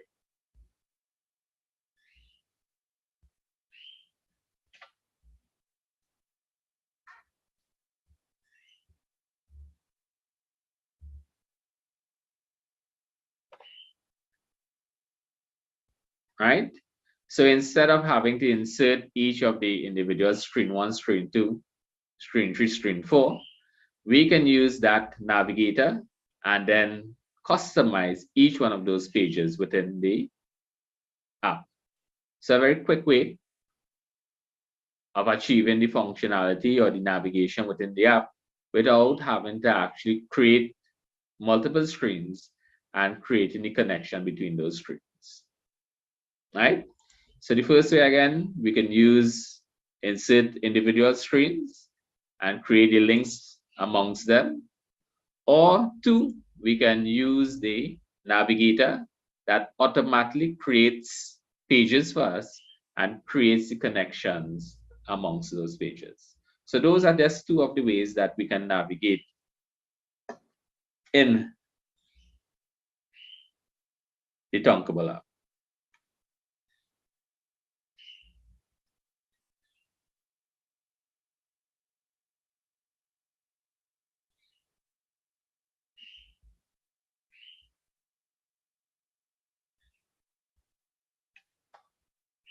All right, so is everybody finished exploring the top or bottom tab navigator?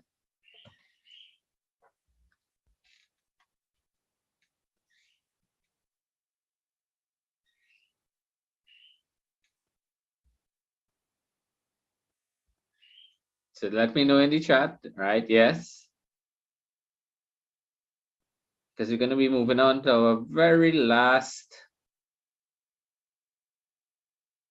project, which is to utilize the camera, right? Because again, when we are showing probably friends and families some things that we would have done in today's class, showing them the text-to-speech, showing them the translator, we also want to show off a little bit with the camera function. So we're going to look at our very last project for today, which is invoking the camera function. So again, in a similar fashion, we're going to go back to Thunkable. We're going to create a new app. We're going to title it Project 6 in this case.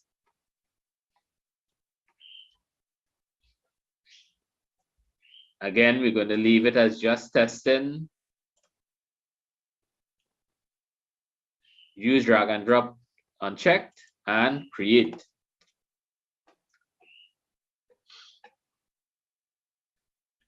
So in this project, I want that when the user clicks on that button, that the camera is invoked, the user is able to take a picture, and after that picture is taken, we may be able to actually view that picture in the respective library.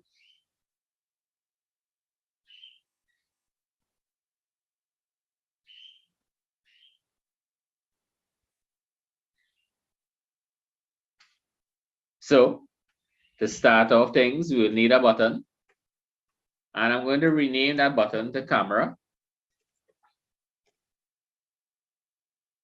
All right, so when the user clicks on the camera button, they will be able to take a photo. And in this case, we will also need a invisible component. And in this case, the invisible component will be that of a camera. So I've added two things so far. One, a visible component, which is a button, and the invisible component, which is the camera.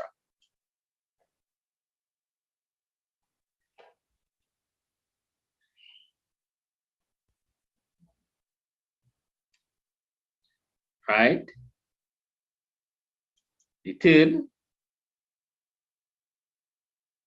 component that I am interested in would be the image. And again, this is an invisible component. Sorry, this is a visible component that can be added to my screen. So basically, when I take the picture, I wanted to have it displayed within the app itself. Right? So 3 elements, 2 visible, 1 invisible. The first visible component would be that button. Click on. Invisible component would be the camera function. And then the third component will be that image after it has been taken. And I'm going to pause so that you can add all 3 elements.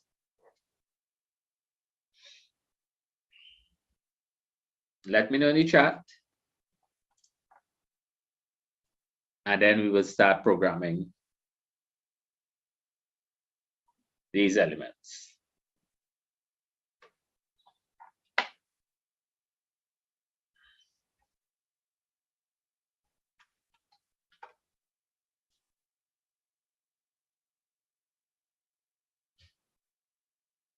All right, so 1 person is completed. If you need me to redo the steps, let me know. Or to identify the components that are needed. So again, 3 components needed. 1, a camera button. 2, the camera invisible component. And 3, an image.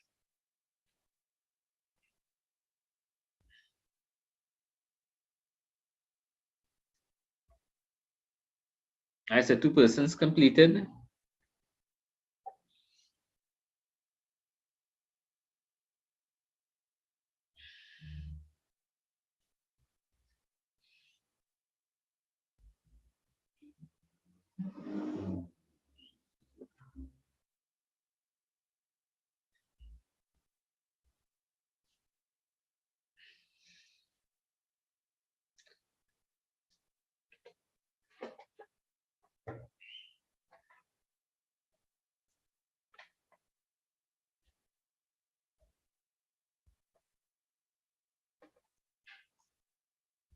Let me just make sure everyone is still with me.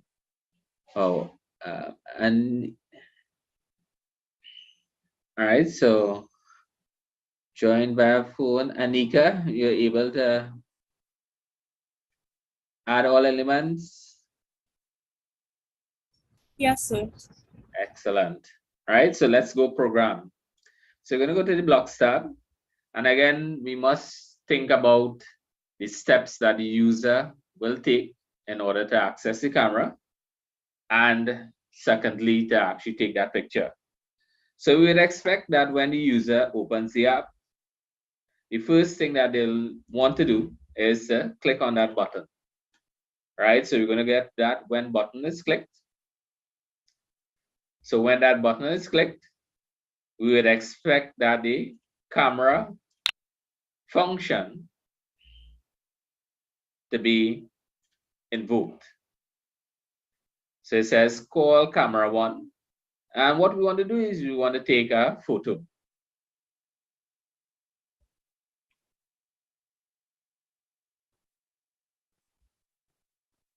Couple things are happening with that photo. We can either have that photo displayed. We can say we can ask the user to cancel the picture, or we can say, well, an error has been generated. But in this case, we want to have that picture displayed. So we want to go to the image option, and we want to find the one that says set image one picture two. So set image one picture two. All right, I'm just going to move that. And what do we want that image, that area, to display? We want the photo that was taken to be displayed within that app.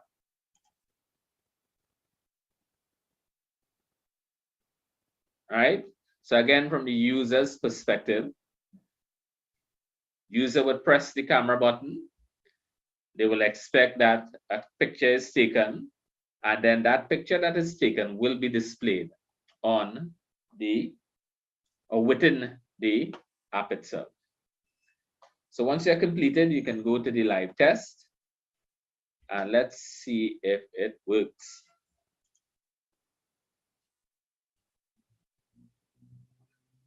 All right, so let me just switch back on the video.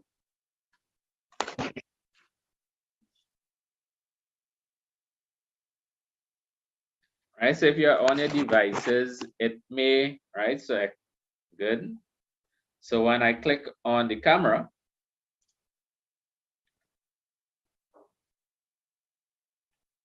it grabs that image and it should be displayed within the app, right? Because you may be using the app itself.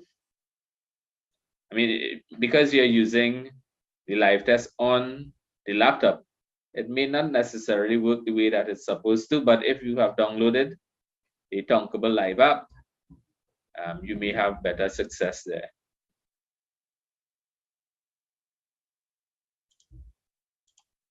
All right. So thanks, Ms. Katie, for joining us. So let me just try via the live app.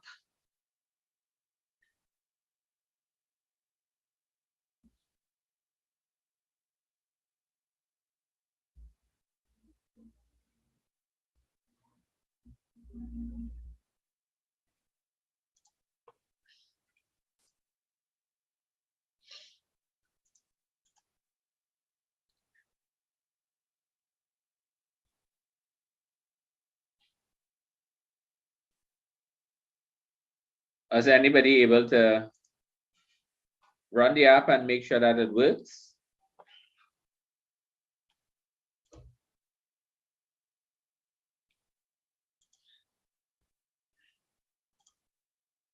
Yes. So Ms. Mason, you want to share your screen? All right, so I'm now able to actually access it via my mobile device.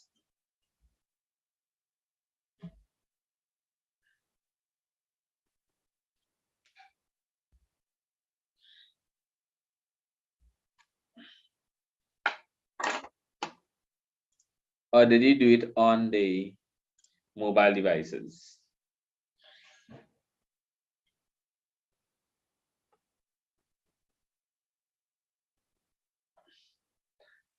Excellent. Right, so it takes some time to load. Thanks for sharing, but definitely it will work.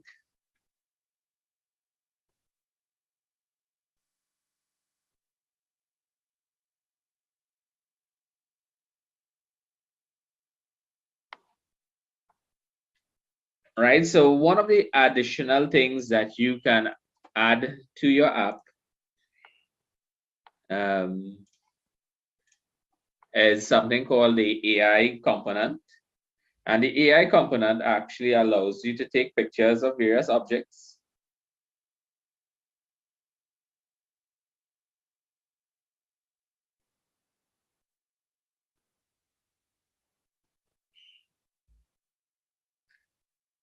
One second.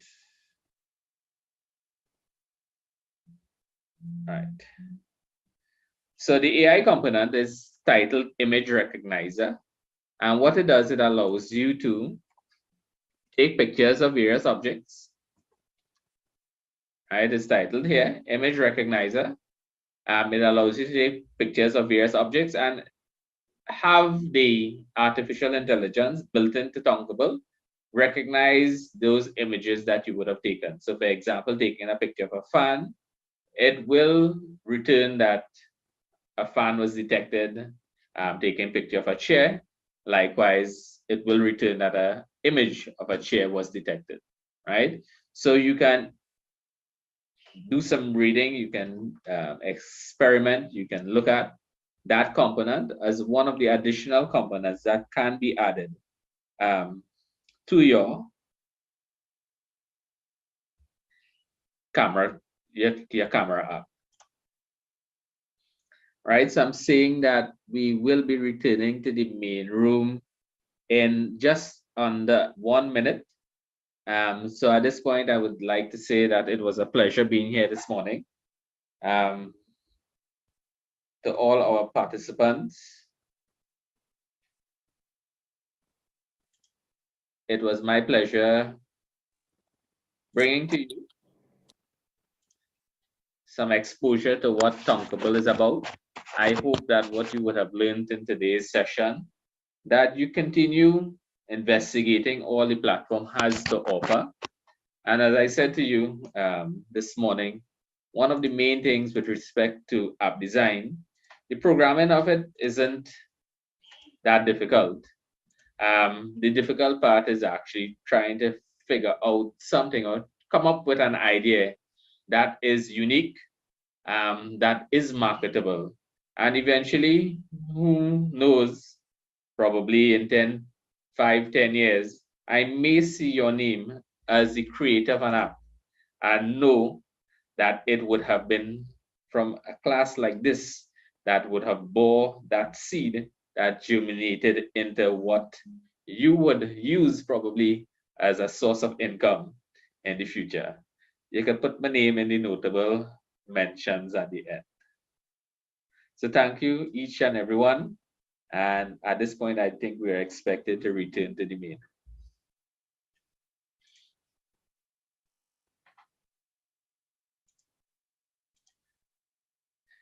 Right, so I'm taking my exit and I will see you all back in the main room.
here on Saturday early morning. We are now going to conclude with special remarks from two really inspirational women. One of which, of course, you've heard from a little bit earlier today, and that's Lindsay. But before I welcome Lindsay, I want to welcome Ms. Ursula Winghoven. She is the representative of the International Telecommunications Union to the UN. Of course, as you've seen, the IT is very much a partner to Equals Her Digital Skills, and of course, also a founding partner of the Equals Global Partnership. Ursula is a lawyer. She has more than 24 years of experience, the last 16 of which have been with the United Nations. She, apart from being the representative, of course, of the ITU to the UN, she's also head of the UN Affairs Division and New York Liaison Office. So without further ado, I would like to welcome Ursula for some concluding remarks on behalf of the ITU.